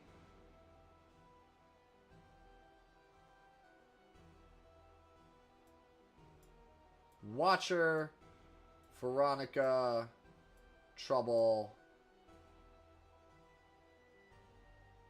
I think I'm good with that. Yo, what's going on, Epic Boy? We're trying to finish up the rest of this like little tier list right now. Is there anyone else I forgot that you guys really want to talk about? If you want to see Garmin? If AOL was a Magic the Gathering card, what would she be? Force of Will. Acid? You really want to talk about Acid, though? You really think Acid's good? I ain't here to talk about every single 4-star. I just want to pick the important ones. Alright, Silk. Silk's worth talking about. Where are you at? Alright, so let's talk about these characters. We're going to do these ones. Yeah, Horchata's right here. Boop. Alright, so who do you want to start with? Let's start with Silk. I think Silk is literally just a speed imprint. I don't really think this character is like all that at all. Where do we have Red Litica? She's basically just Red Litica, but actually like kind of decent. I think she's like right here. Honestly, probably closer to here. I think she's actually balanced. Yeah, she's like the imprint character. Like, honestly, she has less applications than those other characters. I think Silk is like right here. I don't think she needs too much. Okay, let's grab Troublemaker. I think Troublemaker is actually quite balanced. I think he goes right here next to the boy Tywin. I would argue he's actually more fun to play than Tywin, though. I think Tywin's pretty balanced. Oh, not Tywin, Crozet. This is Divine's man's. If I didn't, like, at least show him a little bit of love, I think Divine would roast me. You think W is kind of broken? Is she, though? Is she, though? Like, it's just for it's just for the speed imprint, right? Like, because if all you wanted was a ranger that could shove something to the back, bro, like she's literally right here, bro. Like, and yes, you get the S2, right? The S2 is fine. Like, the S2 obviously makes it a bit better, right? Wandersoak's S2 makes her a bit better than Lidica, right?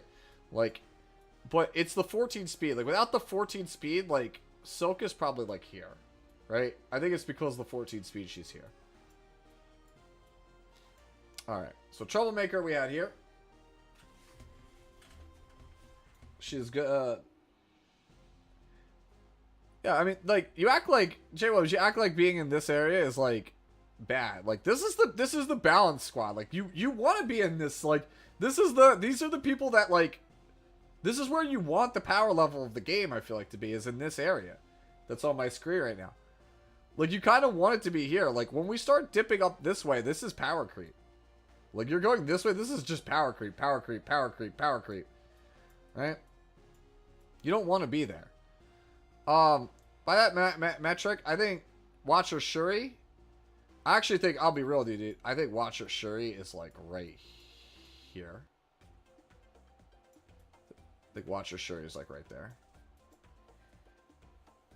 Now, okay, so my logic for this is not only is this guy a cleave staple and a speed imprint, he's, like, legitimately, like, the best 4-star in the game in PvE.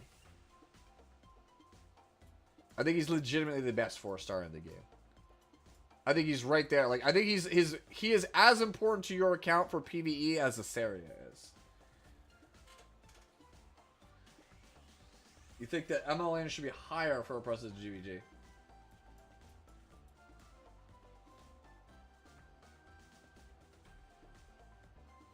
Okay, I can see that.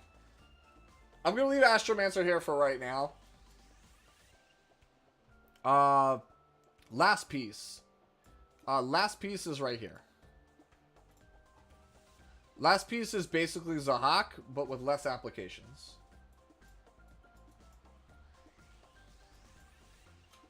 Garmin. I think Garmin is a little bit worse than some of these characters. I think she's pretty much right in this like cluster here. I think she's right here. She's just, she has her purpose. She's like anti. Don't forget about Cirilla, bro. Bro, Cirilla, like, let's be real. If you want to see what Cirilla is, like, my honest opinion of Cirilla's like probably like here. Probably like here. If you want to see it, Cirilla's probably like here.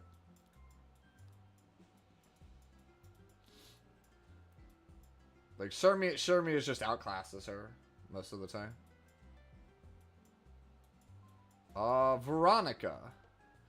Help me out, chat. I don't actually... you don't think last piece is higher? No. Because they serve the same function. They're anti-dodge units that take turn 1. They lose to most other openers. But Zahak has the advantage because he's playable in PvE, whereas LPK is not.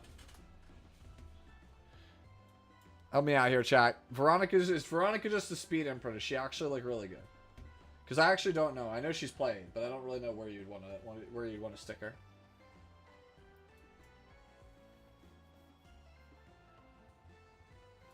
All right, no one has a clue, so we're just gonna throw Veronica back into the stash. If nobody has a clue, we're just gonna throw her back in it.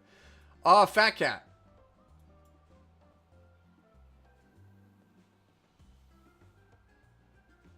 How are we feeling about Fat Cat? I just think I think Dodge is inherently unfun, but I think he is balanced.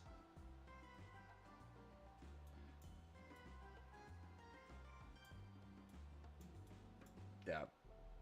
I think he's probably over here.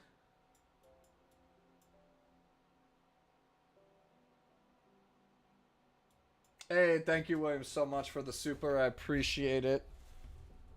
Thank you for hanging out with me, homie. I know I've been disagreeing with you a lot, but I appreciate it. All right. I think Fat Cat's in a good spot though. Like I know he's frustrating, but like he does open up some counterplay avenues. Like it's an interesting way for them to add counterplay to a gacha. So I think I'm okay with him being chilling here. Yeah, Fat Cat giving AoE dodge is cringe. Yeah, I can see that, but like I don't think he's unbalanced. Yeah, he's cool anti-cleave. Like he's good for versus cleave. Because, like, let's be real here. Like, RNG is kind of like the only real thing that's beating cleave. Unless they come up with something else. They gotta come up with something better that's not RNG. Carmen. I think Carmen's chilling over here with Crow. I'd argue, actually, Crow's better. He's used in more spots. Slightly better. So I'm gonna leave Carmen here. I think Carmen's just like a relic. I feel like I don't think this character's bad, but like in 2023 going into 2024, your tank needs to do more than just mitigate damage, dude. The game has evolved to a point where tanks need tempo. And she doesn't have it. Which is why I think she's a little bit underpowered right now. Alright, let's see who else we got. The boy Inferno, bro. I think Inferno's quite good. I think Inferno deserves to be chilling here next to our boy Ken. I think he deserves to be up here. I think he's more widely applicable into a lot of meta comps now. And he's really good in Guild War. And actually, you know what? He's also quite good in Ancient Inheritance. I would argue he's probably here. He's a little bit better. Right? I think like he's satisfying to use. Right? I'm very happy that the community is starting to appreciate Inferno, because like I made How to Play Inferno Kawazu, God, how long ago was it? Like a year and a half ago? And I was so confident. This character is just nuts in Guild War. He was so good. And it just took forever, I feel like, for people to come around to him, because he's finally good. He's finally got the comp. He hasn't changed in all of that time. People just finally realize, hey, he's good. He's good. You think he's more fun than Ken? No, well, see, here's the thing. Ken has cool comps you can build around him, whereas you can't really do that with Inferno, right? Like, there's cool dual attack shenanigans you can build with Ken. And Ken can build some really wacky hunt teams, which I value a lot more than some of the stuff Inferno can do. But I still think Inferno's really good. I'm not smart enough for this tier chart. What is it? Okay, one more time. So breaking it down. So how it works is the further left you are, the more frustrating it is to play with or against you. The further to the right you are, the more fun the character is to play or against. The lower you are in the tier list, the worse the character is. So like Teiyu is all the way here at the bottom. And then the higher on the tier list, the more broken the character is, the more strong it is. So if you are in the top right, this character is stupid overpowered, but it's okay because they're really fun. If you're in the top left, it's this character is stupid overpowered and no one likes it. So basically this side, this corner here is the corner of shame. This is the stuff that sucks to play against and no one likes it.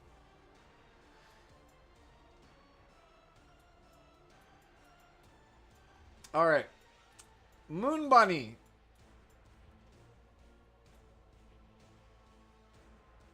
Is Moon Bunny even fun? I feel like Moon Bunny is right here with like Ocean Breeze, right? Like Moon Bunny is like the necessary evil. What character are you putting on the x-axis on the far right and left? Fun as hell? I mean, right now, our most fun units are Lethe and Lionheart and Luna. No bias, just saying.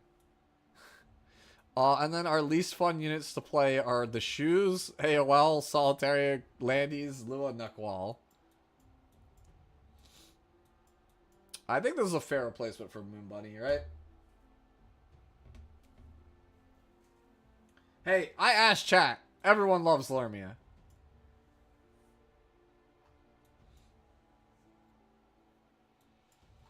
Yeah, I think this is a good spot for Moon Bunny. I'd argue maybe even here. Because Moon Bunny is better in Guild Wars than these are. Actually, you know what? That's a lie. That's cap. I literally said that. I was like, she is better than... No, that's cap. I forgot. Destine is the most played Guild War unit in the game. Would you say that Naqual is still more balanced than those other units just because of her speed element and needs the souls for consistency? Alright. Naqual will win less games than Lua. Lua is the better character. Being on the receiving end of Naqual is infinitely more infuriating than being on the receiving end of Lua. Because Lua, you're probably going to lose, but you feel like you have a chance. Naqual, there is no hope. If you actually have no way to stop Naqual, there is no hope. You just sit there and go, yeah, just top right. It is just straight up just top right. There's nothing you could do. Just top right. Like, bind is a really dumb mechanic. Like, it is absolutely, like, I don't know how that one made it out of testing. I straight up don't even know how bind made it out of testing. It is actually wild. Alright, Horchata. I think she's, like, right here. Was it tested? Good question, because we learned that they didn't test AOL. They did not test AOL. They admitted it. They were like, yeah, we tested it, but we were worried it wasn't good enough, so on the 11th hour, we just buffed it and shipped it out the door.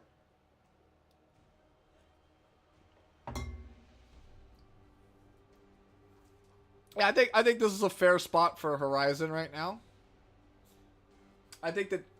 No, they didn't jiggle. No, they did not. They said, they straight up, they were worried that it wasn't good enough, so they just buffed it at the last second. Like, AOL was designed to be like an anti-cleave character, and they were worried she didn't do a good enough job. She wasn't going to do enough stuff, so they just gave her everything in the kitchen sink.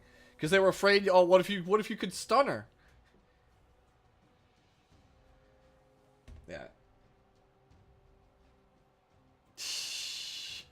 That's rough. That's rough hockey. All right.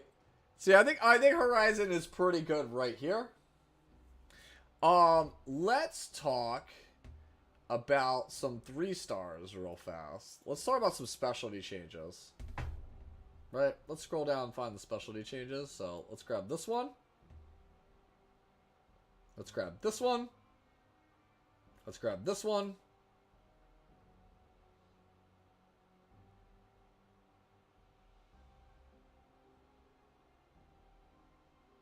You know, why not? Let's talk about Doris for a little bit. Let's grab Eaton. Even though I know he's a specialty change because I have a soft spot for him. Let's talk about Camilla. I know it's not a specialty change, but still worth talking about. About Roz. Inos. Commander Lorena is a good one to talk about.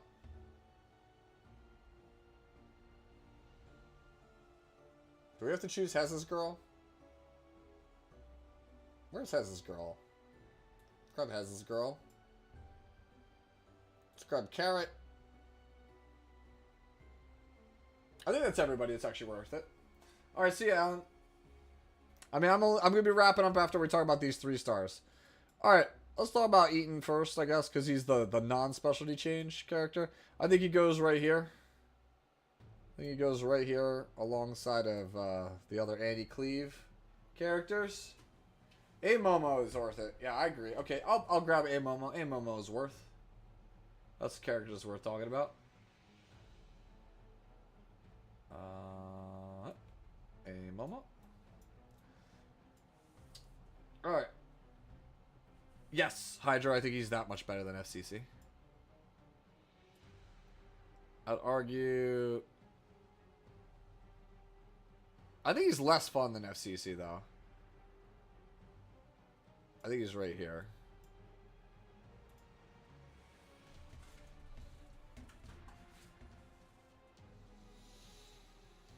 Yeah, this is true. Ruzit is using PvE content. As is Helga.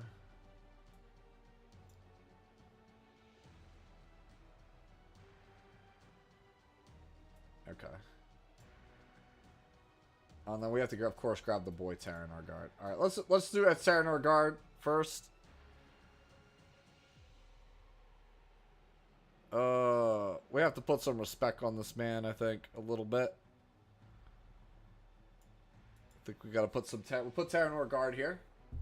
Mirsa's largely for the speed imprint. You think higher? Honestly, you might be right, dude. Honestly, Terran Guard is probably here with Edward and them.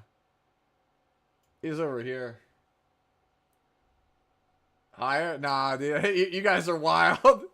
You guys really think Terran Guard's good? He ain't that good, bro. Terran Guard ain't that good. Chill. Look. He's not that good. No, dude, that's Terran God. Oh, my bad. You know what? Dude, I'll give you a solid. We'll put Terran Guard over here, dude. Terran Guard is really, really fun. Ruzid. Actually, we'll do Falcon or Clury. I actually think Falcon or Clury is like somewhere in this range. I love this character, but dude, when this character is good, this character sucks to play against. You ever been hit by Soulburn Flurry? It feels miserable.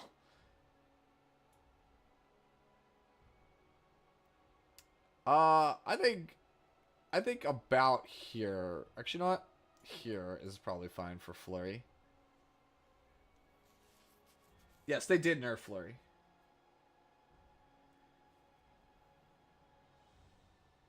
Dude, Falcon or Clury was like the best character in Epic 7. Not just the best RTA character, the best character in RTA. Or like in Epic 7, period. Full stop. I agree with it. Yeah, that's why I think she's here. Because these are like the godly PvE like one tricks, right? So basically, for those of you guys who don't know, she had built-in RNL. And it could proc off of itself. So there was times where Clury could just randomly get 3 turns in a row. And her CR push was way better than it is. And also, her S3 was on like a 3-turn cooldown. It's like a 5-turn right now. It was like a 3-turn cooldown.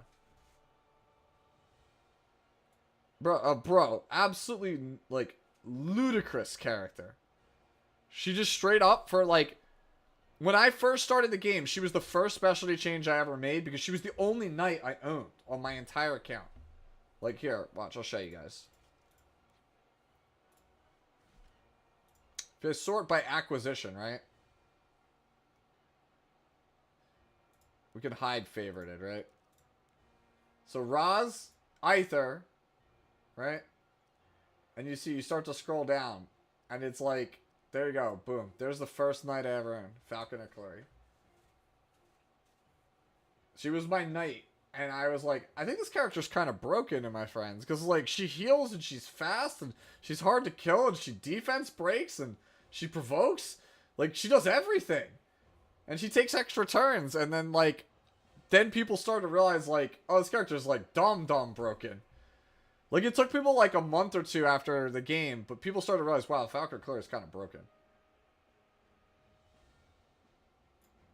Yeah, so she's still a good character. Yeah, I agree with that. Yeah, I agree with you, Hydra. She's hot also. Yeah, I would say she's one of the hottest characters in the game. Like, I would probably put her in my top 5.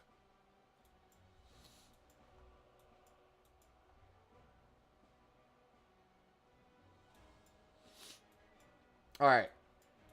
Let's go Montmorency. So I want to try and get through the rest of some of this stuff. Also, before we go to Montmorency, we're going to do this real fast. We're going to put this here.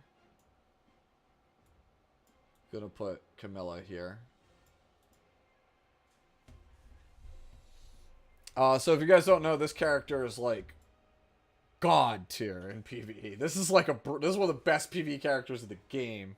She's broken in Expo, broken in Ancient Inheritance, right? She's basically, she turns your whole team into Terran Guard. She basically just like, she's guaranteed dual attacks. The character. She's literally like Kitty Clarissa S1 without the setup, and then also has like Crow S3. And she gives attack ball. Yeah, she's C. Lilius, but fair. She is a fair Conqueror Lilius. Correct. Yeah, she turns your whole team into Terran or Guard. Asterisk. Yeah, this character is absurd. If you've never played with this character, is it the new 3-star, you're talking about Ezra. Yes, Ezra is really good, but I have no experience with them. So I don't want to comment on something I haven't played. Doris. I think Doris is probably right here. I think Doris is a really good Guild War unit. Maybe closer to here. Yeah, let's move her down a little bit. I think she's like closer to here, like over by Elena. Motmo.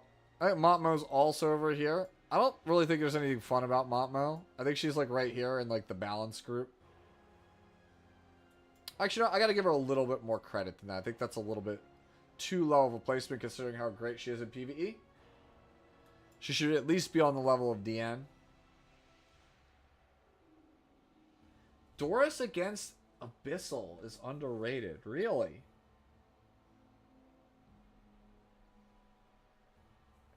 I might try that. I might build that. That's actually a good... That's really interesting tech.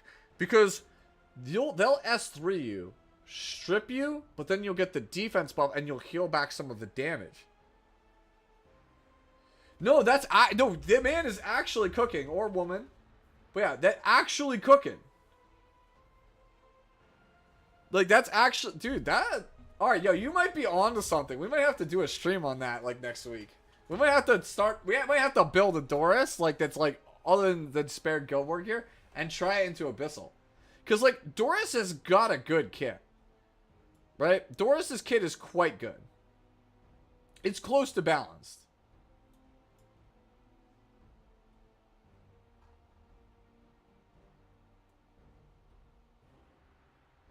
Yeah, that is one hell of a first. Yeah, I think we gotta go like that. Helga. I think Helga's like probably right here. Probably here. So Helga's basically just a good expert. Honestly, she might be even lower. Like Fallen Cecilia, kind of low here. Yeah. Worse than Cerise. Worse than Ball, honestly. Probably here. This man has never been trapped by an unkillable Helga. You're correct, Tristan. Prove me wrong. That cheese... Alright. But being cheese means you just go this way. You just go right. Cheese doesn't make you go up. Cheese makes you go right. Like, what do you want me to say? Like, over here?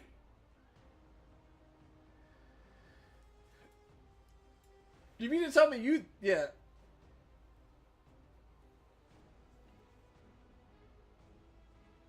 Too many strippers? Yikes. Alright, fine. I'll give you some points for fun.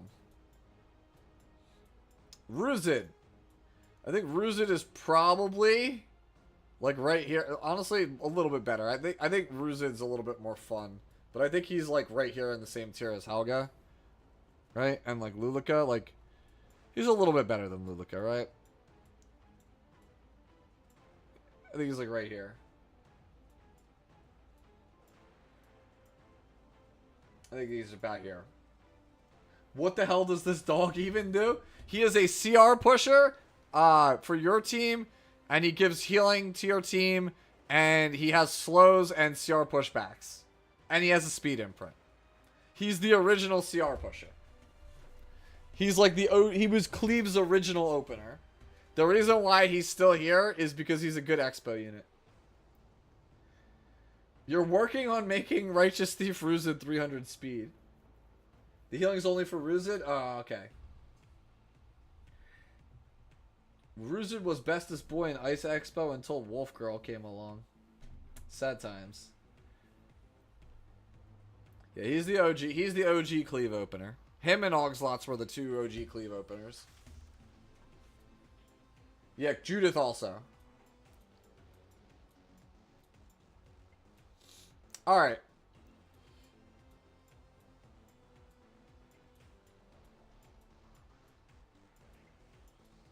Alright. Chat, I think this is a pretty justified placement here.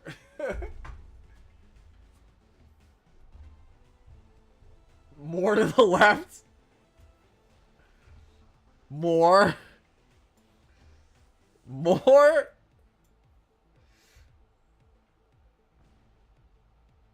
Right up the side of the chart. I can't.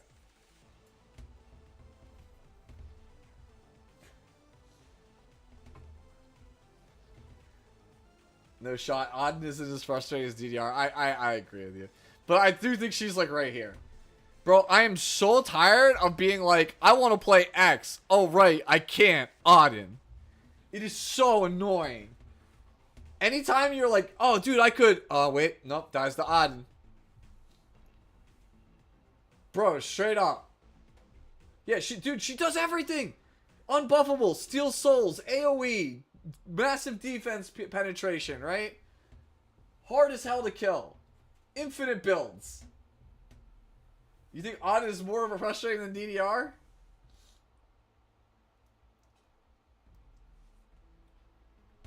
Yeah, she steals souls. When you use Gust Slash or S2, steals souls. Did you not know that?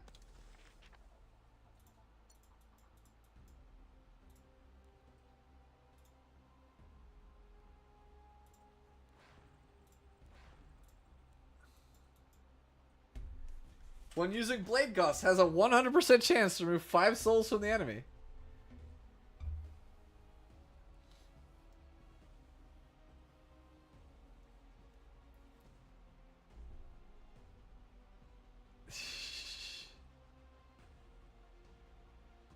Put her on the left. Yeah, honestly, like, yeah, over here. Yeah, this character's so broken, man. Like, I don't know what made them think, like, you know what? We need to give an AoE counter Rylet for free to the entire player base. Ah, dude, this character is a blight. Like, I like nothing about episode 4. Like, literally nothing. Can we just, like, agree as a player base, just delete everything from episode 4? Just think about characters that came out in episode 4. Like, Savior Auden. Right? And Ran. And Pera. And Conqueror. Like, what fun characters came out during episode 4? Oh, and racism. We got racism in episode 4. Oh, we got her too. Ugh. Ugh. Alright. Let's go to the rest of these. Lorena. I think Lorena deserves to be right here next to Sirmia. Because I think she's one of the best PvE characters in the game. Let's say I should move these down a little bit.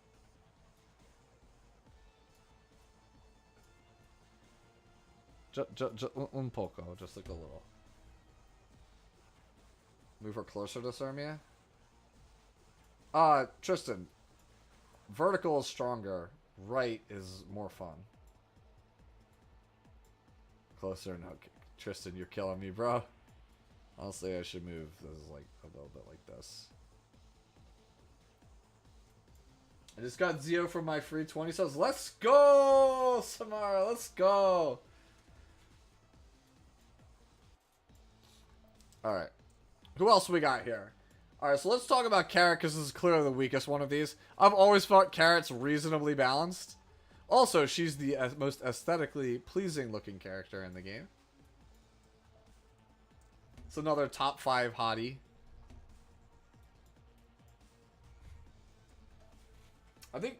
Honestly, I think this placement's pretty fair. Maybe a little bit lower. Yeah, I think like here is probably about right.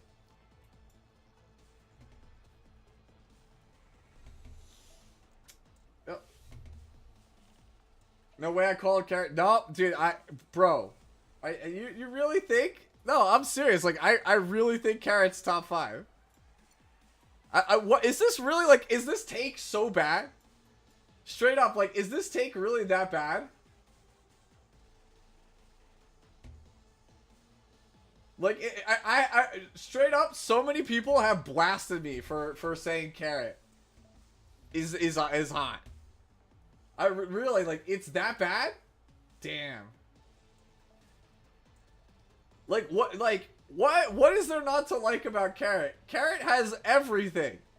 Red hair, check. Smart as all hell, check. And then just everything else, check, check, check. Bro, Booba, check. Hips, check. Thighs, check. All of it. Literally one of the smartest people, like, check. All of it. What do you mean what that? Lily, what do you mean there's there to like?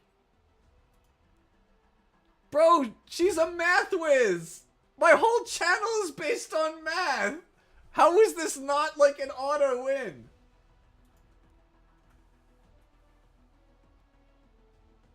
Alright, I'll wait, Lily. I'll wait. She's a math whiz. Bro, holds book. She holds book. I don't know. I think Carrot's like total package. Like, she's not Vivian. She's pretty close.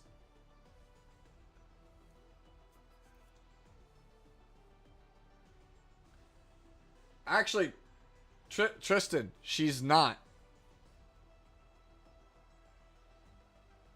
Yeah, that's kind of true. Okay, I'll give you that. She wears the ribbon this way because she thinks it makes her look like a rabbit, which is cute. Yeah. Yep, JFam, you called it. You're right. We don't. That's it. That's the only knock against Carrot. It's the only knock against Carrot. Don't lie to me, Tristan. Look, Tristan, look, I understand. What do I sell? Come back soon. It's me. The world's great. I mean, this is why like I said, this is why we go for Vivian. Vivian's a whole ass adult. You're correct. We do not condone that kind of activity here. The one that you are insinuating with Carrot. I'll not have it. That is instant grounds for disqualification. No one cares about her IQ, let's be honest. Okay. I mean, Sermia's also in that top 5 list. Does that make you feel better?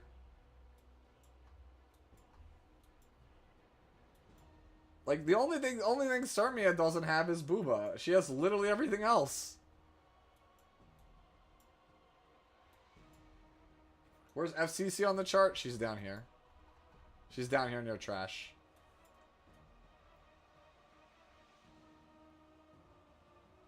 You think FCC deserves to be lower? Alright, fine here. Take your lower. Alright. Last 2 of the stream and then I'm gonna end it because we've been going for nearly 5 hours now.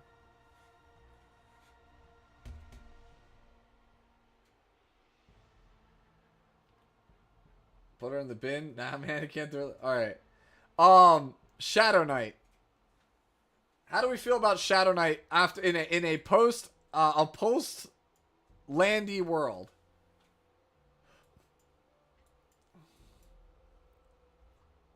I actually think this character is pretty balanced.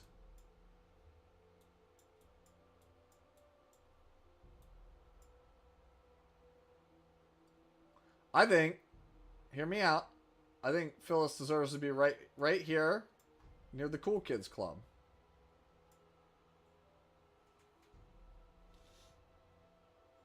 I think she gets to be right here with the cool kids.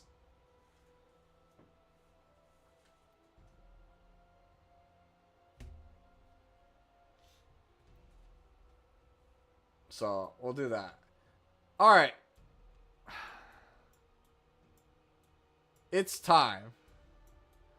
It's time to piss people off, bro. Here you go.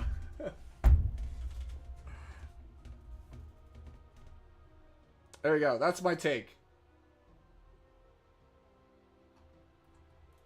That's my take. Right here. Hydra, that's where you put her as well. That's my take. I think she's OP as all hell. But at the same time, it's needed. It's like straight up, like... Alright, so you know what's not needed? Alright, let's do this real fast. Let me go over here, so I don't get butchered by my chat. Right? Where are you at? Okay. Go to Awaken, preview skill tree. Alright, see this line of text right here? After using Judgment of Light, when the target is stunned, it has a 100% chance to decrease the skill cooldown of the skill by 1 turn. We do not need this line of text, right? And then also, this one, where is it?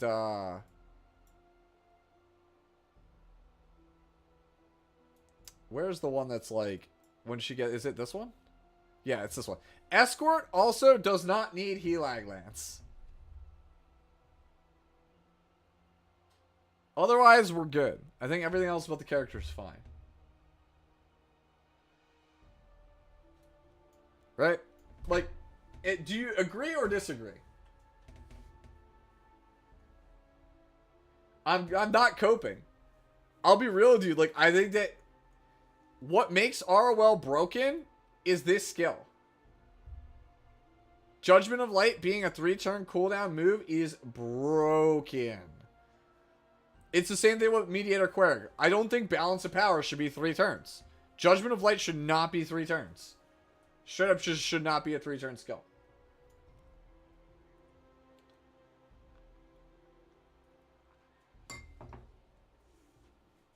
That's it. Yeah, she gets to play all of the 4-star artifacts at once. She gets to have Aureus, Adamant Shield, and Helag Lance all at the same time.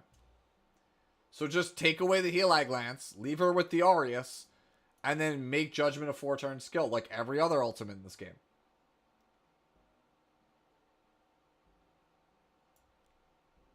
That's it. That's it. That's all there is to it.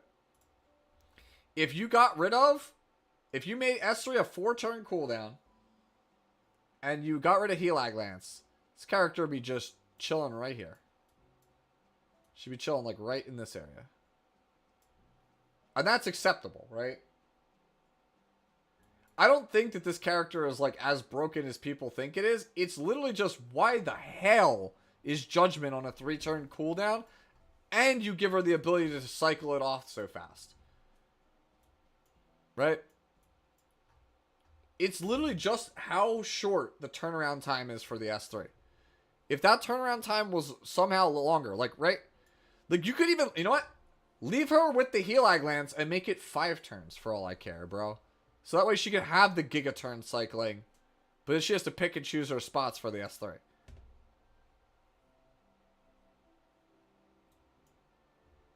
Like, this character, like, would still be fine. Like, starting with a barrier, perma escort, barrier on S3, like, that character would still be good. CR push and heal on S1. So she sticks around longer. Character is gonna be fine. If you make the S3 a bit worse. Honestly, also, like, if S3 stayed the same cooldown, like, if it still just stayed 3 turns, but, like, it didn't strip, it was, like, reduce the cooldowns by, like, 1 turn, that would probably also be okay. Like, if it lands a stun, it goes from 4 to 3, and it's not a full strip, that might also be okay. But it's just straight up, the fact that it is 3 turns, guaranteed stun, nothing stopping it, is why this character is stupid. The rest of the kit's fine. Helag Lance is a little overtuned. But yeah, that's it. Anything else anybody wants me to talk about? I'm going to save this. We might revisit it. I might upload it somewhere for funds. But that's it. Let's talk about all the relevant characters. Oh, we didn't move Roz and Inos? Alright, yeah, we gotta move those. Okay. Inos. You think Fallen Cecilia needs to be top rank again? Yes. That's biased, but yes. Oh, Inos.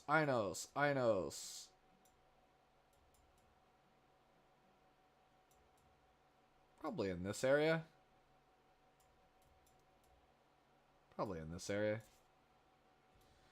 She's better than... She's good in Abyss, though. That's the thing.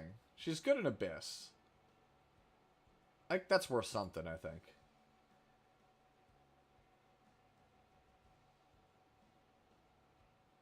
What do you think FCC needs to be top rank? Okay, I read that wrong. That's my bad. What do I think? So... She needs the ability to carry. That's where we're at. Tanks need tempo and carry potential. Just look at the characters that are tanks up here, right? Game ending stun. Game ending S3. Game ending S3.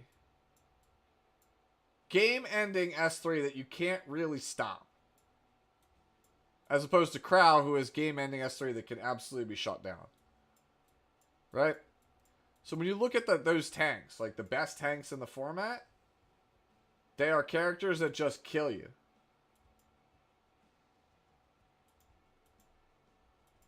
Like, it just, Spear of Resentment sucks. It's not good. Like, mediocre damage in a one-turn skill null sucks in the face of, you know, potential 10k AoE true damage nuke. Yeah. Fallen Cecilia has too little in it. Also, her barriers... What barriers, bro? We got one right here. And by the way, Raz, you already know what it is. He's gonna be over here. He's over here. He's chilling with his homies. These three characters are always big. They're always big chilling together. Move him a little bit lower because, like, I don't want to give the impression that he's better than Yulha, because he's not. Yep, and False is my favorite as well. Alright. Is there anyone else I missed? This is a fun exercise, actually. Champ Z, because he could be controversial?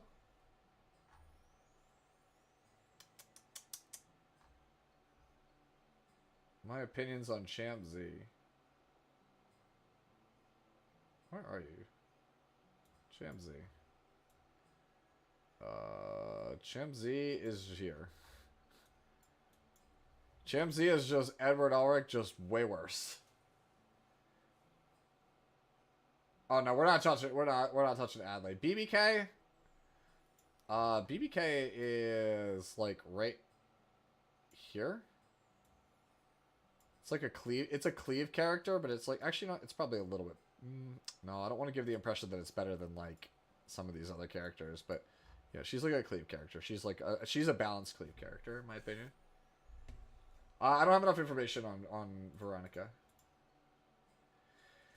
Be really cool if I would do a history of Epic 7 series, go through the meta changes and how units release changed the game. That would actually be fun, because actually, if I recall correctly, the Ultimate Timeline is also on Cecilia Bot. Yeah, this would be fun. Yeah, we could do that as another stream activity, right? Look at this. Look at this. This is when I started. During the Destina banner days. Good old Destina. And then Cecilia showed up. I remember where I was when Cecilia showed up, man. I woke up that morning, I tried to roll for Cecilia, I didn't get her, and then I went off to Nationals and I top cut it and made a bunch of money. And then when I came home, I pulled Cecilia. It was a good feeling. But yeah. This would be fun. If you guys want to see me do a timeline one, we could absolutely do that in the future. It won't be this week. I'm gonna wrap it up now though on YouTube. For those of you on Twitch, I'm gonna whisk you off to somebody. I'm gonna ship you off to somebody. I won't be streaming again probably until next Monday, because tomorrow I am recording the next Sue Talks, and then I'm not home for the weekend. So hopefully you guys enjoyed it. I know it's a long one. It's about 5 hours. But yeah, hopefully you enjoyed it. Something a little bit different. Yeah. Yep, Diane was very close. She was the first limited character. Second limited character. Luna was the first one.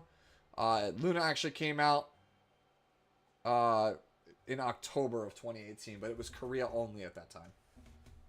Yep. Okay. Yep. All right. Later, everyone.